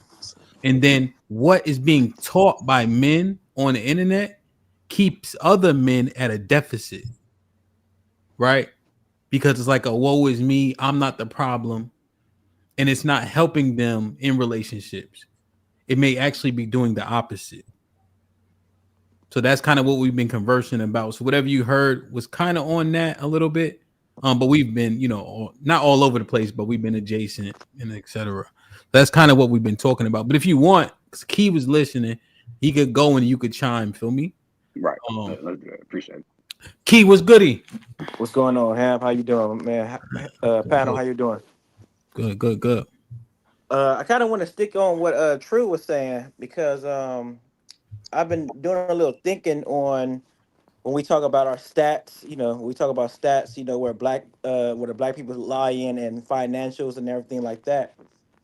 I can almost argue would say that us as a culture, we're the most individual. He would say we're the most individualized as a culture as anyone. I would say in the United States. Would you agree? We're and I'll let you answer before you go. It's so many white people and they got so many different, you know what I mean? So I would say that they probably are a little bit more just by proxy of being German, Irish, all this other type of shit. I think black people actually have a lot more commonalities than we give ourselves credit. Like for instance, let's say all 7 of y'all standing at the park chilling and all that. I come skipping by, then I take off. What's the next move? We running. And we from all different places. Okay, but when I say individualized, I wouldn't say as a culture. What I mean within a family, and what I mean is. But no, I catch your drift. Yeah. When did you have to be? Did you have to move out of your parents' house, or did you was forced to move out your parents' house? Did you have or you had a choice? Yeah, I had a choice. I was in school, and then when I got back from school, then I'm there, and then I moved. You know what I'm saying? Okay, so I was. So I had a choice. Okay, so I would almost say I would feel like more majority of black children of going through 18 through 25, 28 are forced to be out their parents' house for not. But you know why that doesn't. You know why it doesn't resonate with me, and I'm not saying you're wrong. Is because Section 8 being passed down. So many people growing up in the same house they grew up in, like a lot. Like if their family didn't keep the house, then that shit is everybody live at grandma's house. It normally sold separately. Grandma's house normally gets sold separately. No, I'm saying, but in the event that it doesn't get sold, you see the whole family. Like our pain is older, but he says whole family just lived in the house. I actually see that more often. Like our people don't go to elderly living communities and things like that. They generally stay with us. So I do see, just in terms of if I was answering that question, you know what I mean? Go ahead. Yeah, I respect you because we all come from different backgrounds. I would say on my side of town. I mean, another thing too, you live more of a. I give you more of a family oriented style. I don't like. I'm from LA. I don't see it. We always quick to get our own apartment. We're quick to get our own apartment. I see 17-year-old, 18-year-olds quick to get an apartment more than we would stay in our parents' house and give our parents the money, and then our parents would build up on that. Even do the where kids I would leave say, though, or does the parents kick them out? I would say even like if I say individual, we quick to hurry up and stay. We're not quick to stay. We work together as well. Not sometimes get quick to leave and quick to get kicked out. Both ends, as both of our ends are the Well, same. where's the majority lie?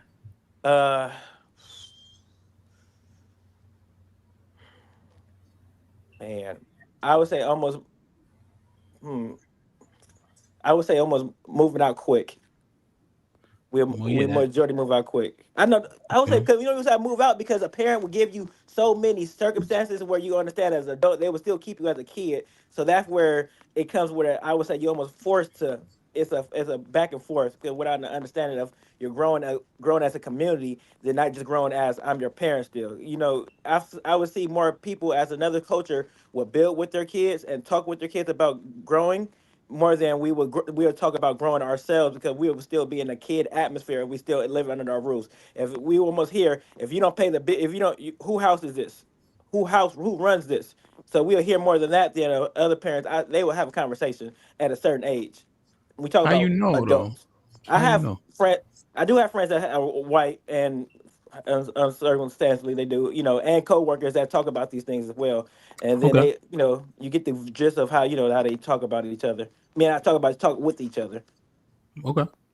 Yeah, I mean, I don't have a reason to argue. I just anecdotally I seen people just not get kicked out. Like they usually just leave, So, but no, I hear you. I think what it is the mechanism. So how it starts to manifest, key, right? You got to start help paying bills and shit like that. That's the parts that people like. You know what? Yeah. I'm out of here. You know what I mean? So I But understand you though. I understand that, but this where I see where if you start paying bills, I feel like where we get selfish is we're not using that bill money paid to help to grow the family to a more better state. Where the other families are using that money to either build a house in the backyard to turn into another house, or are buying the next door house for them to get ready for another house. That's where I would say the individual where we come individualized. We don't use it as a community size as that. That's how I look at it. Well, most people live in paycheck to paycheck, so that's bill money. You know what I'm saying, like it just is. I don't even think it's malicious.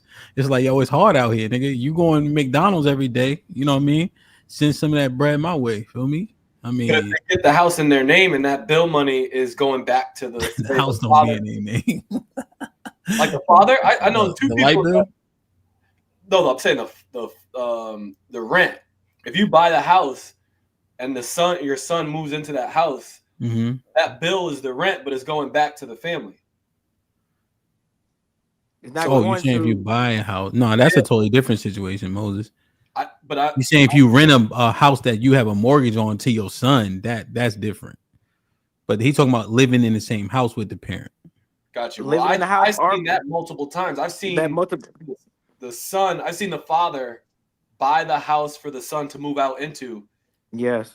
And that would be their house, and they basically paying the father. Or build another house. Build another house as the Mexicans normally do. Turn that garage into another 2-bedroom house where that money is now circulating even more money because you're not spending it to some rental place that's literally where they making. Where I'm at, I'm paying $1,900 a month. Let me say this real quick. I think I'll be quick, and then T. Lee, you could jump in. Rock, let me know if you want to say something, and then Mr. Fantastic, you want to say something on this specifically, you can. Then we're gonna give True back the floor to finish his premise. All right. So just real quickly, right? I think that we're learning, right? And as we amass more money, you'll find that we start to do these things, right? Because a lot of our things that appreciated were sold off when they were passed down, unfortunately. I think it was the boomers maybe or the extras just start selling that shit left and right, which kind of hurt us in the long run, right? So my goal is to get a house per kid essentially, right? And if that house appreciates by the time they get older, then they can do what they want to an extent, do what they want with it, right? Whether it be paid for their college, if they sell it, maybe they go to school where that house is, and now they can stay there, charge their friends for rent, things like that. There's another plan I got. Hold on, right? Let me finish it. Yeah, just be quick. And so the other one is I buy a house, all the kids live there, they all pay the mortgages, or they paying it independently, pay that bitch off in 2 years, but the next kid buy a house. And then they all pay that mortgage. Then the next kid buy, I don't know, just things like that. But they have to have a good starting point, and they have a good layout already because my mom and them are doing pretty decent. You see what I'm saying? To your point, or to the points that have been made. So go ahead, T. Lee's Rock, Mr. Fantastic, then we can give True back the floor. No, just you literally just made my point. Just how your mindset is thinking. That's where we need to be at. And by just almost where I think where Moses was saying, look at where the age that we are at that thinking like that again. that they are still living. The ones that sold our property, the ones that we should have been, the ones that should have kept our properties are still living. So now we have to restart that whole vamp up again, and we are now at a, you know, the market is crazy, but we got to figure it out to that point. So we have to start going in that mindset. But we have a little bit too much individualism because we know brothers and sisters should be almost living together, still living with at least with each other. You know, trying to get a house together. And brothers and sisters be like, hey man, let's all piece up on a house. We all live in it. You know, instead of being like, oh, look at my house, bro. Oh, look at my house, sis. Nah, we should be like, oh, look at our house, community. You feel me? Instead of looking at our house family. You feel me? That's how we, you know, that's where I go at. But I digress to that. I just want to add one stat here to yeah, go ahead. You got it. So we were talking about the numbers and the averages of men and whatnot. Over the next 2 decades, $24 trillion of land is going to be sold. The farmers are basically getting to an age where they're like retiring, and they need to sell all their land. So someone's got to buy that. And that's where a lot of the conversation goes, like foreigners and banks, they're buying up all the land. But there's also a average age of the black man that is coming into a point where if you can't buy that land, you could get with a group of people to buy that land and start to do some of the things that we're talking about. But these things are almost things on a shelf for us to have these conversations, but also go and see that property or see that land and get it for cheap, because I think there's way more land than there is people trying to buy the land. So I just think that some of these things you can't even it's just a natural evolution of a group of people getting to a point where they can't handle something that once was, and then they need to hand it off or sell to whoever's ready to buy. Hey, True, go ahead. I gotta come back up on the stream. My phone overheating. I'm gonna go after you. Yeah, no, I wanted to add that what I was speaking to and apologize. Every time I get on this panel, it seems like my girl know I'm having a good time and she calls, so I apologize. But it's just to what I think C. Moses was saying. We all know, I believe, what to do. This is my strong assumption. I have a lot of faith in the community, but I think that we're the only demographic of men who are shamed for the things that you shouldn't be shamed for. Like that song No Scrubs back in the 90s was ridiculing men on not standing firm on being able to do man stuff, not understanding that no man does anything by himself. It's a village. It truly is a community. And I don't know why something happened to where we don't see that it is a collaboration. In order for me to be great, it would be best suited that I had a father to teach me, or an uncle or a brother, and then the neighbors, and then the church, and then whoever. It's collaborative. There's no community that thrives alone.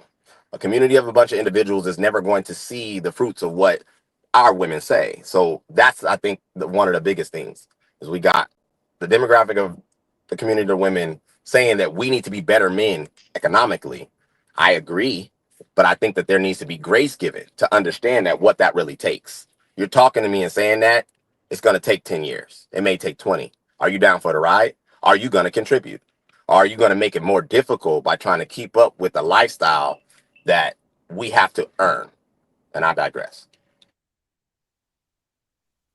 All right. So hopefully I should be good. So Hampa had asked you a question, True, about like what do the men do like once we come to that realization. I'm paraphrasing, I could be wrong, but to answer his question that he asked you, I would say that because for me I had a support system, but there was a lot of suppressing and not listening to what the men of the family had to say, because we're of age now, like, and my family, we're not young anymore. I'm in my early 30s.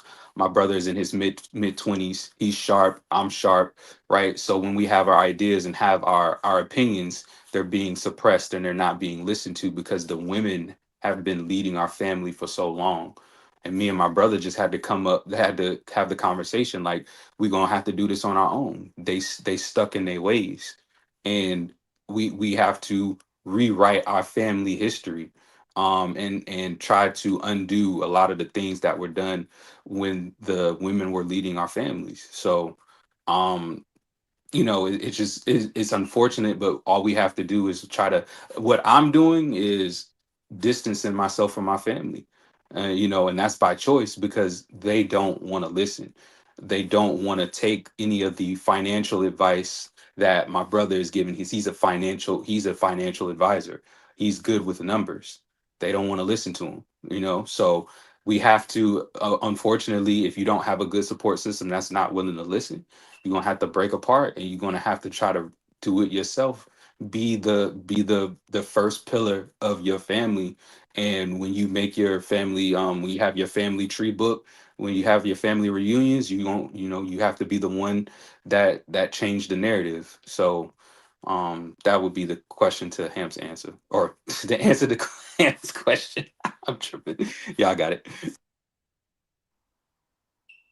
No, yeah, I'll jump in and I guess I'll comment on what Key was saying about individualism in our community in particular. I think that I think you're accurate in what you're saying, but I do think it's shifting a bit. Like even all I got right now really is anecdotal for you, but like my parents, when I moved out, they they didn't beg me but they asked me, they suggested that I stay with them Mm-hmm. for my betterment, not so that okay it cuts down on the bills that they got to pay, but it was for the betterment of me as well. But Yeah. Mm-hmm. so it's like it's two-sided to an extent. Like I don't think that I rushed out because I wanted to be an individual and get away, but I do think that at a certain point I wanted to go out here and fail, for lack of a better term, or be put in be stress tested out on my own. But to a certain extent, it's now that I'm married and me and my wife are looking for a house, it's like, oh, maybe I should have just stayed with them for Yeah. Mm-hmm. those 10-12 months. So now that we looking for our own house, we be in a little bit better situation. So I do think that individualism is there, but I think it's shifting.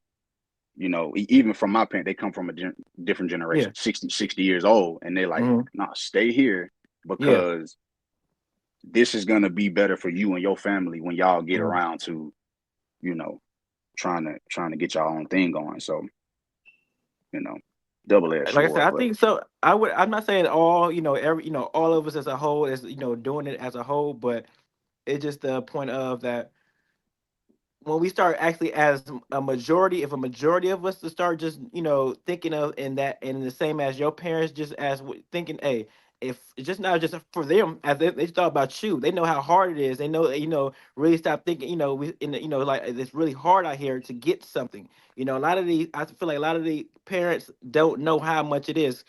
Just my anecdotal experience as well. I tell my parents how much my rent is. I pay 1850 by myself. How much? Guess how much? They tell me how much their mortgage is. 1300. They be like, the fuck? Like they don't correspond. Where they like, it's different now. So without some of the parents acknowledging of how hard it is. Where now, okay, it's hard that for you to jump. Nah, I think we should stay in here, save your money, because that money that you save can save up for 10 months. I don't know how much your rent save was, 1500. Say for 10 months, you got a down payment on the house, nearly. exactly.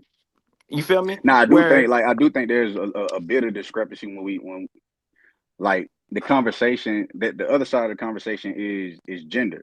I think I do think that there is a bit of benefit. Like I do think that being out here, on my own, for lack of a better phrase, before my wife moved in with me, is beneficial for a man more so than it is. I'm not gonna say that it's not beneficial for women to do, but I think it's beneficial for a man to be out on his own once he hits a certain age, or once he hits a certain point in his life.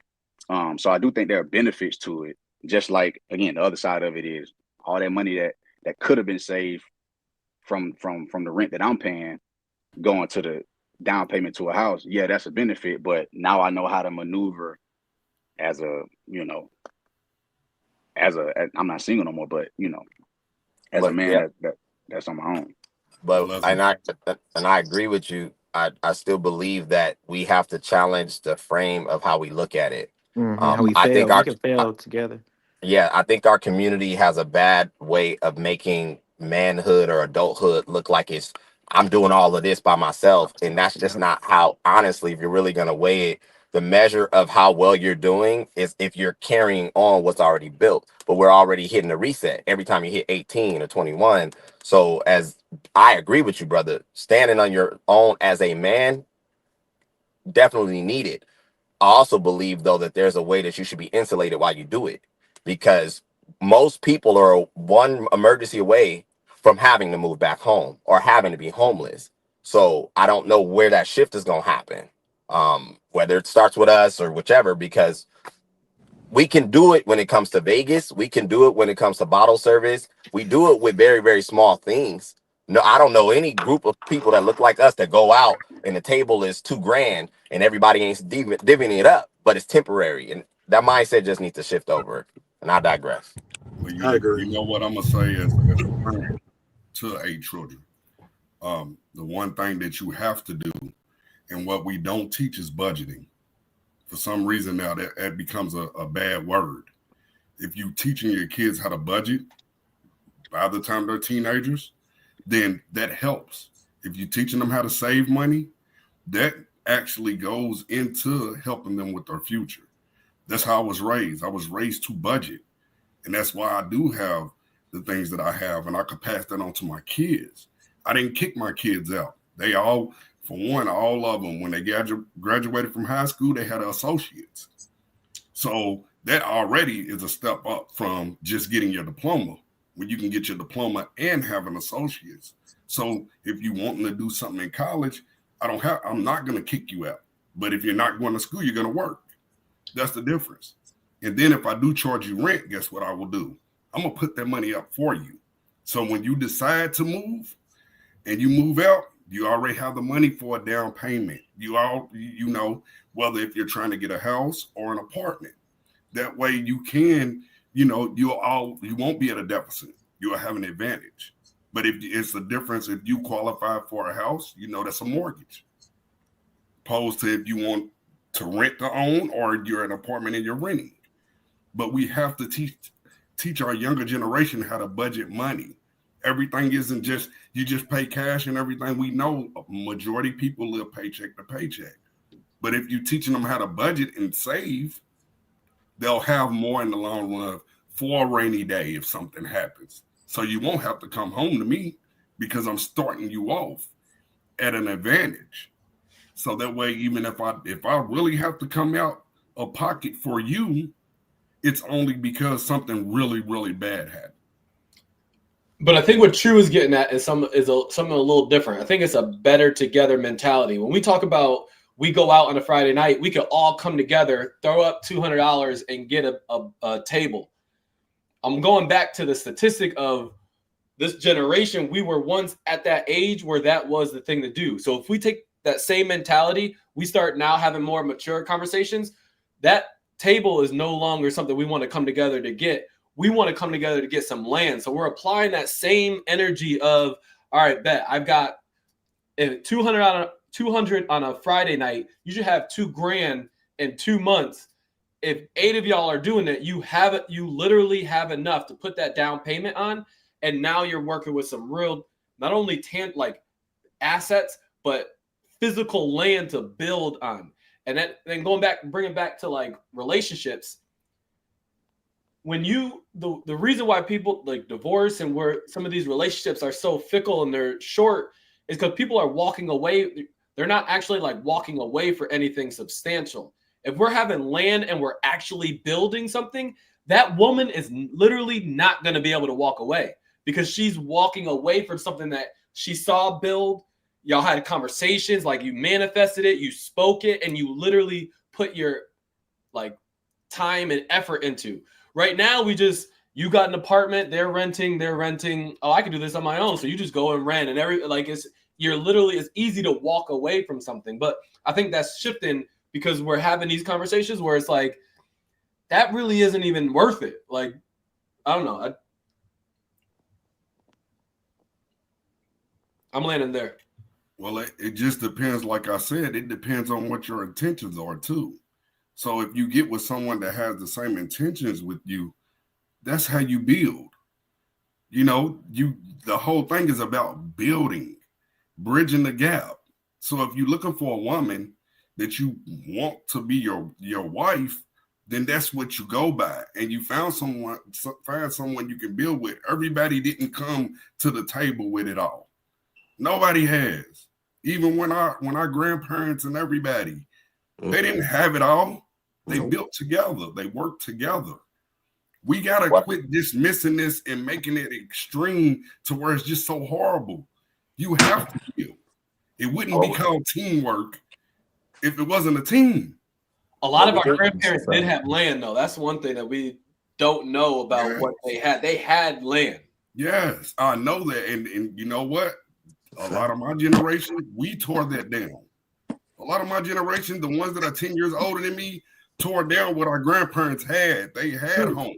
And they sold it to the man who's now saying, okay, again, some of them sold it because they thought they were going to progress. See, that's the one thing too. You got to understand, some of them did sell off things because they thought they would be able to progress, because a lot of Black people still had it in their mind. They want to leave their kids something. They want to leave their kids more. We forget about that. We always go to the bad, and you don't think about what was the good or what was the purpose. That's Well, what you got to realize. We got to give some credence too. I'm glad we're having this conversation, but we're keeping it in a relationship like vein, right? I do think that there needs to be some challenging when it comes to the perspective of our women. You know, there's a huge amount of, what is it called, insecurity, and the way I've seen this manifest is that if you give certain women options to live a certain experience, for example, a $50,000 wedding, compared to, hey, baby, I can either do a $50,000 wedding or a $5,000 wedding, and then we're going to go this way. I believe, I'll speak for me, I would be more attracted to the woman that can take those two variables or those two equations and look at the value of what we could keep and look at the value of what we can build. And most women that I've seen don't have that mindset, because what they're trying to do is they're trying to live through, I need him to express to me at the highest level how he cares, not understanding that this is a lifetime thing. I'm going to be caring about you daily, weekly, monthly, yearly. So why are we putting so much pressure on a day party to make your friends be jealous or envious? Is dumb. And that is, and it lives too much in our community across the board. This is why a young lady could shame you for living in your studio, not asking the right questions. I live in a studio. I'm just saying, hypothetical. She may have a 2-bedroom. Well, she's immediately shaming you because you're not on her level per se, right? But she's not asking what your portfolio's doing. She's not asking if you're actually invested in an S&P. You got BOO. You got NVIDIA. Because that's a better question. Not, you living in the studio, why are you living in the studio? And then what are you looking at doing 3 to 5 years? I'll digress. Well, Lee, you gotta leave those females. You gotta leave those females to their own devices. They want to. Hey, this is the whole thing. That's one less female I got to worry about. My bad. That's a fact. But what I wanted to say to that, remember, if we're leaders and you're trying to be a leader, we have to stop that mindset. We're supposed to show them the reality of things. If a woman wants a $50,000 wedding, but you say, you know what, baby, we need to do this 5 because that's going to help us with getting a new home. So that we got $45,000 for us a new home, for our children and whatever. Now, if she sticks her lip out and she doesn't want to do that, then guess what? That's not the woman for you. That's not the one that can be led. That's the difference. See, we can't keep on throwing up a brick wall that we can tear down. We have to show them what doors not to go through. What we're not going to do is do what social media is showing you. No, that would be stupid for me to pay $50,000 and then we're in a hole. Oh, but who's the leader is what I'm going to ask every black man on this panel. Who's the leader? If a black man is the leader, raise your hand if you're a leader, if you're willing to lead. Everybody in the chat. If you a man and you know that we are supposed to be the leaders, put one in the chat. We need to quit doing this and talking about what the women are doing. They're going to follow us if we're acting accordingly. And the ones that don't, guess what? They don't follow. You leave them. We spend too much time on the negative women when there's so many beautiful black women out here that will follow. They will.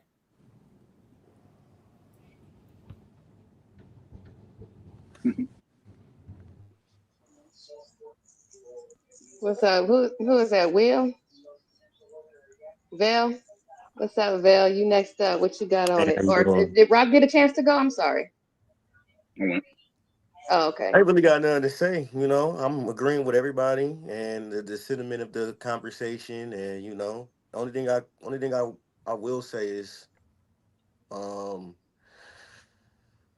we just got to get on. We got to get on the court. You know what I mean? You know, we just got to get back to who we are as people. You know, great people, great melanated folk. You know what I mean? We got to just move according, you know, stop following everybody else. Just gotta buckle down on us, focus on us, love us, do what we gotta do for one another, protect one another, you know, black men, black women, unity. That's all. 20, all 2025.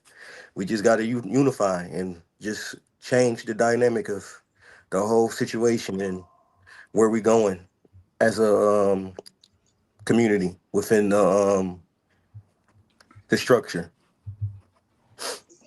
Did you have That's it. anything on like the analysis paralysis when it comes to the stats and what the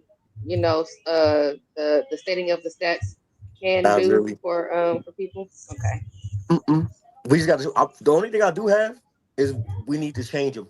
That's it. We're gonna change it. That's. I'm just optimistic. I just want to bring optimism and positivity within the community now. That's it. All this year, I'm just trying to switch everything around. No more us pointing the fingers. None of that. We just gonna buckle down, get right, and do what we got to do. That's my mindset.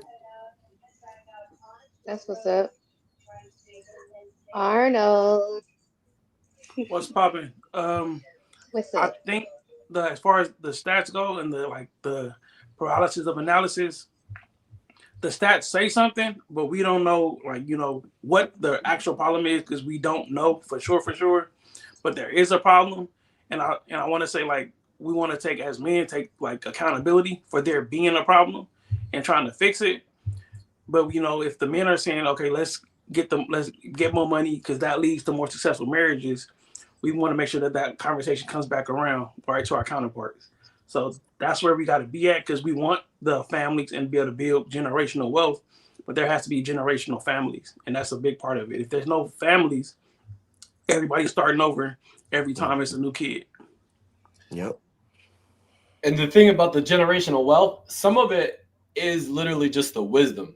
So if what you're passing down is some of these stories of we bought this, flipped this, sold this, and that's the type of thing that you're handing down to your son, he's gonna be like, ooh, and then they're gonna be able to do that same thing. So the generational wealth doesn't always have to be a paycheck, because half the time we know some of those stories that they squandered the money or they end up the lifestyle became, they had everything kind of handed to them. But some of these things is we literally need to live through some of these stories. Not every investment is going to go right. So, but the fact that you tried it is one thing. The fact that you learned some of the things of where it went wrong is some of the things that you can literally pass down to the kids, and not even just your kids, to the next generation. So generational wealth, we always think about my family, my lineage, my name. That's great, but also we just have a whole generation and a people that we feel connected to or accounted for. Where if we start moving in a way, we're affecting the culture, and it's more than just our generation. It's the whole atmosphere.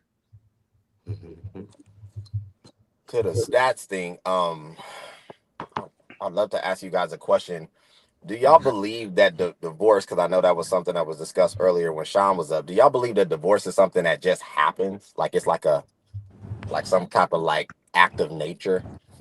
No, it's something that builds up, probably goes unaddressed or not enough efforts put in to fix the problem. Okay. So the reason for it But I don't know if we ever get to the point where we got both people honestly having that conversation about why it happens. Mm-hmm. Okay. Thank you. Generally, Go you ahead. do. Generally, you will have conversations, and people will try to, do all types of things, getting, counseling, things of that nature, and then sometimes you just grow apart. And majority of the time, you may just have gotten married just because, you know what, we made these kids, we did this, let's try to see if we can make a family, and sometimes it just doesn't work out, man. I mean, and then we do have to address that sometimes there is abuse, men and women. I'm not saying one or the other, men and women, mental, physical, and Mm-hmm. people stepping outside of their marriage.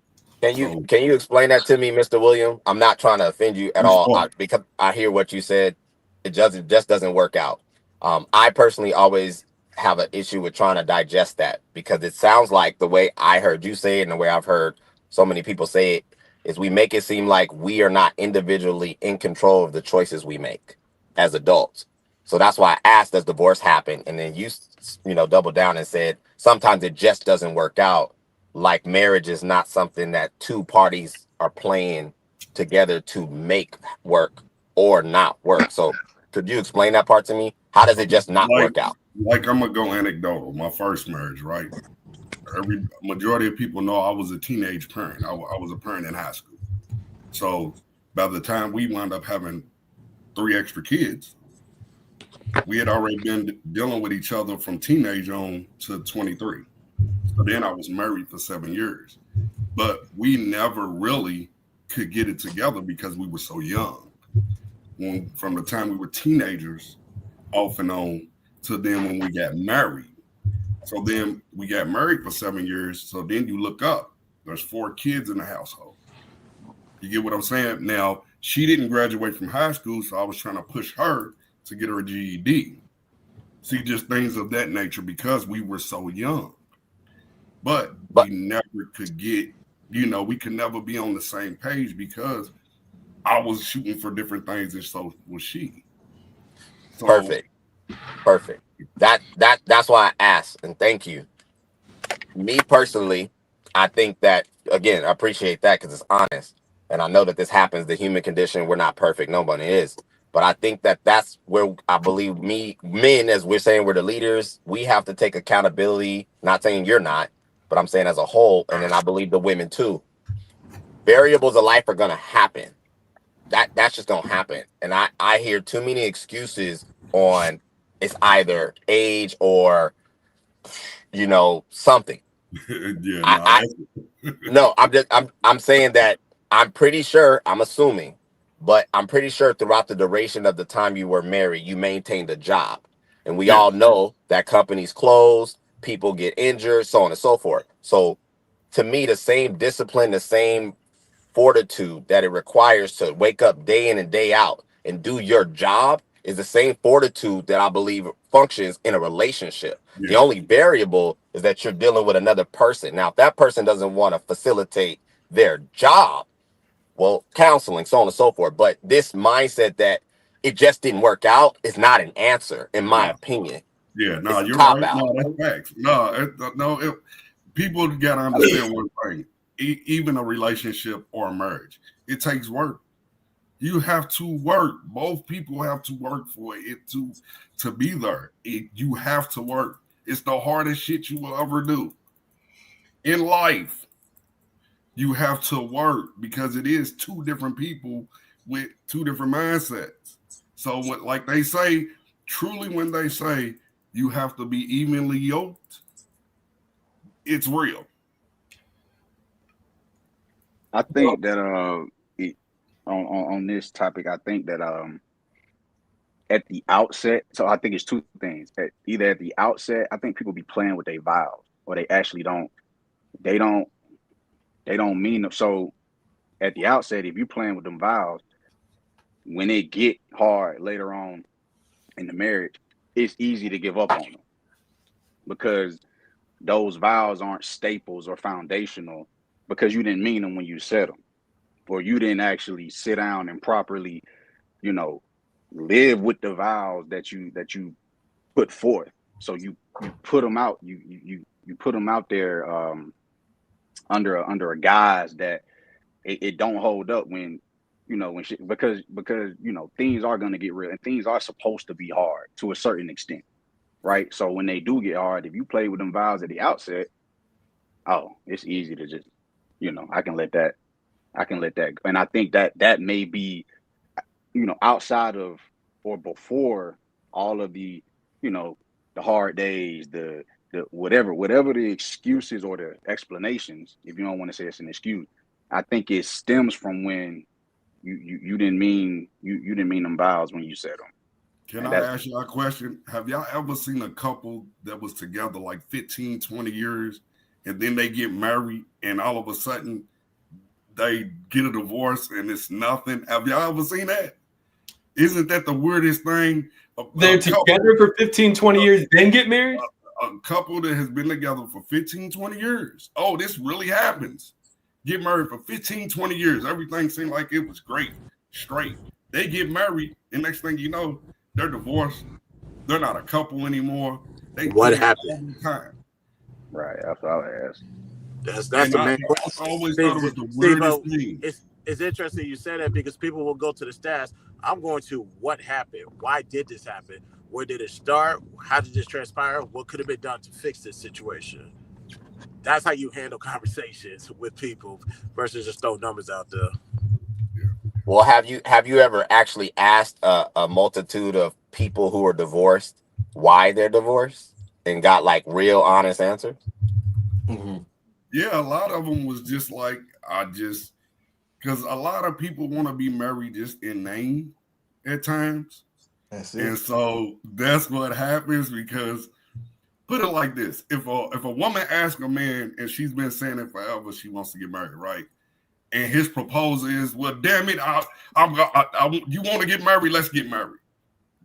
That's not going to last. It's not going to last. It has to be something that you both have discussed. That's what y'all was building your foundation from anyway.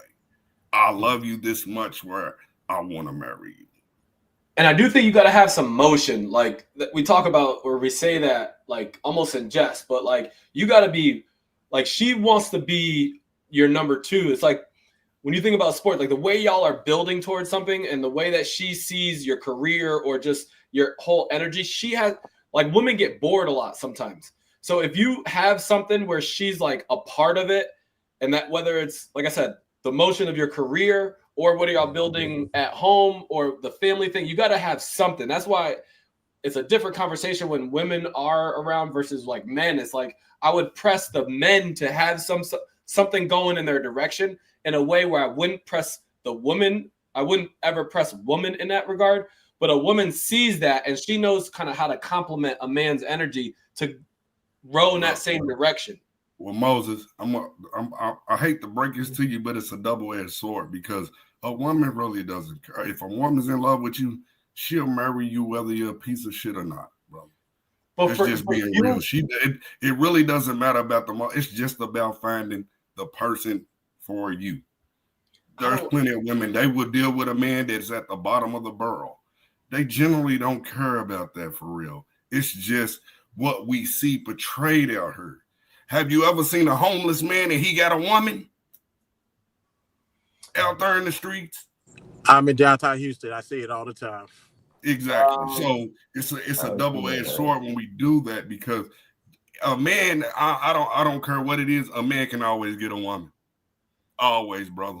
But even on the homeless, like she still like you have to be doing something. You got to be going somewhere. She still compliments what they're doing, even as homeless. I mean, obviously it's like a like for like. So if the man is homeless, she's obviously then homeless. So it's not like she's going to get someone who's wealthy or really on some shit. So we're talking about another caliber of folk. But I'm talking about complementary energy. And I'm talking about as a man, you got to know like, okay, this one is a rider. This one, like, money's not gonna keep a woman, bro. It's not money. It's not money. You're missing motion. Oh, even when you talking about motion, but it doesn't look. Some of the richest men in the world have been cheated on, brother. So money, I don't know why we talk about the money aspect, because it's generally how much a woman really truly loves When you. you're vetting, when you're Rich men vetting get a cheated woman, on constantly, brother. I mean, I'm just telling you the truth. Like, I think Moses, what you're saying is not entirely wrong, but I think what would help your argument is to be, you're saying vetting, right? A lot of men need to understand that the depiction of the woman you're dealing with is going to be predicated on her past choices. If you want to know what type of woman you're dealing with, in my opinion, you need to look at how she makes her choices. If she has nothing she's committed to, whether this is religious practice, school, diet, disciplines, fitness, you probably have a woman that is not someone that you could trust over the long term. That's the difference, I believe, between males and females a lot of time, is that we're pretty consistent. If you like football when you was 8, you probably like football when you're 35. Women are not like that. Women change. Women are very influenced a lot. And so what I see is a lot of men do not take that into account. Her choices in the past matter. If she quit on this dude because of something fickle, that mindset has not changed. I think Michael Jordan said it. If you're a quitter, you quit. Like, pressure is going to come. And I'll add that to that, and I digress. I wasn't creating a scenario where the man doesn't get cheated on. I was creating a scenario where a man is building, and then he not only is able to find other men to build with, but he's also finding a complementary woman that understands sort of the big picture of where they're going. So whether or not she's there forever or she's there for 10 years, it's at least you're vetting on something where she's adding to the picture. She's adding to the fold versus just finding a woman and just doing like she brings you backwards, or you're wasting time. So if she has I want to ask you this, question. Why are you talking about a man building with other men? You're supposed to be building your own foundation. Why is a man building with other men and then trying to build with your woman? I think he's talking about a community. I think he's talking about a community. Yeah. I think that's. We know that families are the ones. See, that's the thing that I think your generation misses that. I think your generation misses that piece of like, it's not crazy to talk about men building with other men. That's going into business together. So we're hanging out and we're not talking about building. I'm probably not going to hang out. So William, here's what he's saying. Okay. As a like-minded person, he has his foundation, he has his beliefs, he has his principle. He's trying to find people that has the same beliefs in him, and that's how you build a community right there. Now, to Moses, what I was going to say earlier, you talk about going out looking for women. That woman might already be within your circle anyway, so you don't have to really hop in the dating market and be like, talk to strangers. I think if you have female friends who believe in the same thing that you believe in, I think they deserve their first right of refusal. Your wife might be right there versus chilling in the market and playing the laws of averages. I don't know where you ended that, but I think when you talked about like in the same circle, if I'm in a mindset of building or being around like-minded people and she's there, then absolutely. That's what I'm saying. Versus going into a different market and you don't know if these people have the same beliefs as you, and you guys' attention might be off, and that's a waste of time. Where somebody in your circle, she's already right there. Y'all believe in the same thing. So quite frankly, she might be the one that you're looking for versus a stranger. And you gotta go through that whole process. I don't think it's a guarantee that we believe in the same thing, but I definitely think there's some common ground that make our No. Stop, please. Majority of people that get married are what? They're familiar. They work together. They live in the same city. You're not fucking traveling. So, in the majority of the majority of marriages that fail would be what? People that already know each other. Okay, this in your circle shit is bullshit. And the fact of the matter, shout out to Chris, bro. No disrespect, but you're using women rhetoric, right of first refusal, huh? That means that you don't belong to fucking them. You don't belong to any woman, race, or fucking vicinity, or none of this shit. You as the man have the right of first refusal because you are the person that determines marriage. Y'all get up here and you prove everything I be saying, bro. We're too woman-centric.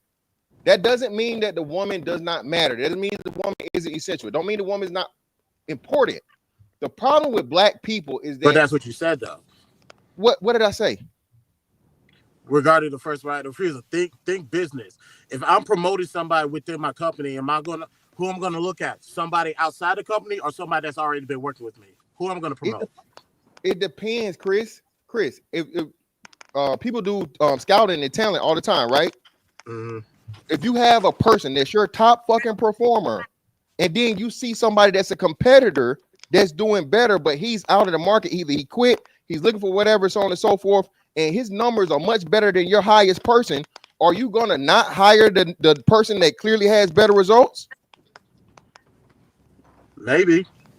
Ain't no man. Come on, Chris. See, y'all do this all the time. Chris, you're going to hire the person that's going to do the best for your business. Okay. And you're also looking at on paper as well. That's all what I that said, maybe matters. it might not work out. We're You never talking know. business now. Don't try to. Let's not do that. But fantastic. There is a cultural fit. So it's not. I mean, it is the numbers. But just because someone is a salesperson, what culture do we have? What culture do black people have? You're talking about black people. I'm talking about this is my small community of people that I get to connect with.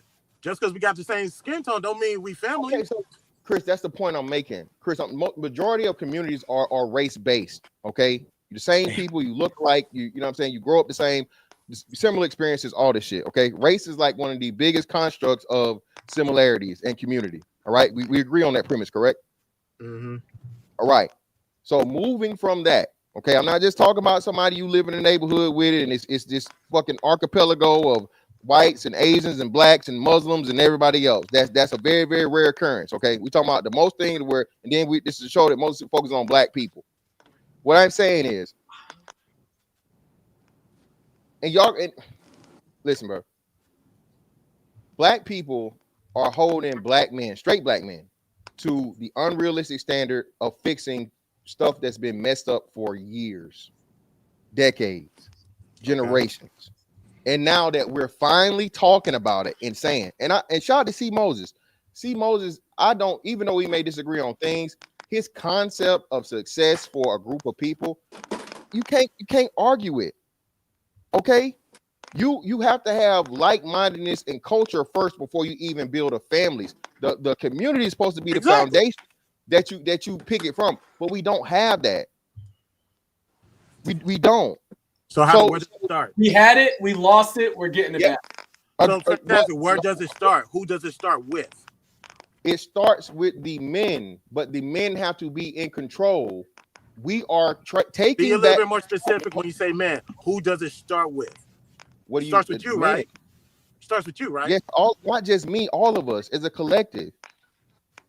Because I think we're so gung-ho trying to fix. Let's keep it to the man community, whatever. 20 million men, 27 million black women. We're trying to fix the entire community. I'm trying to fix one at a time, and it starts with me. Let me fix me first, then I can focus on a family. And once my family is straight, they're gonna leave the house and go start their own community, and that's how it grows. We're trying to see overnight success in our generation. We may not see it. We may not see it. Our children may, our grandchildren may. We definitely not gonna see it. So this is what I'm saying, right? Wait, who's not gonna see it? We're not gonna see what? No, we're not gonna live to see it. You're not gonna live to see it. Wait a minute, hold up, y'all. Wait a minute. You're wrong. That's why I'm sorry on this, because it's I see at least 2 weddings a week. People are getting engaged that are black couples. But no, I don't understand where y'all singing that we're not losing. We are gaining. I don't know why y'all. Okay, we can look at the stat. What I'm saying is, all you gotta do is go on social media. Out of the 40, see these people getting married. You're speaking to what Chris is talking about. It starts with me, right, and my circle of friends, right.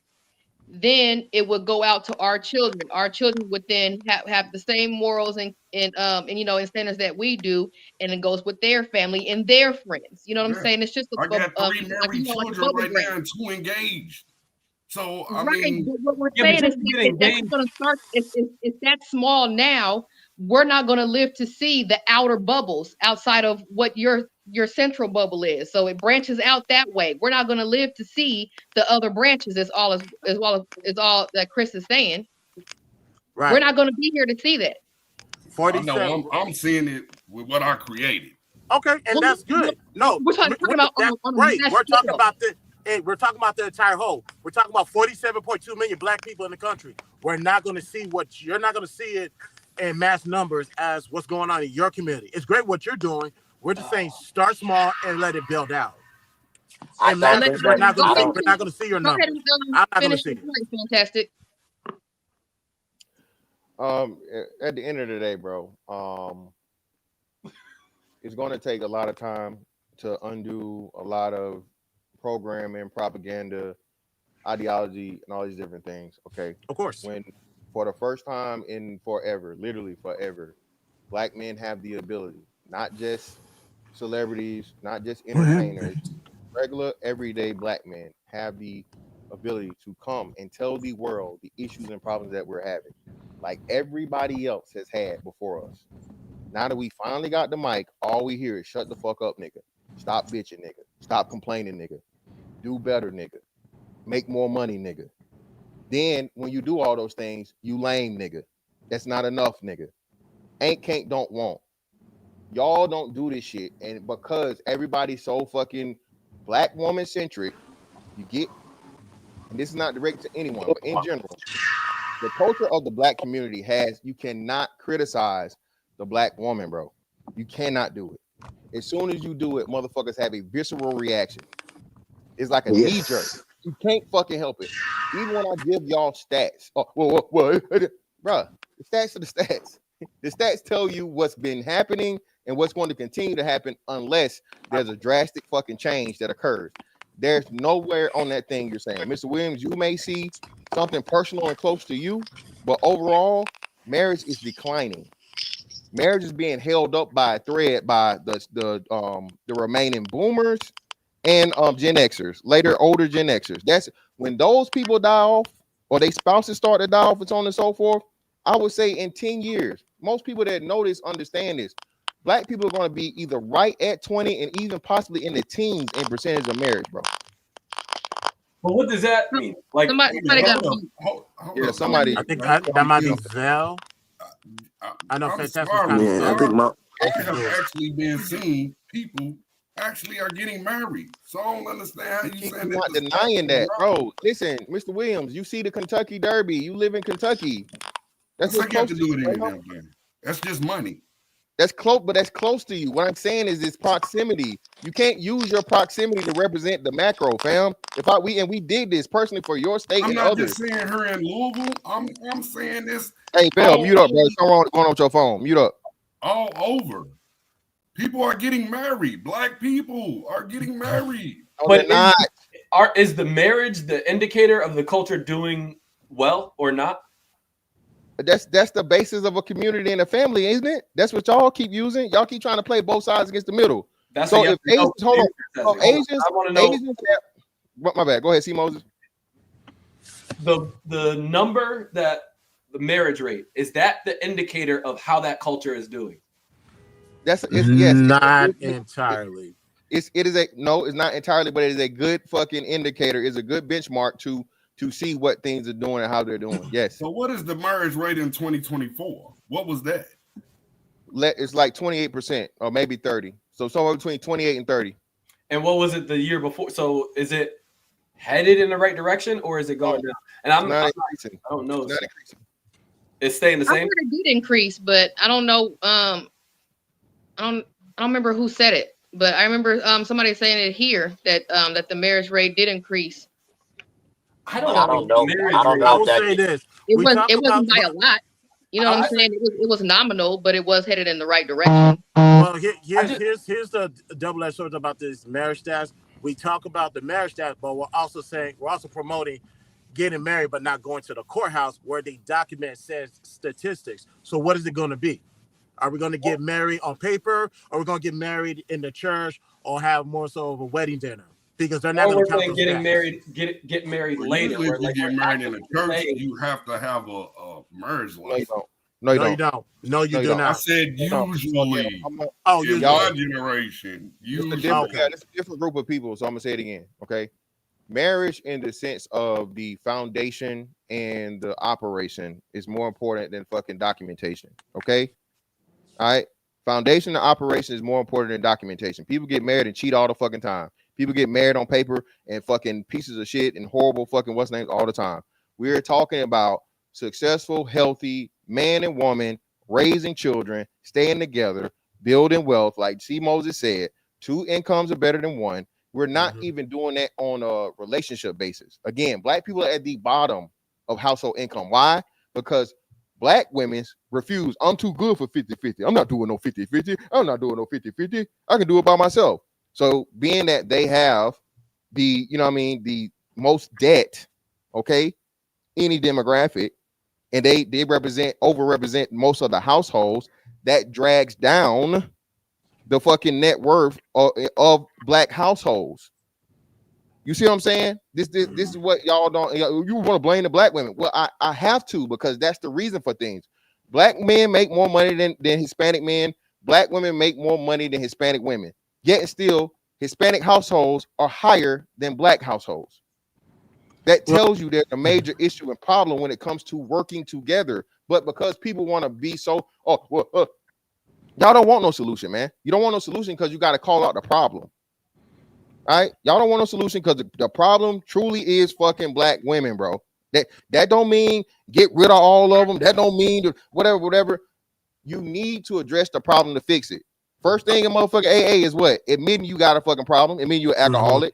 And what I'm telling you is, for far too long, black women have been the fucking issue. They've had all the pull, all the call, all of this, whatever. And I did the best I can.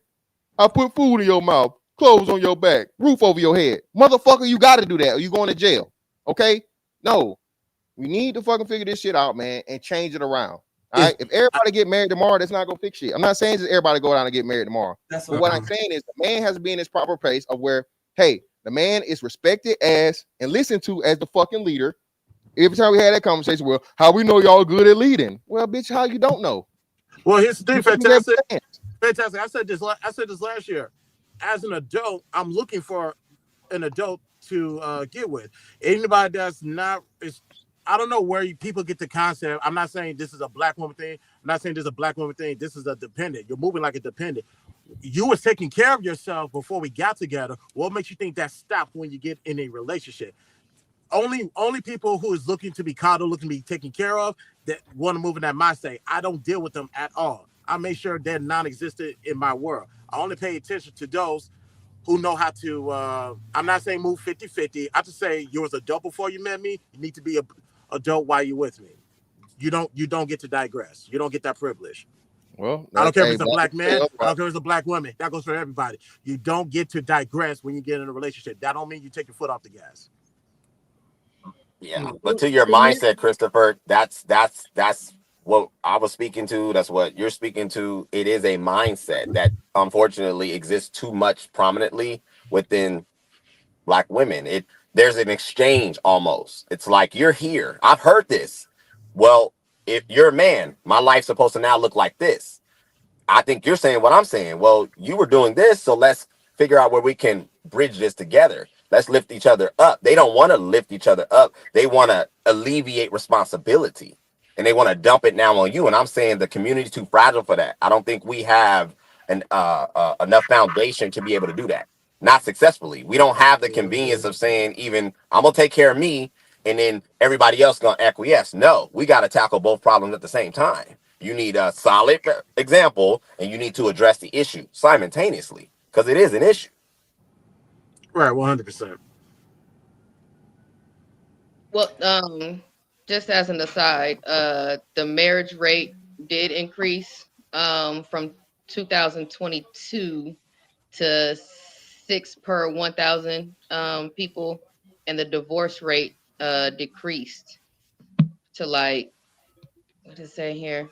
Hang on.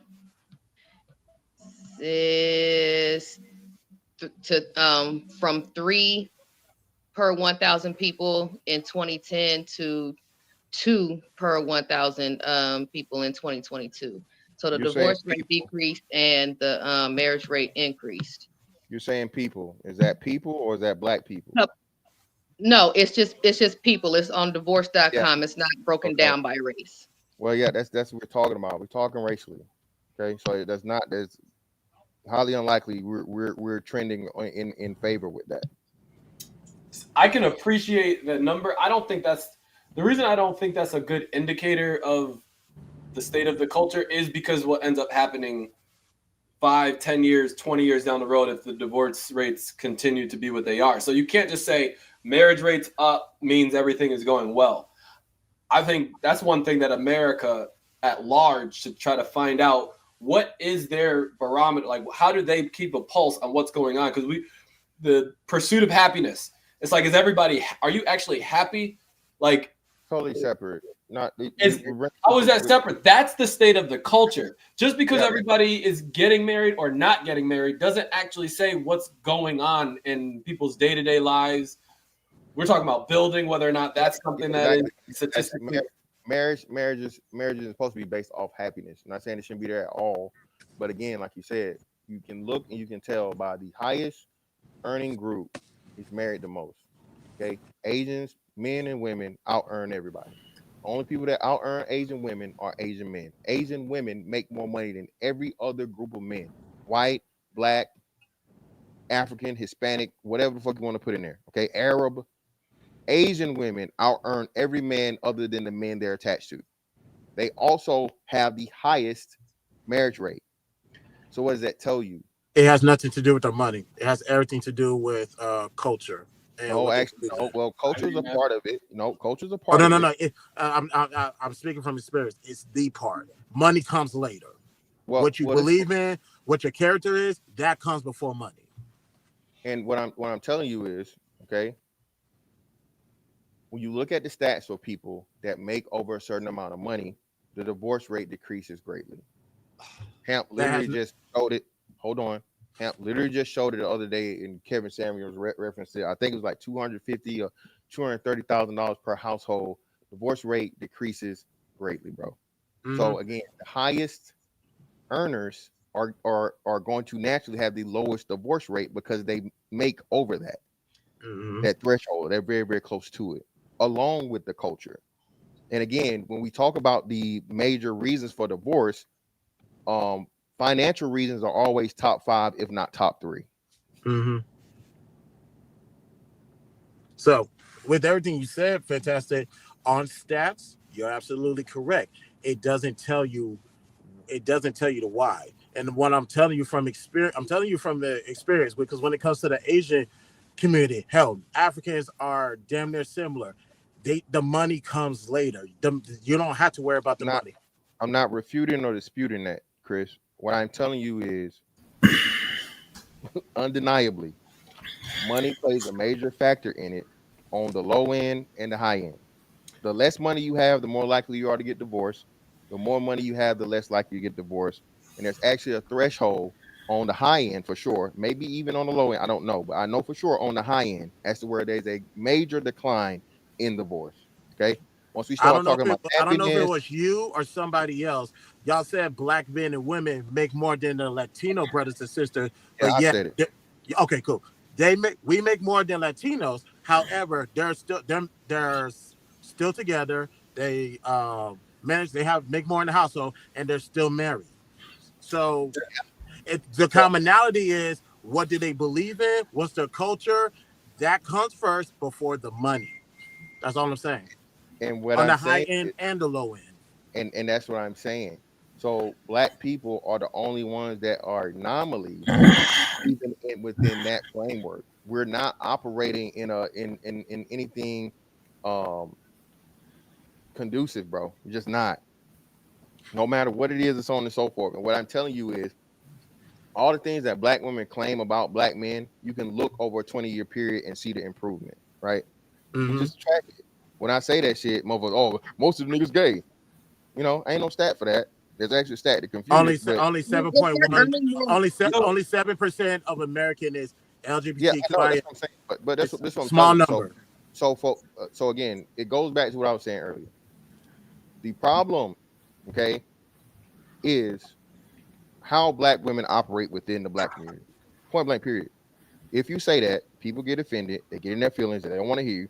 They let some scruffy ass hobo looking white man, you know, purposely fucking root for him against you because you're telling them what they need to hear. So I'm just being factual. Why did you take the conversation back to it? Well, I'm just just being factual. So what I'm saying is this, bro. All right. The one stat we don't talk about and eventually we do a show on that, I guess. Everybody know what happens in 2053? Anybody heard of that? 2053? Yeah. If you know, hold on. If you know, raise your hand. No, don't say it. Don't say it. Don't say it. Don't say it. See, Moses, do you know what happens in 2053? I don't. Okay. Well, See, I have an idea. I have an idea. Christopher J, do you know? I don't think I heard it. True Table, you say you know. Yeah. Mr. Williams, do you know? The only thing I can assume is that majority will be mixed. No, that's not. So you don't know. Vale, you know. That's in 5 I know. years from now. Vale knows. Cali Vale, do you know? Now, everybody loves to talk about how the black man should. All y'all talk about is women and this and that and that. Well, you know, we had a whole year that we referenced this because we listened to a black man, like probably one of the best black economists of all time, Dr. Claude Anderson. Dr. Claude Anderson did this study as to where he told black people, hey, look, the way you keep going, not having families, not living together, not owning property, not making wise business decisions, not using your whatever $1 trillion spending things we have power to, you know, build assets and build whatever. By the year 2053, black people will be a permanent underclass. Okay. The Black Manosphere covered that. We talked about it at length. Okay. We've been told, brothers, hey, look, bro, get your CDLs, get your plumber's license. The school shit is not for most men. Of all men, that's all this shit we talk about, okay, is for black men to stop listening to all the bullshit, the true negativity. You're gay, you're broke, you're dusty, you're ugly. See, everybody want to talk about that. Like, you ain't had decades of that shit, right? So now once you finally come and you tell black men, well, hey, bro, whether you ugly or not, my nigga, what Biggie say? Black and ugly as ever. However, you got that motherfucking bag. What she gonna do? Okay, that's the fucking great equalizer. So get your bag, bro. All right, and don't make the hoes the motherfucking the goal, nigga. That's just, you know what I'm saying? That come with it. We been did that. Y'all just don't. Y'all want us to talk the way y'all want us to fucking talk, and fuck that. All right, y'all don't do that to the white boys. Y'all don't do that to the black women that's out here again saying the craziest shit. Twitter just picked this shit up. Shit going viral over on Twitter right now because they finally seeing the crazy shit black women saying about black boys, infants. So. Okay, so let's walk it down a little bit, right? Now, if does the construct still remain the quickest way to wealth? Marriage itself? Marriage and real estate, yes. Yeah, marriage and real estate, right? Oftentimes they coincide because those two incomes allow you to obtain assets, right? Yep. So we understand that now, right? Now, if we don't change things, we'll be a permanent underclass.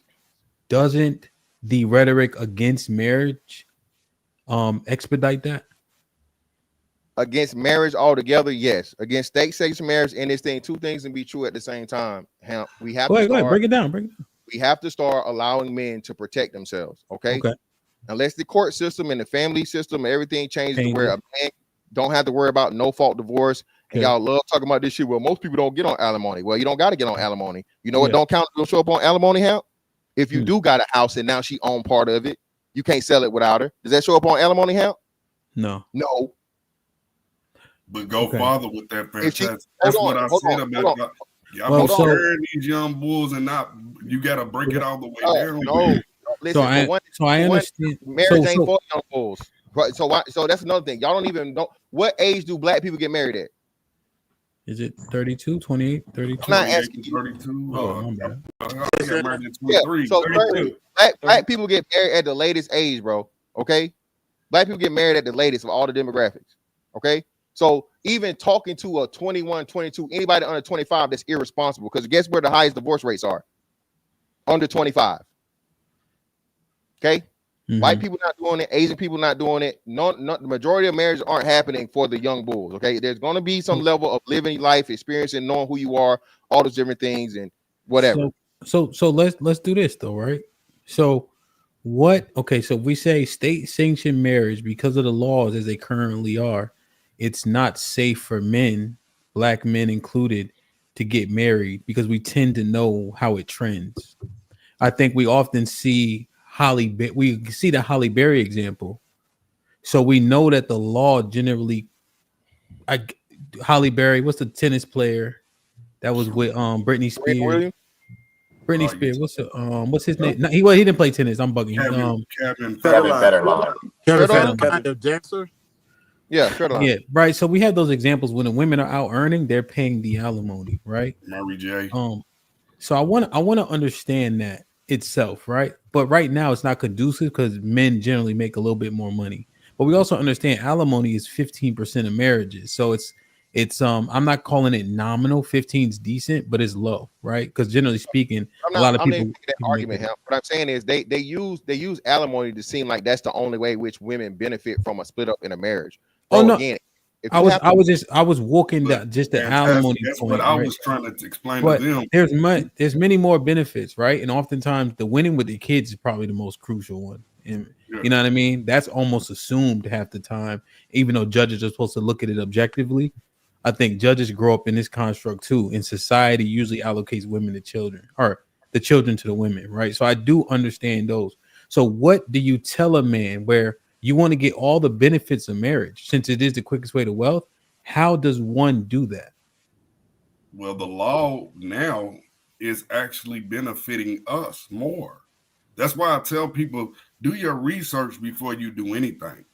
Because, like I said, the stats can be misleading as well. We have programs now for men that help us, whether it's child custody and all of that. They're trying to balance it out for us. Now it's just about us going out there to do it. But don't go into marriage fearing that you're going to lose your wife or you getting a divorce. That's silly to me. We're teaching them to be scared, instead of, you know what, being So in love with let's look for something that's tangible, right? Because I think we've been talking back and forth. People have been edified, okay? People know the statistics, right, wrong, or indifferent, right? We understand that there's gonna be, I think the majority that hear things that are negative, they're gonna err on the side of what they deem caution, the path of least resistance. That's my biggest cause for pause. But it doesn't mean that what True might say or what Mr. Fantastic like say is totally incorrect. You see what I'm saying? Yeah, no, So now we understand. Well, I'm not putting that jacket on you. I'm just talking through it, right? So now that we say, okay, no state sanctioned, what do men have to do to get all the benefits? Where's the list? Let's create it, if it's even possible. Let's create the list and say, okay, Rock, you're not married, right? Rock, come on, Rock. Fat ass fingers. There you go. My fault. Yeah, I am. Oh, you are? Okay. You like a young old nigga. How old are you, Rock? I just turned 30. He told Not you. just You old young nigga. Right. Moses not married, right? Just because I'm not grown. That's all. He look like a hood like Jennings, and nigga like a brolic like. He taller than Life Jennings though, I think. See, Moses, you get married? No, you want to, well, let's say see Moses want to get married. What was the question? Hopefully to a black girl. Now, sorry, I should have left that part. I shouldn't have said. God damn it. Shit be slip my Tourette's, Seymour. I apologize. This is not that show. My bad. It slipped, feel me? It slipped. I was on a meeting with white people. I just my mind. So where we going? So where's the list? Right? Let's create the list for Moses. Say no state sanction, but I want you to get all the benefits that marriage brings. We need to compile this list so people know what boxes they need to check. Because we always say it, but can we actually achieve the benefits? And if so, how? Because we can't speak against marriage if that's the quickest way to wealth. And like True said, that was the best thing said so far. Community is families of similar ideology. So we got to create that. How do we do it? See, my perspective is so different on this whole thing because I'm not married. Hold on, Moses. Hold your horses, cowboy. Help us create this list. Will and trust, right? Is that one of them things? Yeah. But how does that look? That shit sounds so like I don't know enough, you know. It's complex for a reason though, Ham. It's complex but simple again, and it's detailed, so it's not just you can do whatever the fuck you want to do. I can do whatever the fuck I want to do. It literally goes, it's itemized to tell you what is this, what is that. If shit don't work out, you get this, I get that, and nobody can fucking just make their mind No. up to change or whatever. So Okay, you know, and what? I mean, So I understand it. So can we write this list? Do we need to do it on Monday? We got to compile this list. All right. Yeah. I need a bunch of smart people. Yeah. Now, here's other Like things the list of things to have regarding that mirror. So I'm saying I'm not married by the state, but I have all the benefits a married man does. Oh, you're talking like a Roth IRA. I'm talking about all of it. Now, let me ask you. The rights to your kids, I want to make sure we get that in there, right? Because they're not assumed if you're not married. Now, I understand the divorce rates are high, although marriage is up, right? What's the thing that make people stay together? The babies. You know, babies don't really work. I would hope love. But that contract though does have that part of it too, right? Because through thick and thin, better or worse, all that other shit. And I get it. I know motherfuckers are getting divorced. I ain't saying that. But there's people who be like, yo, I'm staying, feel me? And that marriage contract seemingly helps it. Because you can't, like in some states, I think North Carolina as an example, you have to be separated for a year. I think it might be DC. DC, you got to be separated for a year before you can get divorced. Yeah, legally separated.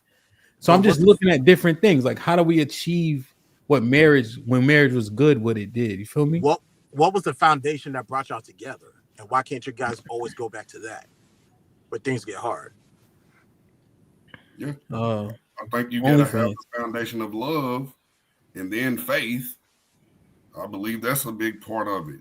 You know, she has love then faith or faith then love. I put faith first. I will put faith first and then love. Mm-hmm. True. Yes, sir. What if men stayed away from women that were atheist and or agnostic? You think that would help? Yeah. Wow, that's a loaded question. I know, my bad. It's loaded. I think that you got to start at the foundation of having like-mindedness, that you guys are coming under an umbrella. The man is setting the tone for where the family's gonna go. So if you're a man of faith, I wouldn't think that it would be smart to entertain a woman who does not pronounce to have belief and denounce belief. That makes no sense. You're gonna have a battle on your hands. 100%. And you could argue you still have a battle regard, right? Like it just is. But if she submits to the Most High, and as should he, right? Yes. That whole submission part that we be fighting so much, at the very least, is submission to something, so that at least they can show they can do it. I don't know. I'm just thinking. Maybe I'm doing too much. Feel me? But I'm just thinking about it. No, I think you're on the right path. But like I've said, Fantastic has said, yeah, there's a mental perspective that exists in our community that we have to acknowledge, and it's heavy on the women's side. We have to own that it's heavy on the women's side and not get irate or emotional about it. Because from that point, then we can build. Why are the women so against marrying? Why are they so turned off by submission? Why are they so resistant on coming alongside a man that they claim they value and love, but refuse to participate in this exchange? What's the problem? Okay, so let me see this real quick. I gotta get Chris because he made his face, and then I want to get Rock. Rock, is your wife your age? If you don't mind me asking. Nah, she 3.5 years my junior. Okay. So yeah, right. I mean, she not 30. She's not 30. Yeah. Okay, she right there. Okay. Mm-hmm. What do y'all think about Chris? What do y'all think about what True just said? Rock, what you think about what True just said? Chris, you got him. I think at the outset, we need more men of faith first and foremost, and I think the assumption that men we need to be submitting to something, and I think it's an assumption that men are holding true to that faith and actually submitting, because I think that, like I said earlier, people play with them vows when they say them at the outset. So 10, 15, whenever years later on down, it's easier to do away with the vows because you didn't mean them when you said them at first. First. So that's what I think. I think that's the foundation of it is more men of faith and submitting to, you know, God. But I know that that scare people. So like I always say, it's just gonna go back down to the foundation of what brought y'all together. If you are an atheist and I'm a Christian, just off the surface levels, that's just might not even work at all. So it's always good to be with like-minded people, so you can avoid a lot of these landfills, these landmines that you're gonna cross in your marriage. Now, True said something about. Like Black women need to own up to what they have done to the community and to all that. Okay, I agree with that. If you fucked up, you need to take some accountability. But they have the right not to take accountability, and I have the right to say I don't want to have anything to deal with you. That's why you're not going to be in my circle. I'm only going to deal with those. Like I said, I'm going to deal with the adults who know how to move like an adult, who can hold themselves accountable like an adult. If you're still on that childish dependent shit, go over there. I'm pretty sure you're gonna find somebody for you. It's just not gonna be me.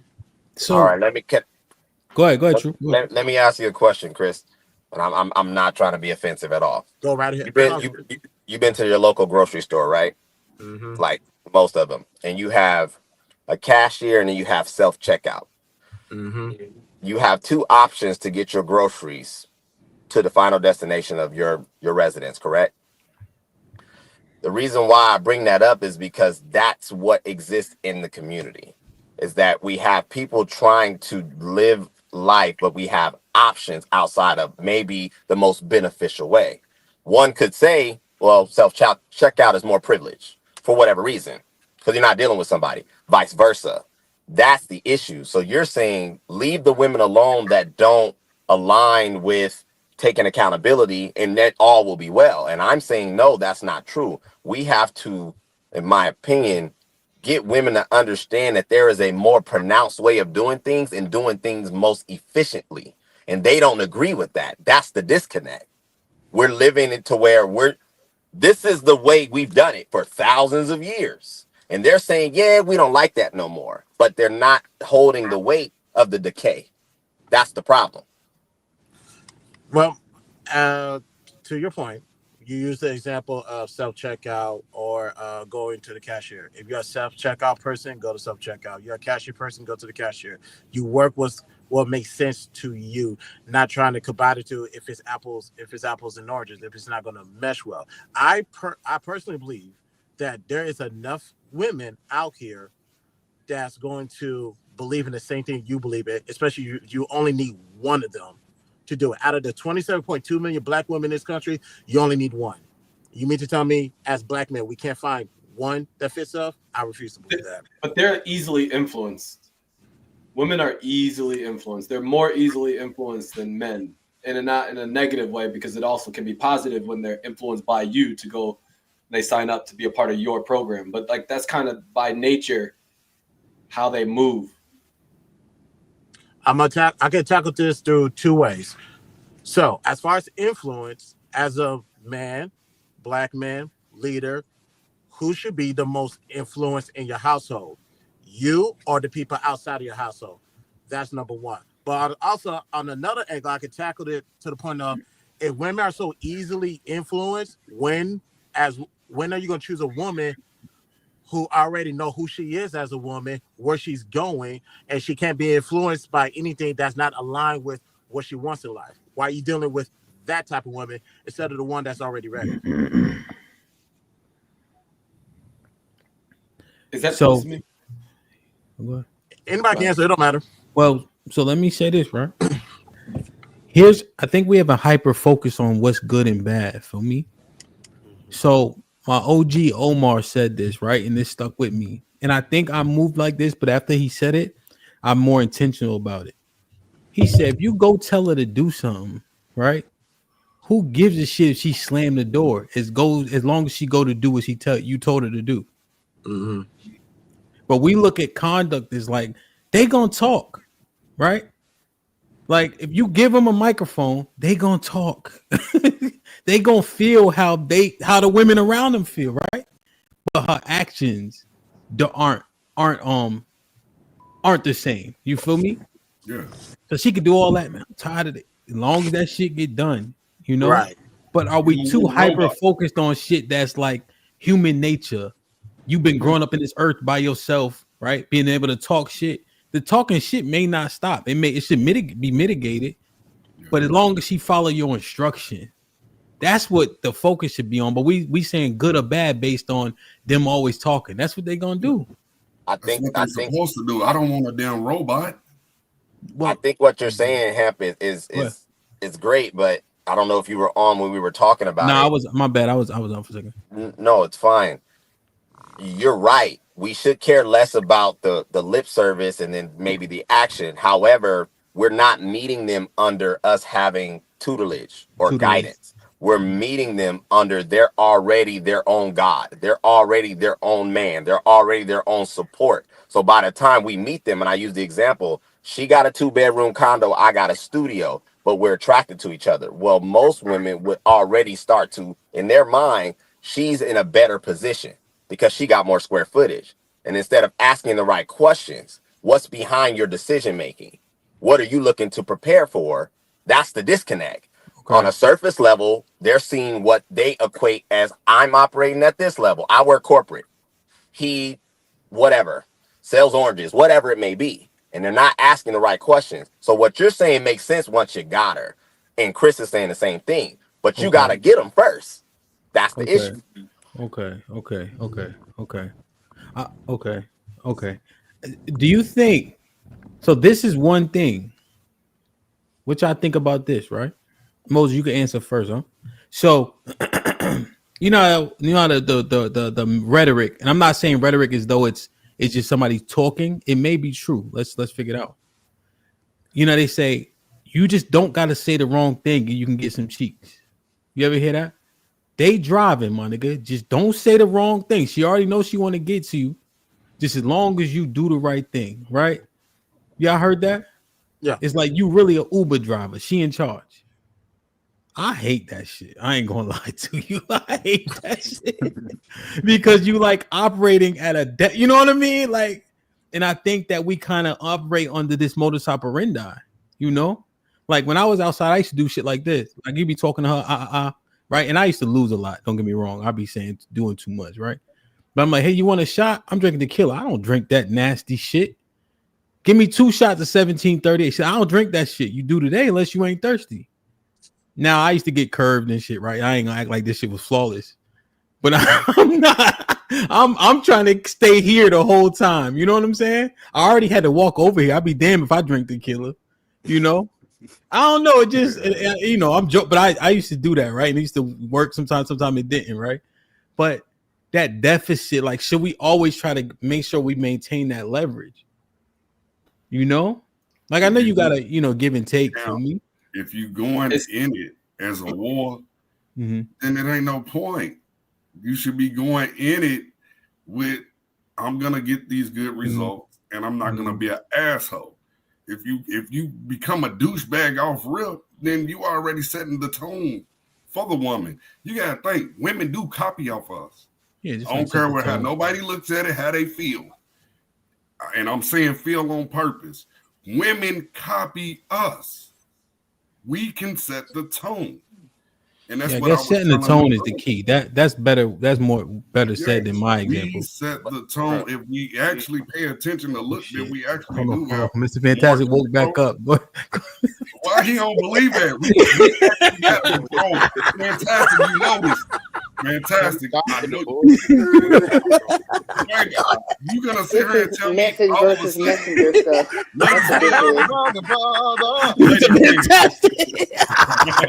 Yo, what happened, yo? What happened? Bro, listen. Bro, I was married, nigga. 10 years, not 10 months, not 10 days, 10 fucking years, bro. That set the tone shit, nigga, matters for the moment it matters until it don't.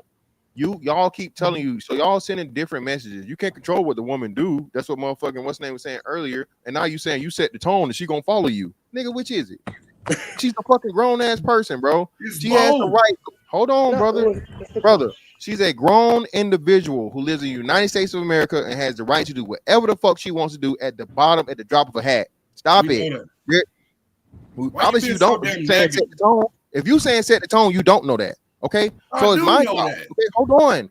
It's my job. It's my job, bro. Again, I'm approaching this as a fucking training, military, tactical fucking situation. Okay, when you get training for some shit, bro, they tell you, hey, if you do this, you're gonna die. All right, motherfuckers get trained. Hey, don't do this shit, you will die. And what happened? Motherfuckers still die because what? They don't listen to the fucking training. If you don't train them at all, they die. Hold stop. If you don't train them at all, they die. Okay, more people. So all men is doing, bro, all we're doing is giving men the proper training of what to look out for and the possibilities that we did not know before now. Sugar, spice, everything nice. Happy wife, happy life. Bruh, we just now stopped trying to steal. Niggas still saying that. But we wasn't saying that just now. We wasn't even talking about that shit. That's what I'm talking about. Like, bro, that's the same shit. My nigga, so hold on. Wait. Keep going negative when we talking about something positive. You're saying the woman setting the tone is just is another version of that? Yes, you said you not, bro. These women say it. They said it here. So I know to get in the bad. When we talk about leadership, what they say? What? Hold on, when you talk about leadership, what they say? We have to prove it. No, when you lead, what does she do? When I lead, she follows. I'm trying to think. No. She allows you to lead. Nigga. Allows. Y'all don't listen. The woman is allowing you to lead. So are you leading? Not really. Well, Only by her permission. She's choosing to follow. But Mr. Fantastic, autonomous beings, don't they have to make that decision? You ask a Muslim woman that, she gonna say that? You ask an Asian woman, she gonna say that? She won't use the Muslim woman at the very least. If she's devout, I don't think she's gonna use that verbiage. No. You ask the Asian woman, she gonna say that? No. Yeah, I don't know. You ask Consuela. Consuela not gonna say that. Consuela don't no comprehend. I think the point Mr. Fantastic is making is that in other cultures it's assumed, it's already understood that the man is the leader. So yeah, there is no allowing the man to. So when in other cultures, when they get with the man, they already know that their role is X, right? I think that's the overarching point that's being made. Well, even still though, even if they don't say the allow word, they're still choosing. So I mean, if you don't want to say the word allow, that's fine. But she still chooses who her leader is. But it's conditional, though, Callie. I think that's what we're saying. It's not true. She's not really following. She's giving you like a pseudo follow. It's conditional. It's based on how comfortable she is. It's based on her setting the tone. True, being a follower means just that. You trust the leader. You trust the leader to do what you're saying you feel he's capable of doing. And they don't do that. They fight you every time it gets comfortable or something shifts. Yeah, because just to understand it more clear, I'll be quick, and then who's that? Was that you, Vel? Okay, you can jump right in, right? So essentially like this, right? The kids come to play football for me. They either play football for me and understand it, or they don't play.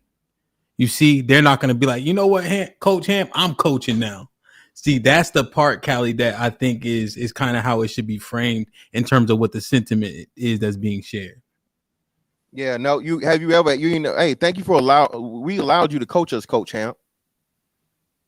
Yeah, no, they wouldn't say that. Thank you.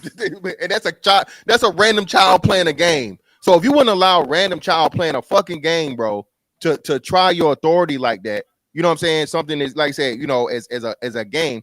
How crazy is it for a woman to say that to men? Well, so let's do this. Vel, get your 2 cents, and then Callie, what do you think about that? I just want to see, because I cut Vel off. That's my fault. Go ahead, Vel. I just got a question. I was just gonna ask. I think it's a small majority of the black community that move in a arrested development. I'm not pointing no fingers. I'm not. What you mean by small majority? Huh? So you saying I like was lost. you saying like 51%? Yeah, I was letting him rock. I was gonna let him rock. Because look, I don't want to lump us all together. You know what I mean? Because like us on this panel, we are educated black folk that maneuver, and we got, how can I say, Hemp got a nice family going on. Everybody doing what they doing, but we still got the people outside of our community that's out here doing whatever they want to do. You know what I mean? Okay. Like fucking off, all that crazy stuff. Okay. And what I'm saying is, how can I say, that small majority that operates off that arrested development, they are the ones creating the problems. If you understand what I'm saying, Yeah. because if it was up to us, I don't even think we would be going through this situation that we go through with our community. Well, yeah, I think that I think what you're saying is accurate. Generally speaking, most of us just trying to make it. But I think is that we also help perpetuate a lot of these stereotypes. So for instance, if somebody come through and do a crime where we from, most of us ain't saying nothing. You see what I'm saying? So that part, we are slightly complicit, even though we may not be committing the acts directly, So I think we got to change our mindset, but I 100% agree. It's a minority of us that speak for the majority, because that minority is loud and that propaganda is put on the TV more so than black people doing the right thing. So I think holistically, I understand your point, and I think it's a sound one. Let me get Callie. Callie, what do you think about that? I don't know if my analogy helped to clarify the sentiment that's being shared, but I'm interested to hear your viewpoint on the allowed thing and why it's so impactful when it's said before leadership. I just think it's getting hung up on words, and that's not, like, what I'm saying, to a fault, because I know that I do it too. Like, if there's certain word that's being used or whatever based on how I view the word, then I may go on ahead and I may be up in arms, and that that's cool. It's not a knock on anybody. But I think that the end result is the same, whether it's whether you use the word allow or not. She's still choosing to play on this team. Now, if she's not a good player, to go towards your coaching analogy, then she gets cut from the team. And that's it. You know what I'm saying? They would have to have some kind of willingness to play, you know what I'm saying, before you go on ahead and she gets put on the daggone I hate to use the word roster because of how it's used, but you know what I'm saying. Before, you know what I'm saying, there has to be some kind of some kind of what's the word I'm looking for? Yeah, but you know what I'm talking about. Yeah, it has to be something. So now, Callie, I agree, right? But now men are married and this is happening, right? So now this allowed thing, and then she can usurp your authority. I'm just trying to see what you think, right? But now when she leaves, she take half the team with her, half the equipment, you see, like when I cut the players, they cut. Coach, can I please come back? I'll run the hill. Nah, nigga. Right. But that would assume that right. So if we stay in that analogy, all I'm saying is that it's absolute with those players. You will not play. You will not keep your helmet. You will not stay on the team. You see what I'm saying? So now, what do you think about that part? Yeah, that only works if she's not putting anything towards the household. But if it's a marital asset and she contributed to those assets, yeah, they're going to be split. No, 100%. But when we look at the players, right? So as an example, Jimmy Johnson was suspending motherfuckers for before the Super Bowl, and they help him get there. Yeah, you go too far into the football analogy, you're gonna lose me. You know what the Super Bowl is? I mean, I know what the Super Bowl is, but I don't know Jimmy Johnson and all the others. So there were players. There were players that contributed to the success of the team. So those players helped them get to the Super Bowl. But because of those players' poor conduct, they didn't play in that Super Bowl. Bill Belichick, one running back, I forget his name, Callie. He had like 300 yards rushing in a game. He was late to practice. He never played in the NFL again. You see, like with the team thing is all I'm trying to. Cause I just want to understand, if you break it down, if we stay in that pathology. So. Well, yeah, I mean, this is. Rock, you got it right after Rock. Like, okay, so you're talking about like if she start acting up and she want to be, you know what I'm saying, being like rude or something like that, or Well, I mean, is that well, your leadership is in question, right? It's being questioned. You know, it's being usurped. You're not the leader now because you know a person didn't like how you did a thing, etc.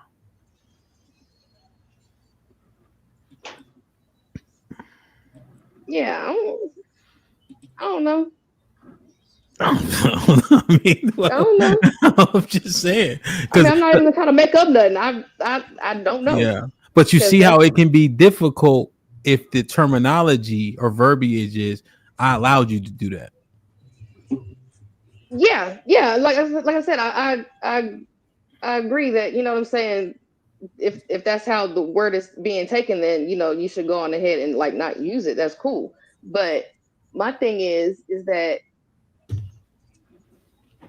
I mean, how was that? I mean, if just because of how she feel in this short term or whatever, like right now, like you know what I'm saying, she's like, oh, I don't like how you did this. You're not my leader. What does that even look like? Because I don't know. I don't even know what that looks like. Mm-hmm. You're not the leader right now. Okay, so you just saying that, or you know what I'm saying? What's happening over the next couple of weeks? Okay. Because how are you all of a sudden the leader So, now because you felt like this 5 minutes ago? okay. So, fellas, do me Rock. Let's do this. Rock. Let's see if we get some clarity, right? Because I think words matter, tone matters, right? Rock, do you understand? Like, so what is the what do you think allow does, or do you think that is just verbiage? Do you think if she said I allow him to lead, what does that mean to you when you hear it? Well, yeah, when I hear off rip, it sounds like it's an attempt to undermine, especially, let's say y'all in the back and forth and I'm the leader of this and man, I allow you to do it. Like, so like that could be sort of confrontational and undermining. However, I wanted to, and you sort of did it already, scale your football analogy up to professional instead of it being, because it's a different dynamic with high school, even college, to the Yeah, kids. that's why I When tried to move it. yeah. And I would even take it to, I mean, your Jimmy Johnson example probably still works, but I would make it singular to like your start, because again, in a marriage, that's your star player, right? Yeah. We're not talking about you. So, Tom and Bill or whoever we want to take. Yeah. And so what True was saying about it being conditional, like it's supposed to be conditional, right? Like I'm following you under these conditions, and if you not, upholding the conditions that we laid out, I'm gonna either, call you out on them, challenge. I wouldn't. You don't want to challenge them on them, right? Because you don't want to undermine the head coach or whoever. If you the quarterback, your OC, you don't want to undermine that. But just know if you not calling the game right, and I'm Tom Brady, which that's what your wife should be, then it's like, hey, go get. I don't want to say go get me another OC because that's like go get me another husband, but Yeah. it follows in that manner. But I do think at the outset, it's it's an attempt to undermine, saying that I Yeah. allow you to do something. Okay. Yeah. I mean, What you I think, think that Callie? retort. I think that retort in an argument is just plain old, like you know what I'm saying, just disrespectful. Well, I allowed you to do. I mean, you know what I'm saying, just in and of itself, whether she uses the word allow or not, just that tone of a comeback is just disrespectful, point blank on the surface, regardless of the verbiage used. Yeah. So you can kind of see. Can you kind of see what the potential hangup is? Yeah. Okay. Yeah.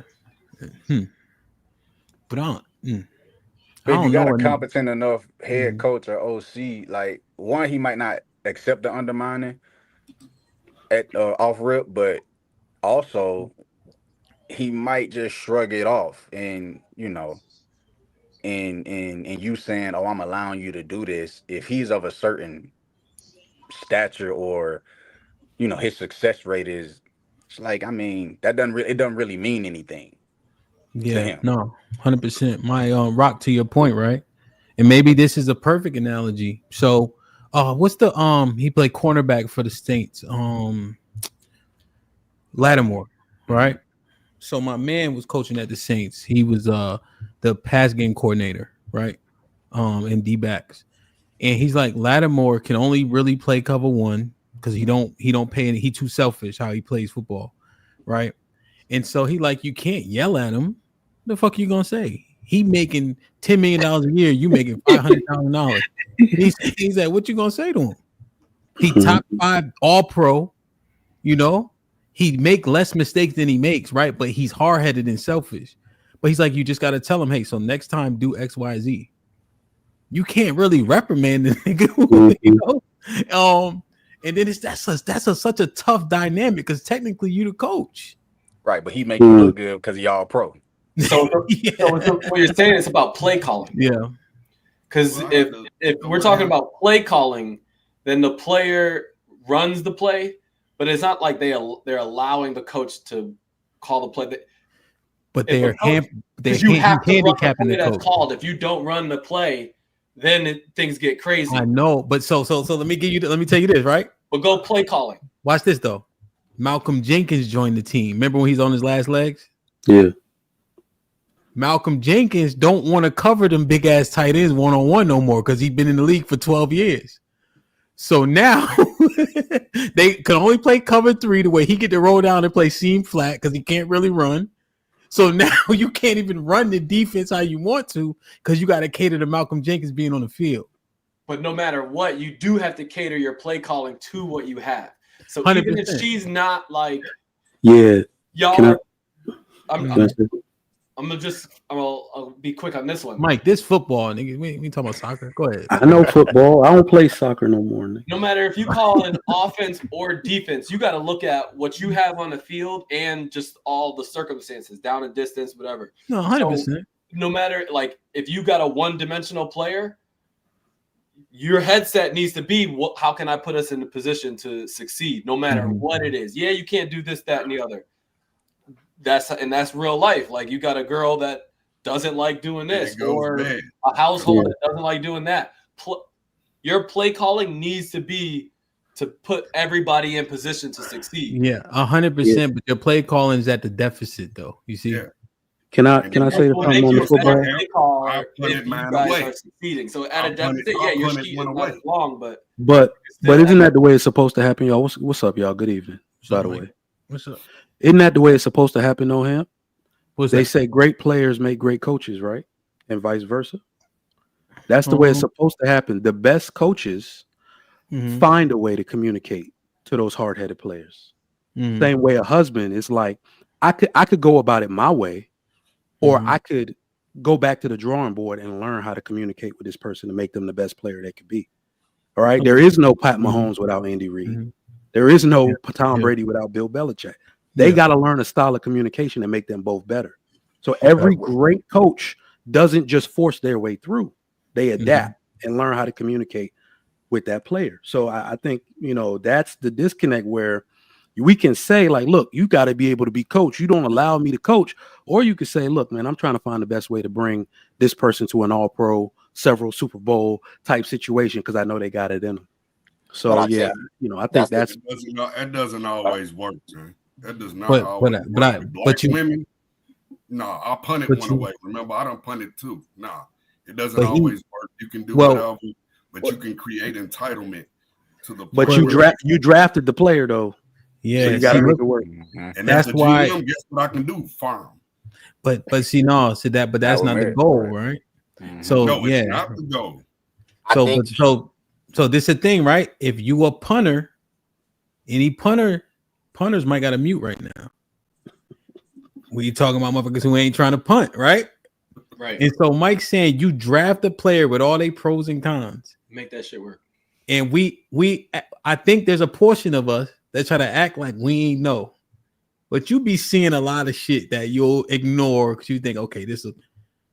And so you have to change a style of coaching, to Moses' point, Mike's point, to where it makes sense for that player without, I would say, maybe acquiescing too much, right? But you got to make some compromises to make it work. And in most cases, it can while be not sacrificing your authority, right? Go ahead. But I think And that and your player, go ahead. you understand. Okay, I think the disconnect is that, see, the analogy we're using as men, most men, I would say, play sports to some capacity. I see you. Most women don't play sports, so you're speaking a language that they don't understand. The player on the team is wearing the team logo of the team. They understand their function on the team. What happens, it seems, is that the woman is cool being on the team, but she wants to play multitude of positions and then take no responsibility if she chooses to step into that or not. That's what you can't run routes and be, doing defensive, drafting on the side. Like, this is your position, and you have to trust that I'm going to do my best to lead us to victory. And they're saying, nah, only if we win is when I'll listen. That's the disconnect. Oh, I understand you. Okay, I understand your thing. Okay. Right. This not super, but it's regarding. So, Tia, if you look through the Bible, it doesn't tout free will almost ever. Never. Right. So the Lord order your steps. Remember, it says the wicked go astray from the womb soon as they be born, speaking lies. Straight is the gate, but narrow is the way. Many are called, but few are chosen. See that? So a lot of it, that free will thing that they put in our heads, you would, if you look throughout the Bible, you'd be hard pressed to prove it, right? You don't allow the Lord to do shit. Let's get that straight. This is his footstool. He put his foot on this bitch. The potter the clay don't question the potter. Remember, he chose Jacob and not Esau by election, not because of what they did. He made that decision before they did any acts. You feel me? So I just want to make sure y'all are clear on that. You feel me? Because the Most High operate in absolution. So go ahead. Okay, but what is? I'm having a hard time picturing what this actually looks like within, you know what I'm saying, of marriage. Because it's like, okay, she doesn't want to do X, Y, or Z, right? You guys are, having a conversation about it. I'll give you How an is she still not following? I'll give you an example. All right, both Cali questions true. I'm gonna give you an example. This is I didn't hear the question though. My bad. Oh, my fault. No, I want you to answer. I just didn't hear it. That's all. How does this play it was a broken ass question, but yeah. What does Wait, that even he look understands like? it though. What was it? Well, what does that look like? What does it look like? This happened in my anecdotal life. So my parents been married for quite some time now. My dad, when my mom committed to my dad 40 some years ago, she committed, for better or worse, to Rose Point. People take these vows, but they're not really taking them seriously, because what she's saying is words, but in thought and in mind, she's not operating under the premise that I'm really gonna stand on what I'm saying, right? My dad bankrupted their household twice over a span of their 40 years. Once at one frame of mind, and then years later again. My mom had 2 times where she could have dismissed her vows and said, because she chose him to lead. She trusted the leadership. Well, the leadership led them into destitute for years, but she never left. So what I believe I'm saying, and what most men are saying, is that what it looks like is when you say you are trusting in the commitment, you're trusting in the leadership, it's not going to come with just rainbows and sunshine. It's going to have downturn. It's going to have turbulence. Are you rocking with your word? And what we see is that, unfortunately, that's just not the mindset that most women have nowadays. They are rocking with you if there's no disturbance, no turbulence, no mistreatment, no mishandling, no disrespect. That's what we see. Okay. Okay, but yeah, so you're saying that the fact that if she would leave is undermining your leadership. That's the connection that you guys are making. That's on an extreme side. I think, yeah. I'm sorry. Go ahead, Moses. Sorry. No. Let True answer concisely, then y'all can jump in.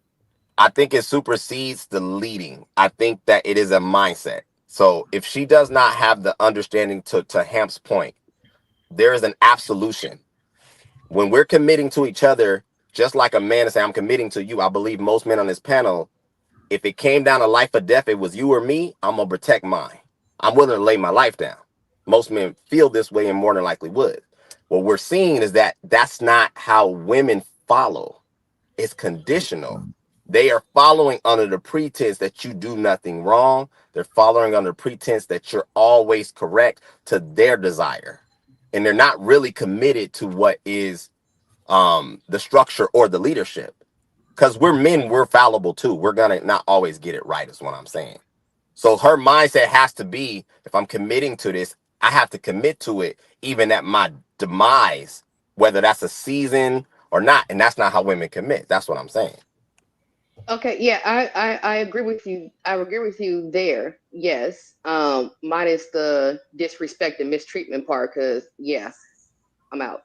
But what you call it? The thing is that I agree with you. Ups and downs, better, worse, all of that's cool.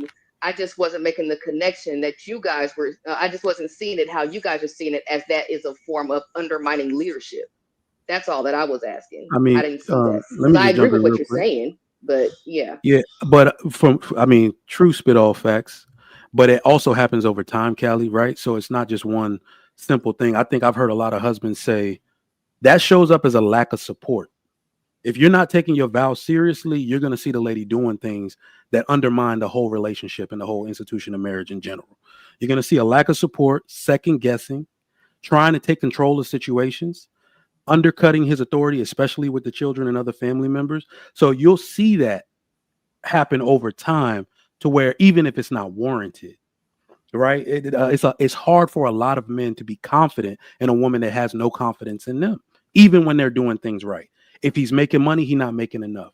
If he got a promotion, he's 2 promotions behind, right? So you can see these things start to happen in a relationship where it's like, what is it going to take for this woman to have my back all the way and not just halfway? Right. So a lot of men experience that in relationships. It's not like we're just out here saying, oh, they don't listen. No. You can see them with one foot out the door the entire relationship. We all know what it looks like to have a fully invested woman that will go off a cliff with you. And that is not the modern woman. Well, so Callie, oh, you're on mute. Thank God. Now, so just real quick, right? I think what True said, demise, and then he said seasons, right? So when I put it all together, there's going to be times that are going to be lulls, and those are the times where you got to tap into things that brought y'all together in the first place the most. Oh, yeah, I know. No, I know. I just think that the sentiment is being shared, and we just ask you, obviously, because you're a woman, is that it seems like, or feels like, or the sentiment is, or maybe you can prove it with numbers, is that when the going gets tough, the vows aren't being adhered to overwhelmingly. And that's probably the main concern, because if women did like what True's saying as an example, then the worries that Mr. Fantastic tries to edify young boys on would be less concerning, because the intestinal fortitude that exists between those two people, you wouldn't have those worries as much, Yeah. I got you on that for sure. Excessive second guessing, sure, all the way there with you, Trigger Mike. But just second guessing in and of itself, nah, that is going to happen. It's inevitable. Just because it's done doesn't mean that's to start raising up red flags. But I feel you on the consistent second guessing about any and everything. That can be a problem, because like True was saying, nobody is perfect. Let's expound on that, fellas. I'm talking about the dude. No, I got you. Let's expound on that. So you're making a decision. I don't know. So let's something like that we would actually care about. Like, let me see. A decision, right? That has a decent weight to it. And she has an opinion that differs. Let me ask Chris, I want to get Chris to go first. Then Vel, then Rock, all right? And then she questions it. Do you think that us, and I'm just asking, is it ego, pride? We take offense to shit maybe too easily. And then we say, yo, you second guessing, you questioning my thought, right? Like, do you think that we are complicit at all in that way? Yeah, that's fair to say, because. And I'm just asking, if it's a no, it's a no. Like, you feel right? me? No, I get it. we don't like to be second guessed or anything like that, because that means you don't trust us. And if you don't trust us, quite frankly, why are you here? No one's forcing you to be here. You can go. One out the door, one coming in the door. You won't be missed if that's the case. If you don't trust me, go. So yes, I do say our pride, our ego do take a hit when it's like, you don't trust me, but motherfucker, what you doing here? Go ahead and leave. Okay. What you think, Rob?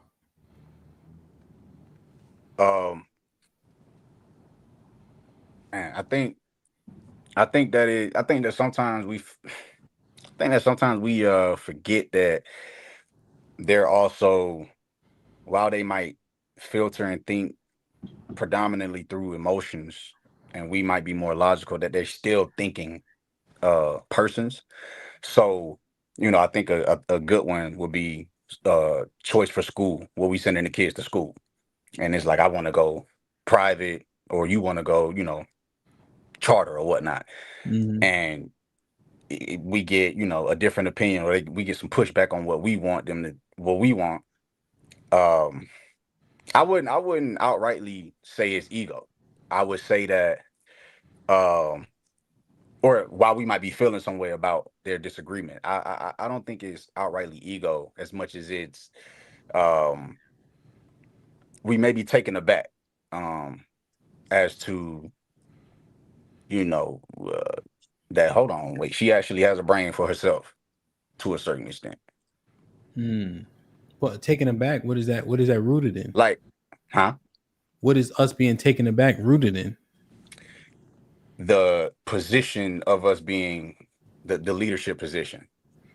Like, I don't think it would be rooted in ego of us being taken aback. Yo, coach, we need to run this play. I don't think that your ego would get in the place of that, especially coming from your star player. It's like, oh, hold on, like he got ideas too. He make plays. You see what I'm saying? So okay. Just thinking. I'm just trying to see, right? Like, well, it depends on tone, like you said too. Well, yeah. So yeah, because I don't give a fuck who you are. If you're a player and you talking about, coach, you fucking up, we need to run. Yeah. Right? There's a play, Rock, one time, swear to God. One of the players says something. I look down, I'm on the numbers. The play about to start. The head coach got to call timeout. I take him off the field. We play the next 3 plays with 10 plays in a playoff game. You call the boys right now. You know what I mean? Just because I don't know what I don't know what he said. Right. He but it cursed wasn't at me. Yeah. Right. But y'all weren't in the huddle and you called, a certain play. Yeah, And he said, something. hey, coach, I think this one will be. Yeah, no, it was like, man, fuck, huh? No, that's so, like, but y'all you'll never see the field again. Yeah, y'all are kind of circling it. It can be ego. Let's just put that out there. It absolutely can be ego, but what it is really the audacity, because and it's the lack of understanding for the position that person is in. Everybody criticizes Pete Carroll for not giving Marshawn Lynch the ball, and they lost the Super Bowl. But you ain't the coach, though. That's what everybody expected you to do. So if he would have made the play, we'd be saying that was the greatest redirect. Oh, they was expecting Marshawn to get the ball, and he thought outside the box. So when a woman does it to us, it can absolutely be ego. I'm not saying men are not or can't be egotistical, but what I think sometimes what it is like, even when we have the confidence to make the decision, it's the audacity that you have. You have a lack of understanding that I have to make the decision. That's one thing we really shouldn't give up as men. It's like all the blame gonna lie with me anyway. So you giving me pushback. If I go ahead and defer that decision to you and it doesn't work out, now I'm less of a man from letting you make the decision. We screwed either way. So have some understanding that if it's the kid's school or if it's a big decision about their future, we're going to ponder it. I'm going to consider everything you say, but I got to make the decision because it's all on me anyway. If it go right, we'll pivot and work it out. If it goes wrong, we'll do something else. But if I let you make the decision, I'm screwed anyway. Now I'm less of a man. So when a woman second guesses you all the time, it's like the audacity that you have a lack of understanding that I don't have any choice but to make the ultimate decision. Mike, that aligns with your initial point where you saying, yo, I think it was you and Moses saying, yo, how you communicate, how you coach that player, so to speak, right? You know, you got to kind of tailor it to that player, right? So as an example, like if I know she has an interest in particular things, I'll be like, hey, what you think about this? Before we even get to that point where it started to get contentious, right? As opposed to being like, you know what I mean? Like I'll say, hey, what you think? And she'll say X, Y, Z. I'm like, okay, it makes sense, or it doesn't make sense. You know what I mean? So you almost protect people from themselves, kind of. Absolutely. You know, and in real life, the way it'll work out is, I think women tend to be so abrasive in relationships because they don't want to give up control or say so. But a real, like I'm talking about, good husbands consider, why am I making decisions without the co-captain anyway, right? You see what I'm saying? So we talk a lot of big shit on these airwaves, but the person who's watched me fail the most is my wife, right? Yeah. So it's like I'll take decisions back to her, like, hey, let me run something past you. What you think about this? I'm gonna make the ultimate decision. But you know, she's smart. She live in the house with me, especially if it's something dealing with the house. Run it past her. Listen to what she got to say. Always take that into consideration. If y'all are equally yoked, you'll be surprised how much y'all agree on a lot of stuff anyway, right? So no, we definitely take what they say into consideration. And I believe and this is the real shit. A submissive woman controls the man anyway. So if you want control and say so, that agreeableness will get you that. Right? You could be so supportive that you could steer a man in the right direction or even the direction you want him to go. Yeah, no, I think that's fair. Which also goes, if submission was spoken about how you just did, Trigger Mike, then I don't think there would be a problem with it. But oftentimes what happens is that it's spoken of in a domineering way, and then that's why people think that submission is, a cuss word. I agree. Yeah. Now, Callie, right? And I think I was saying this before. To be fair, that's gonna show itself. Like they want men who kind of got. Remember the whole Edge thing: be nice, not kind, or be kind, not nice.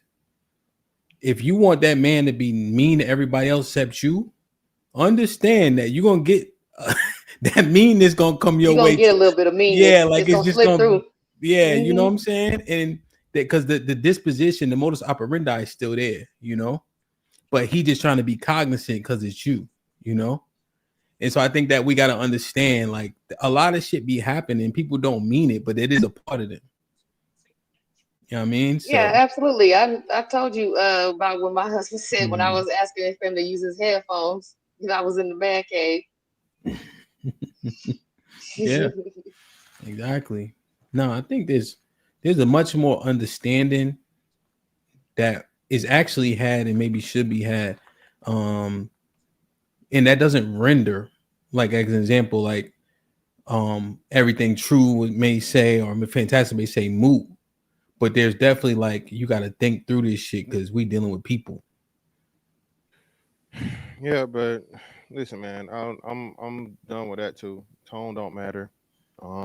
Tone only matters when it's something you don't want to listen to or something you don't agree with. Y'all listen to motherfucking and recite some of the most vulgar, disrespectful, vile shit in entertainment. Okay, bitch, motherfucker, nigga, this, nigga, that, hoe, whatever, pussy, nigga. As long as it's for fun, it's cool. But as soon as I get up here and I say something, not even no bitches, hoes, whatever, black women, this, black, shut your ass up, nigga. What you talking about? So no, it's not about the tone. It's about the motherfucking subject matter. Okay, stop this bullshit. Bitch this, bitch that. Y'all say it with motherfucking admiration and all kinds of motherfucking joy and glee. But again, as soon as a nigga get up here and you say the shit needs to be done as a man, oh nigga, you don't get no pussy. Oh, you hurt. You jaded. Bro, no, we stop. We gotta cut all these excuses, bro. Cut all these fucking excuses. Your boss tell you, hey, get your ass in there and do that motherfucking job. You gonna quit? Nope. Yes. Yeah, okay, you're not. I You're not. have. I Okay, well, have. that's you. That's So you. what I'm So, saying is that tone still the, matters though. the exception is not Period. the rule. Okay, the exception is not the rule. Most people fucking have a job, a boss that does some shit. And him, you know what? We asked a question the other day, right? If I had the cure for cancer, you give a fuck about tone? Not if I got cancer. Exactly. You don't give a fuck. All right? Or if I give a fuck, I'm not gonna let it. I need to cure Or he's first. gonna die. either you gonna fucking take it, or hey, you finna go see Uncle Charles, right? Yeah, but Mr. Fantastic, I guess what I would ask is, does that make it right? It ain't about being right, Hemp. We men. Fuck right. No, Well, 100%. But that's the problem. when we dealing with people who ain't men, and we understand that they have a hard time with it, what do we do with that information? I guess is my question. Hemp. What? I'm not saying be disrespectful to your wife, your woman, women in general, so on and so forth. Okay. What I'm saying is, whenever women are challenged with something, or women are simply told, That's when hey, tone matters. I need you to do this, so on and so forth. Don't ask me questions right now. Just do it. Okay. Oh, well, why are you talking to me like that? Don't worry about why I'm talking to you like that. I'm not cursing on that, whatever. I mean, tone is not just always negative, right? Tone shows emphasis, importance, emergency, a lot of different things, urgency, right? Because if I tell you, hey, man, hey, you might want to move. It's something coming down the road, brother. Mhm. You know what I'm saying? Nigga, get the fuck out of the way. You know what Can I'm I saying? add something real quick? Fantastic. Can I add something? Yeah, that's kind of Tone is one of those things. We would understand the need for tone if it was consistent across the board. So they'll tone police somebody while using a disrespectful tone against them in the same conversation. They will say one man was flirting with them and it made them horny, but because the other guy is ugly, it's sexual harassment. Tone is subjective to them. If they were consistent across the board, we would respect it a lot more. It's not consistent coming from them. Okay, I think, but the mess is if we're trying to get the message out, but the messenger is screwing up the message or the delivery of the message, shouldn't that be corrected or ignored? Should be corrected. So if you're not a good messenger, get somebody else in there that can actually convey the message, and that way everybody wins at the end of the day. So you're just gonna have to be versatile on how you deliver the message. Now she being dingy, that's something different. That's a whole different matter. But as messengers, we have to be able to deliver the message in multiple ways to multiple audience. We're trying to get something accomplished, and you'll be a bit one-sided. I will bring up Byron Scott, the coach. When it comes as a coach, he's good when it comes to veterans. When it comes to the rookies, he's garbage, terrible. They have to get him out of there because, like, I need a coach that can talk to everybody, not just one particular person. You got to find a way to get the message out so you guys can win the game. Okay, but and y'all gotta understand something true. too. If y'all talking about that with the women, why is it that y'all get upset when they do that with the kids? Well, y'all want them to talk to the kids in a certain tone, but if you're gonna talk to her that way and then it trickles down, give a damn about her. Yeah, who are you talking about, Mr. Williams? I'm just saying in general, don't we do that? No, we don't. No, we don't. I heard that narrative. We actually tell them they don't talk to them harsh enough. We actually tell them, hey, you're being too soft. That was you not give them too much leeway. What are you talking about? No.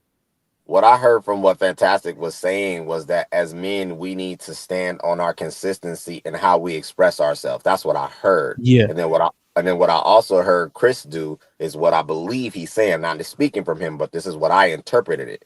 That if we're dealing with a woman and we're assuming that this woman knows us, I think there's a responsibility of her not trying to necessarily remove my manly approach to it. I think there's a way that she needs to approach it too, because this comes with the exchange. It's like if I'm on the panel with Hemp as just an associate and I hear him snap at a certain way, I'm gonna be like, hey, you good? And I think that needs to be more the approach and not this, well, he shouldn't say it like that. No, because that becomes combative, and that's when you get the exchange happening. That as men, sometimes we're not going to maybe take the extra step because there's a maturation that has to happen on our end too. It's not always going to be convenient to the way they receive it. and how it's comfortable for them receiving it. It's a two-way street. Okay. Yeah. So okay. I think I understand it well, even better now. Essentially, that card is played when something is not liked. Exactly. If it was played for tone specifically, you would give it more consideration. But when it's only played when something's said that is adverse to what they want to hear, then that's when the tone card is pulled, which makes it disingenuous. Yes. Okay, I understand that. I understand that if that be the point of view, then I understand that if that's what's happening most of the time. But like also, I want to like I don't be on the panel a lot, and I don't be tuning in a lot, but we done seen, you know, when the panel get out of control and DJ Hamp do a little tone, and it's like, all right, now y'all disrespecting me, or so on and so forth. Like that matters because before he might just be, yo, let me get it under control. But when that tone switch, it's like now people understand. Not that he wasn't serious before, but now people understand. Rock, you're making the perfect point. We see this even in practice here. Hey, look, I'm gonna let y'all go a little far, let y'all whatever. But hey, now it's getting ridiculous, it's getting out of hand. Hey, we gotta check this shit, right? That's what men do. And as men, like you said, we ain't nobody like, what the fuck you say, nigga? Nigga, who the fuck you think you talking to? No, we all grown man here, but because we understand respect, right? Mm-hmm. Hey, respect this man's platform, treat it like, you know what I'm saying, you won't be treated. It is what it is. Ain't nobody, well, nigga, what? So if we can do this for a you know what I mean, shout to him, but you know, a stranger, you feel me? Somebody we don't gotta live with, somebody we don't have to, you know, don't have to depend on, right? Why is it that again, anytime you say something that she don't like, oh, who you think you talking to, and why you gotta say it like that, and all that, and I'm telling you, it's too many brothers that say they have these issues and problems, bro. I don't just make this shit up, okay? And I was married, okay? So fantastic. If you address a woman by that tone and she address you like a nigga, what should your response be then? Your response would be, excuse me, are you okay? Who are you talking to? Why the fuck? That's her response to you, though. Huh? That's her response to you, though. And you're mixing up, Chris. Oh, Chris, what I'm telling you is this. No, Chris, I'm not cursing her out. I'm not talking crazy. I'm just simply telling her something she doesn't like. And it comes out. I'm not saying bitch this hoe that, this bitch that hoe, like motherfucking Project Pat and fucking Ludacris. I'm not saying that. Okay. Cool. So if she decides to respond to you by matching your energy, what should your response to her be like? So Chris, then I have to ask you this: women claim that men matching women's energy, that's a problem, right? One more time. When women claim men matching women's energy is a problem, right? I heard that, yes. So shouldn't it be the same across the board? Shouldn't it be the same vice versa? Let me answer that. Okay, go ahead. So especially with there being a threat, you know, quote unquote, of, you know, there being more threat on one side than the other. Not saying or condoning or making the excuse for, but how you gonna talk crazy to the person that, you feel me? See, and that's where the non-binary talking point comes into play as far as what society dictates. And I know that's the example you brought up, low level of violence or whatever the case may be. I will be careful with that, because if a woman say, I'm not going to deal with anybody that has that type of violence towards me, whether that person might protect or not, they're going to say, I'd rather be by myself. So now the wedge between men and women is that much further apart. I think what you're doing, Chris, is that you're this is what, again, I'm hearing, that you're giving women this card that they can play based on how something is conveyed from a man. And I think that what I'm saying, and I believe what Fantastic is saying, is that there should come a point to where when I'm communicating with you, if you chose me, I chose you, and you know me. If tone is not desirable at that moment, let's handle this a certain way. I don't expect you to take just tone and now, you know, stand against me or bring aggression or whatever it may be. And what I believe you're saying is like, well, you need to tailor it to the way it's best suited for her. I don't know if that's always going to be the case. Well, true. Okay, true. His thing. My responses are gender neutral. My responses are always going to be gender neutral. Let the roles reverse. I would say the exact same thing. If you come at me sideways, I either have every right to either match that energy, or I could just remove myself from the situation. So it's always going to be gender neutral. Well, in that case, if she's coming at me and there's a tone, me personally, I'm gonna more than likely respond from my like, excuse me, like we gonna have a conversation, because there's it's not to now stand and watch it before I punch you in your face or anything like that. But there is an exchange of respect. That's what Fantastic is saying. We as men do this naturally, so I would believe that this should be pretty simple for a woman who claims to belong to you, be attached to you. Like, so if there's a moment where I'm exchanging words with her and it's not best suited, my expectation would be she has enough wherewithal to know something's off. We could address it. It's how it's addressed. Right. That's all. Okay, That's so all I'm saying. It's gender neutral. What I say for the men, I can easily say for the women. You respect me, I respect you. You cross that line of disrespect, I am leaving. I'm going to replace you with somebody else. But like I said, a conversation needs to be had. There needs to be communication. I agree with that.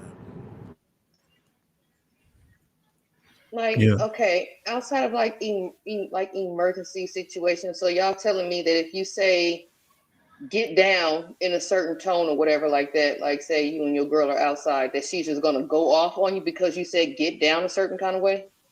Like, I need, like, what is Get down? What you mean?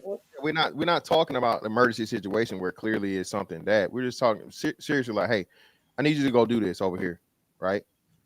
Not can you do it for me or whatever, so on and so forth. Like you're not being an asshole, but you're not being as polite as you probably could be. Hey, I need you to go get that for me real quick or whatever, right? Say you're in the middle of something, right? Or whatever, or you're sidetracked and it's just something in passing. And then you get a smart reply back simply because, oh, well, you can ask. Huh? Do you ask me to pay the fucking mortgage? Do you ask me to fucking fix the car? Do you ask me to take trash out? Do you ask me to motherfucking get up and if a motherfucker break in the house, shoot him in the face? You see what I'm saying?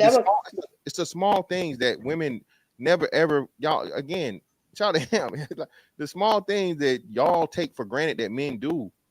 You're talking about somebody you live with, you cohabitate with, that's providing for you, that's protecting you. And because he said something out of the way, and not, again, we're not talking complete total disrespect. We're just saying something that could be a 50-50 ball, right? And men never get the good part of the 50-50. Never get the 51%. You always get the 49, right? Maybe he's having a bad day. Maybe he's busy. Maybe he's in a rush. Maybe he's this. Maybe he's that. No, it's immediately okay. And she knows that, right? That's but her reaction is still the negative versus just taking it in stride and doing what needs to be done.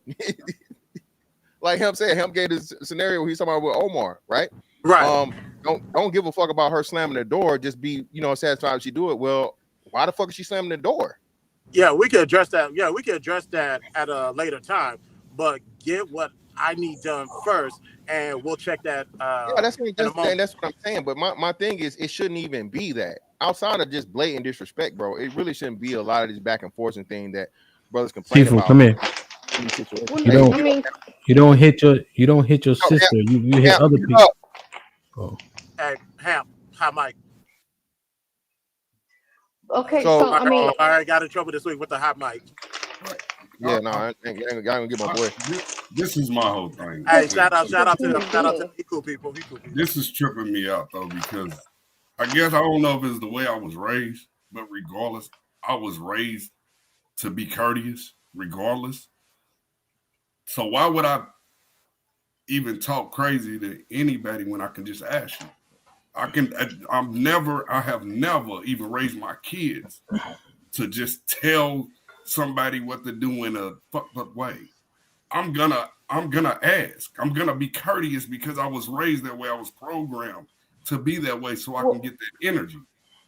So I think the point is that it's not gonna always come out in a nice way, whether that be the man or the woman. I get that point, but what I'm saying, it's like we always going. I'm about to be 49 in a couple of weeks. And some of this makes no sense to me at all. Oh, I gotta say, damn, you just can't say, regardless, we know that we're gonna have an attitude. That's just human behavior. Times. And like I said, Mr. Williams, like And we keep telling y'all, bro, it's not the same, dog. Like most of y'all brothers, if you either older, you married, or so on and so forth, it's different. It's totally different if you're out here trying to establish a long-term relationship, family, marriage, or whatever, so on and so forth, you've been in it, or I'll say 40 and under. Totally different, bro. It's just a different world. And most of y'all, like I said, have not been out here currently enough to understand it. So it just sounds like wild, crazy, whatever. Like I said, y'all keep claiming, y'all keep swearing, oh, it's just internet, it's just internet. But people got to say it right before to get to the internet, right? People got to experience right to get, and then not only just saying it, now we got videos of it. Okay. So Rock, question: how long you been married? Last May, so I'm still in my first year. So what is your overall synopsis, right? Like about the conversation, like what's being said in terms of men's experience with women in the earth, right? Because you only 30, you've been married for a year, you know what I mean? So like, what do you think about the conversations in which you hear? Do you think it's largely hyperbolic, or do you? Good job, big baby. Good job. Bye. Close the door. Brush your teeth. So like what is your overall synopsis? Yeah. On one hand, to what the end of what Fantastic just said about not being out there. So it's I would sort of lose credence on my opinion, because I mean I've been with my wife 7 years. Okay.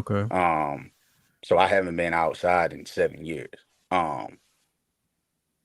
And so yeah, I don't know how much my opinion would matter because I'm not outside.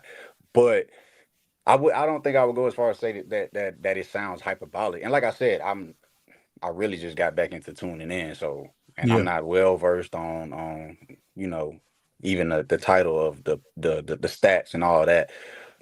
So I don't think I would have much of merit to say, to be honest. But okay.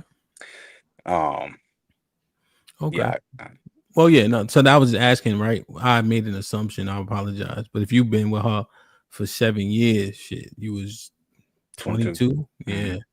So yeah, that would leave a little less Hey, it's a repeat of me and my dude. Yeah, that's the way to go, though. True. So True been outside. So True, I know. Well, we talked about it before. Matter of fact, I think it was so-called Halloween, I think. So do you, I know you date all women. Where you at now? I still got the same lady, the one you seen that I was next to on the Halloween situation. Okay. Well, how's her disposition? Like how much like redirection do you have to, No, she's extremely respectful. But just in human fashion, there's times, it's not so much that it's hyperbolic. It's not so much that it's aggressive. There are times that I think we as men, we have an expectation that it's going to be delivered a certain way, just as something I have to teach her. When I flip it, it's like she expects, if she asks me, how do I look in this dress or whatever, that it comes across a certain way. And I think that that's what we're saying as men, is like the delivery does matter mutually. And I think that's what Christopher is saying. But her disposition is great. There's times she get a little comfortable, she'll call me on the phone talking about what's up. And I'm like, let's try that again. You don't what's up me, like say hello. Like, just, So, but overall she's good. Okay. But we tone policing. I mean, I'm speaking to the question, in the fact that I'm setting the expectation of how I want to be greeted on the phone if you calling me from my lady, just as she has the same right to do the same thing. If there's something she's asking, go ahead. I was teasing. Oh, True. I was teasing. Okay, my fault. I'm just like, yeah, no, that's a big deal for me. That's a big That deal was a for good me. one, though. I ain't gonna hold you. Did my wife say what's up to me? I don't think so. Sometimes I call but it's just like, sometimes my husband will say, he'll be talking to me or whatever like that, and then he'll be like, "Cause bruh," and I'd be like, "I'm a girl." You know what I'm saying? Because he get on hyped up in the story and shit like that, like he up at the barbershop and shit. He'd be like, "Nah, cause bruh," I'd be like, "Who's that? I don't know who that is." So I feel you, True. I was teasing. That's all. Right. What was you saying? I was just gonna say sometimes I'll call my wife and I'll be like, she'll say hello and I'll be like, yeah. And then she'll be like, you call me. And it's just like that, the gamifying the relationship a little bit, just to I call her bruh. And I mean, she don't take no slight for it, or at it, but it's just to gamify it and just keep it, fun, just being stupid a little bit. But yeah, no, 100%. I have a bad habit I gotta break too. I answer my phone, I'm like, yeah, who this? And so if I'm not looking at it, I just be like, and she'd be like, huh? Yeah. She always acts so confounded. Like she hear me answer the phone 10 times a day, but then she'd be like, huh?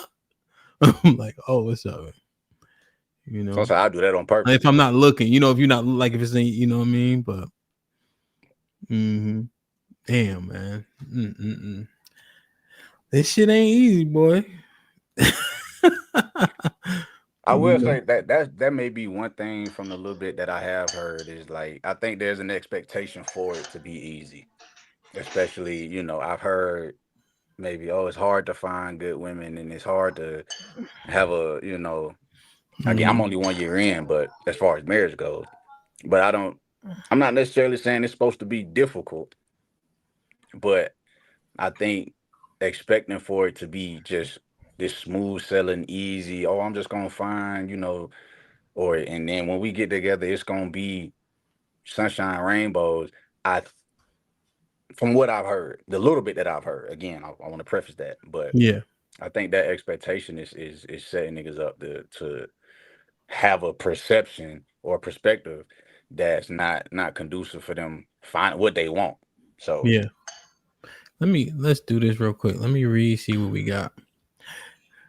Red Pill Ranger with the $2 says, what's more important, delivery or the truth? Huh? Both. But you wouldn't put those against each other though. The truth, but that doesn't. Red Pill, I'm trying to understand. You think if you deliver it where it's patable, you lying? I don't understand. Well, maybe he will clarify. Red Pill was popping. Just me, what up though? With the $2 says, fantastic, rude. Imagine how he dealt with his. Well, he ain't here, so he can't defend himself. Be nice. Sophisticated jerk was popping with the $10. Great conversation today. I agree. Red Pill Ranger with the $2 says, equal rights get equal conversation. Red Pill Ranger with the $5 says, if a person can't hear the truth because of tone, that sounds like them problem. Women are adults, kids are kids. Adults don't need to be coddled. But adults need to be respected, just like you do. Yeah. Right. Just because you say the truth don't mean you got to be an asshole about it. There's a difference. Just me with the $5 says, y'all want to lead and want wives to like every decision and not say nothing. You dominating, not say nothing. You dominate and not leading. Prophecy fulfilled. Expect no feelings, but we emotional. Shaking my head. Love C with the $5 says, focusing on the word allow is just like being made about her rolling her eyes and doing what you said. Can we please stop majoring in the minors? Black King with the $10 says, Mr. Williams need a break so others can expound on their point. When did this happen? All right, hold on. Black King, my bad. I had stepped out for a second. Black Dawn come from. Where the $5 says, Chris J, as an adult, I'm looking for an adult to get with. I would hope so. Come on, bro. Exactly. So with all this complaint about women do this and women do that, those sounds like children. Why are you dealing with women who are moving like dependents? Deal with women who are adult, who are on their shit, and half of your problems going to be alleviated. Oh no, that sounds too independent, Chris J. But right, the thing is that we are adults, sure, but we are adult women. We're not adult males. Now that argument gives me a little bit of cause for pause, I think adults should have a set standard of behavior and decorum, right? Right. I think we give a lot of credence to behavior that seemingly is innate, but that doesn't mean it's unbecoming. Right. So when we give credence to the fact, well, women are most, this is how we are. Well, it doesn't mean that it's not unbecoming though. So even if that's you're predisposed to that modus operandi, you have to curb it, right? At a level, right? So we just want to make sure that we put context around that. It's how you are, but it doesn't mean how you need to be. Sure. I mean, you can be emotional without being an asshole. Yeah. Same thing. Yeah. Yeah. Because I used to get very upset like pretty quickly, you know, but that's not something that you can sustain, not in this earth. And then I found that because I kind of been able to master it, I'm able to run the panel well, and I can stay pretty stoic and like get through the conversation without doing a bunch of stuff. Because then people can't hear you. With what I found, you know, before I got up here, just generally, you know. So, Jay Miller with the $5 says part of the issue is average women thinking they deserve above average men. Joel with the $10 says society tells black men they're losers if they stay at home past 18. Then these men struggle past that because most women aren't dating what they think is quote unquote potential. Darius with the $10 says, so would a solution be for the ones going off to college or university and not to back home for 2 or 3 years to save and slowly build with another doing the same? Yeah, man. I want my kids to stay home as long as they can. You know, I think I read this one. Salute the baby Sneak for becoming a member as well. Because I think they still learning too, you know. After college, that don't mean nothing, bro. Nothing. Right. You know. Especially if you don't live on campus, then you really just, you know what I'm saying? You don't have that practice of staying on your own and being responsible for when you go to your own classes and all that shit and managing your own time, you know? So staying on the dorms can be a good bridge way before going out on your own. But that don't mean you know every damn thing either. Right. And you don't wait to raise your kids to be an adult when they turn 18, when they're out the house. You got to start before they become teenagers. Okay, start when you're young as you can to be self-sufficient. So that way when they transition out the house, they're already ready with little to no mistakes. You're still going to be there as an adult to help them out in certain cases. But most of that stuff is already taken care of because they was in what they call a controlled environment. Yeah. Mr. Fantastic, aka the Darkness Delegation with the $5 says, my twin brother would be giving y'all the SBE facts. It's Friday, and while y'all go out to party, get some, etc., the BABG will be in studying the stats. Jay Miller with the $10 says, I feel worse when I'm unnecessarily aggressive with my wife and she responds nicely. I usually end up apologizing immediately. A graceful woman is a godsend. I'm more aware of my tone now. Yeah, no, I agree. I don't know, man. I think we gotta process this stuff, you know. Because I'm concerned about what people take from a lot of the messaging, man. You know, and I just fear that they don't take the information like a Truth as an example. True and I had one podcast. We was talking about different type of women he was dating. You feel me? So he got the information but didn't go inside. Like you know what I'm saying? He didn't say, you know what? I ain't dealing with women. And I fear that that's what's happening to people who can't comprehend the entirety of the conversation. You know? So we have to make sure it makes sense from all aspects. And I think people will benefit more. Like when I have my wife on, I got to do it more often. Right? If you give her the microphone, she gonna say the shit that women say. You shouldn't me? Right? Oh, you don't care if I clean up. You only got to take out the garbage once a week. All this other shit. What if you don't got to? It's all the same shit, right? But the actions, that be the key. Every so-called Christmas, she could, hell, nah, you can't put that Christmas tree up, right? That's the type of shit you know what I mean? That's what's, when somebody submit, right? Putting things aside that really are actually substantive. But if you give her that goddamn microphone, shout out to Love C, she said it best, they gonna talk. But you know what we don't got no pork product in my house. You feel what I'm saying? So it just like you got to look at the things that got real substance to them, And I was getting ready to say, and because she does say the things, right? Does that make her a bad woman because of it? No, it doesn't. Yeah, well, there's brothers that may think it does, right? And I just want them to understand, like, when you talk about submission, what it actually looks like when you living in the earth in the 2025. If you don't think she's gonna have an opinion, you be sorely mistaken. Right? People need a lot of redirection. Like Jay Miller said, a man can have an attitude, but when she hits you with that softness, you like, yo, I'm an asshole. Like men can get redirected, but it looks different, as it should. Right? Because there's one thing that's true. Now, I do think, generally speaking, people ain't gonna fight off the cuff like we be saying, but men will get there though. It's there though. Like if me and Rock outside talking and that shit get too contentious, it's gonna go to a different level. Sooner or later, at some point, somebody gonna get too upset, right? I don't think it's as quick as we try to paint it though, and so we just got to make sure we understand our audiences, 100%. But yeah, like when we gonna do the show, what's the next one we gonna do?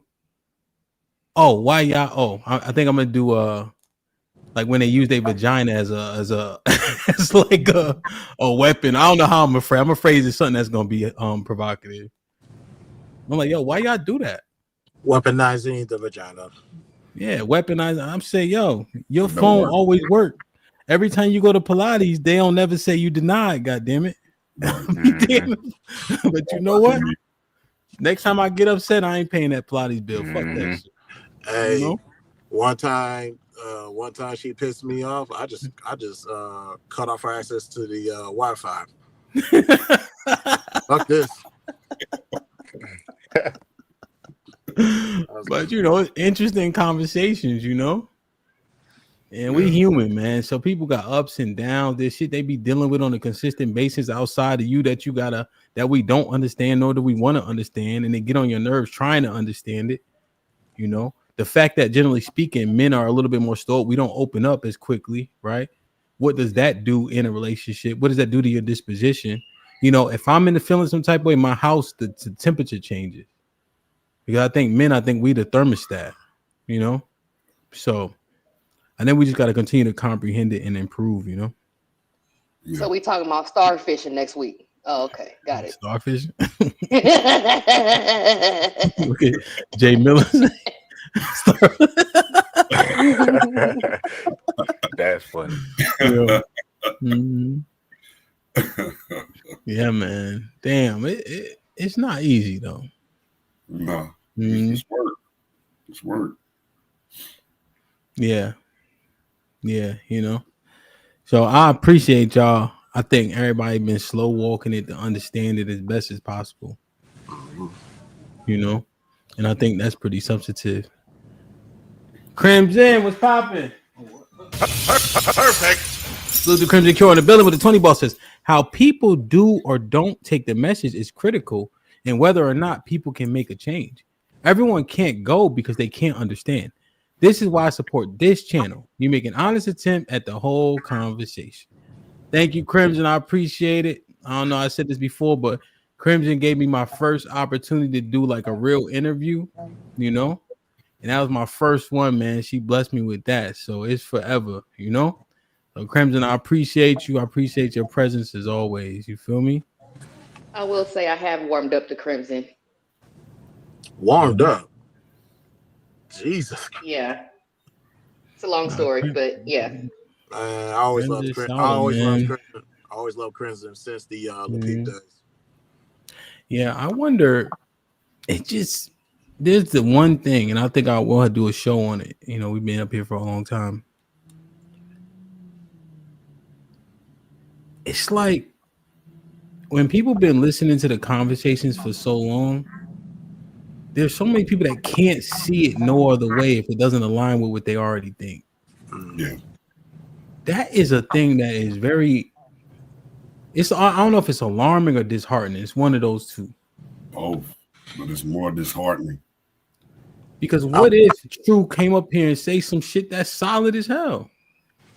If I didn't think that before and his shit was better, why wouldn't I go with that?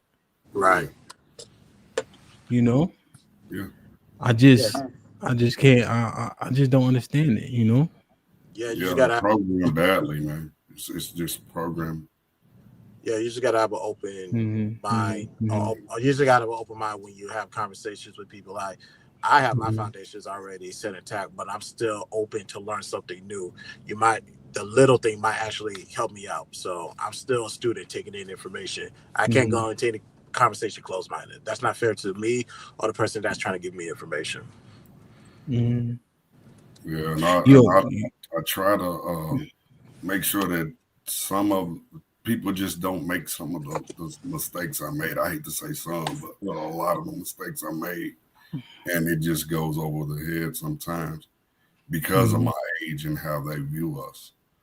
And I think that's kind of important when you're actually trying to make sure that you can just give that advice. Yeah, no, 100%. You know,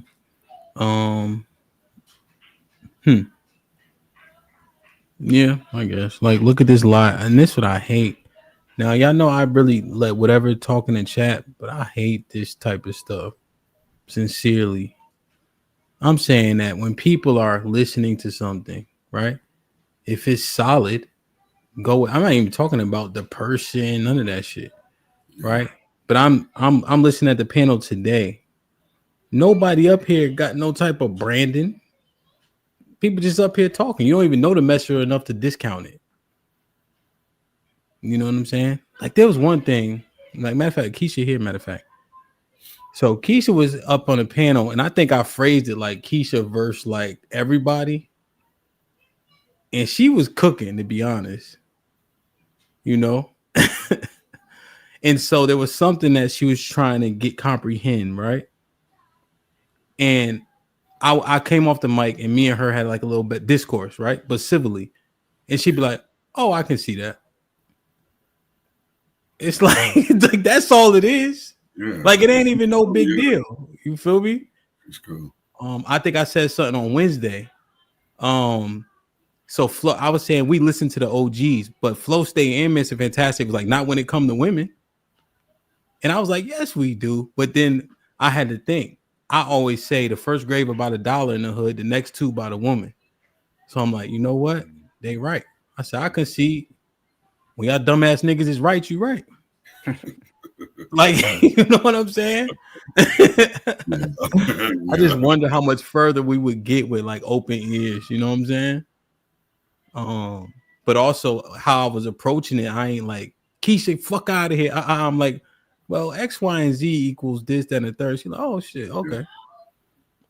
You know, I'm just because I saw her in the chat. That was forever ago. That was like a year ago. You know, so Yeah, you made it easy for her to consume. Yeah, that's all. Even though it was,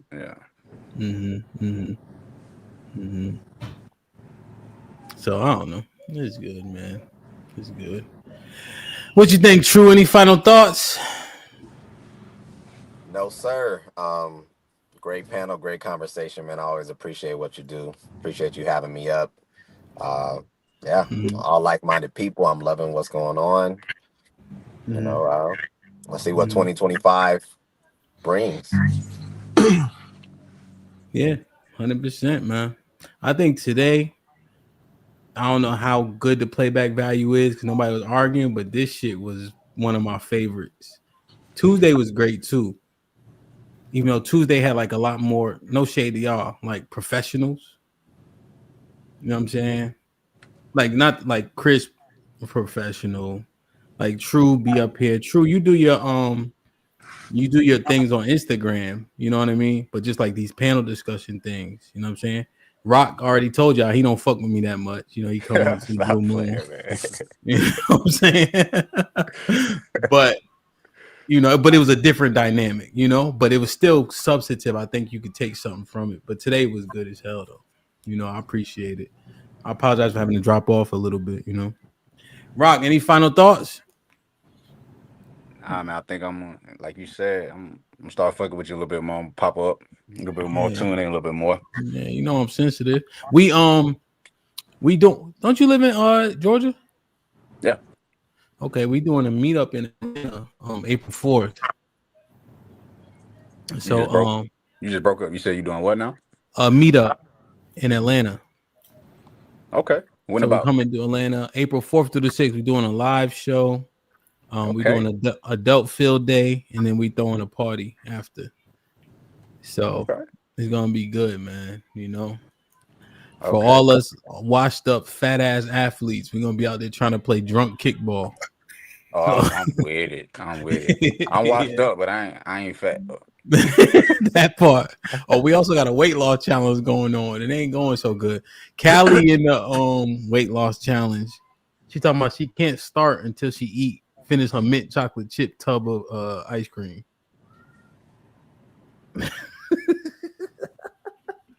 You on mute. You on mute. That's okay. Let her rock. Good. Thank God. All praises. Mr. Williams, any final thoughts? Yeah, man, great show. Good to be on here with everybody, man. I've been missing in action all week.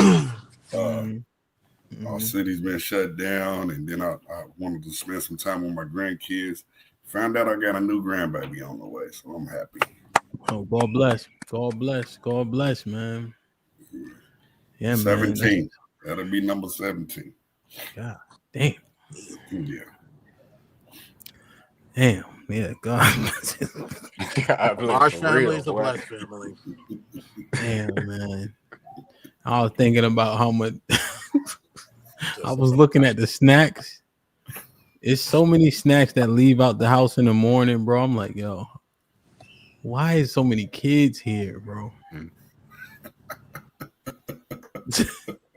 Yeah, honey, y'all better start working. I'm telling you, bro. Wait till they get old enough where you got to give lunch money. Man, listen, man. Oh, God. Go get a job. They better lie on that paperwork. Damn, man. That's what's up, man. Chris, any final thoughts, Playboy? No, it was a good conversation, man. You already know I hardly come up on the panels because I'm busy, but I'm always watching from the clouds. I said, with the conversation about stats, it's like, let me go ahead and put my 2 cents in because I think it's a perspective that a lot of people don't speak on. So I was glad to be part of the conversation, man. Yeah. And I think there was a lot of replay value in this show. So trust me, if it's there, I'll find it. Mm-hmm. Oh, yeah. No, 100%. You be doing a hell of a job with that shit too, man. I appreciate you. I couldn't do this shit without you at this point. Hey, anytime, man. You know I'm here for you. Yeah, man. I think the statistics, you know, I give credence to numbers. I think numbers are empirical, right? In terms of data, obviously. And so I think the analysis of the numbers matters as well, right? But I don't want things to be weaponized just for one purpose, right? Right. I think that oftentimes takes away the credence of them, you know? So use them, understand them, and then let's break them down like we did today. And if we can make real life correlations, let's do so. You know what I'm saying? That's all it is. And I'm always gonna quote Bolo because he said this to me, and I take it everywhere. Who's the Bolo? Like truth when it comes to these stats, these conversations, or whatever. Truth without love is a weapon. So if you're going to start throwing these stats at people, what is the end goal? What is your intention? Where's the love at? If you're just doing it just because you're killing the person that you're trying to be with, and if that's the case, why do you think this community is always going to be on opposite sides? Where's the love at in the situation when we're trying to educate people? That's the problem. Okay, I think I get with that. Yeah. And Cal, any final thoughts? Yes, that's first of all, I enjoyed the conversation. Good show. I think we should have more shows like this for sure, for sure. Um, Now, as far as the stats go, I don't have any use for them aside from me collecting data to write some sort of research paper or study some kind of, for like some kind of sociology class or something like that. But other than that, the stats don't tell me anything about the person that's in front of me. The person that's in front of me tells me about them. And I think that a lot of the times when we use stats and everything like that, it's like we are trying to slot somebody the easy way instead of just finding out who that person is in front of them. So it's like like the Cliff Notes way of vetting, in my opinion. Like, oh, okay, so this a black man, so he's gonna probably do this and probably do that and probably do this. It's like, well, no, what is he actually doing? You know what I'm saying? Instead of looking for reasons to, you know, talk bad, because more often than not, the stats are used in a negative way. We don't ever hear any good stats. We always hear all the bad ones. So yeah. Yeah. Here's my final thought. When I think about, got kind of what you guys are saying, right? Holistically, like criticism, right? So I'll use, like, even from the chat, Jay Miller, right? You see Jay Miller always here, Leslie always here. If they disagree with me, they just say it, right? If that Leslie disagreement in the Bible, he'd be like, oh, well, what about X, Y, and Z? Right? It don't have no facetious nature. It don't try to have a I got you. It's just like, oh, no. I think this is right. Right? And I said that before. Because it's not, to Chris's point, it's not coming from a place of malicious intent, right? The checkmate shit I got. It's just like, oh, no. Here's what I disagree with and agree with. I think those type of things further conversations quite often, if we're using information just to try to, how you say, like, just to try to prove somebody wrong, as a chosen try to help them understand or get understanding, that's where the value lies. I don't got reason to attack nobody. It's YouTube. But I think today was dope. To Callie's point, one up. That's a good one, Rainbow. The stats matter.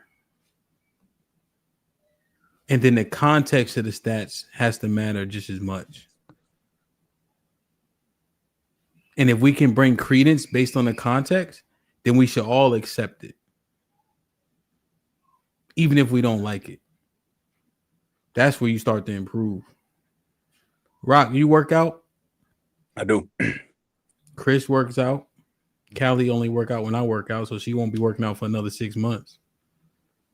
Until my shoulder get better. True, you work out? The money is in the last 2 reps. Right? Mm-hmm.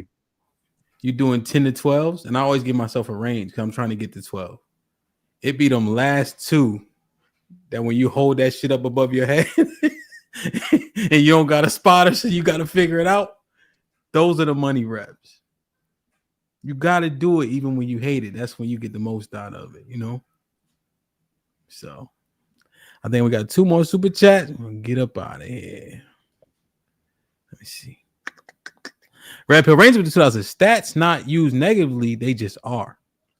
As Abe with the $2 says, how are stats obtained? Have you participated? Red Pill Ranger with the $5 says, moral of the story, Miss Lego is right. Women are children. Talk to them like toddlers and kiss their boo-boos. The sweet lie is delicious. Unless you're attracted to children, stop saying that.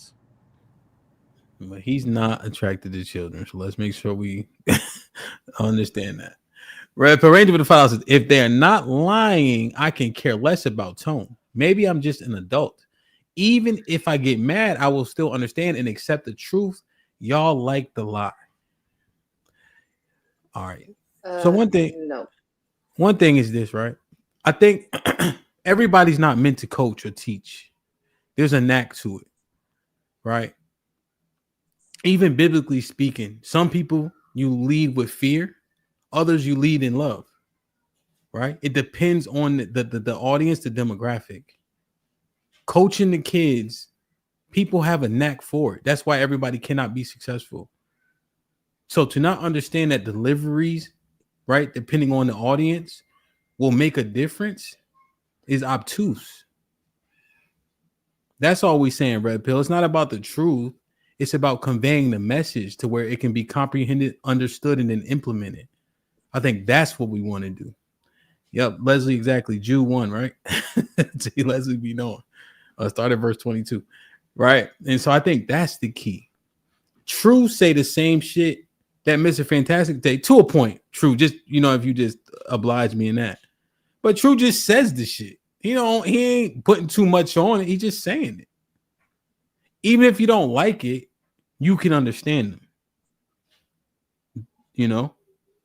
Mr. Fantastic say what he say. I think he's a good orator, but depending on the escalation of voice and tone and diction, that may have more of a deterrent than True has saying the same information. Right? But make no mistake, Mr. Fantastic is talented, right? He could talk, he could do all this shit, but we just looking at messaging and who we want to hear it. Let's just take that in consideration as we continue to edify each other, because that's the goal, right? So,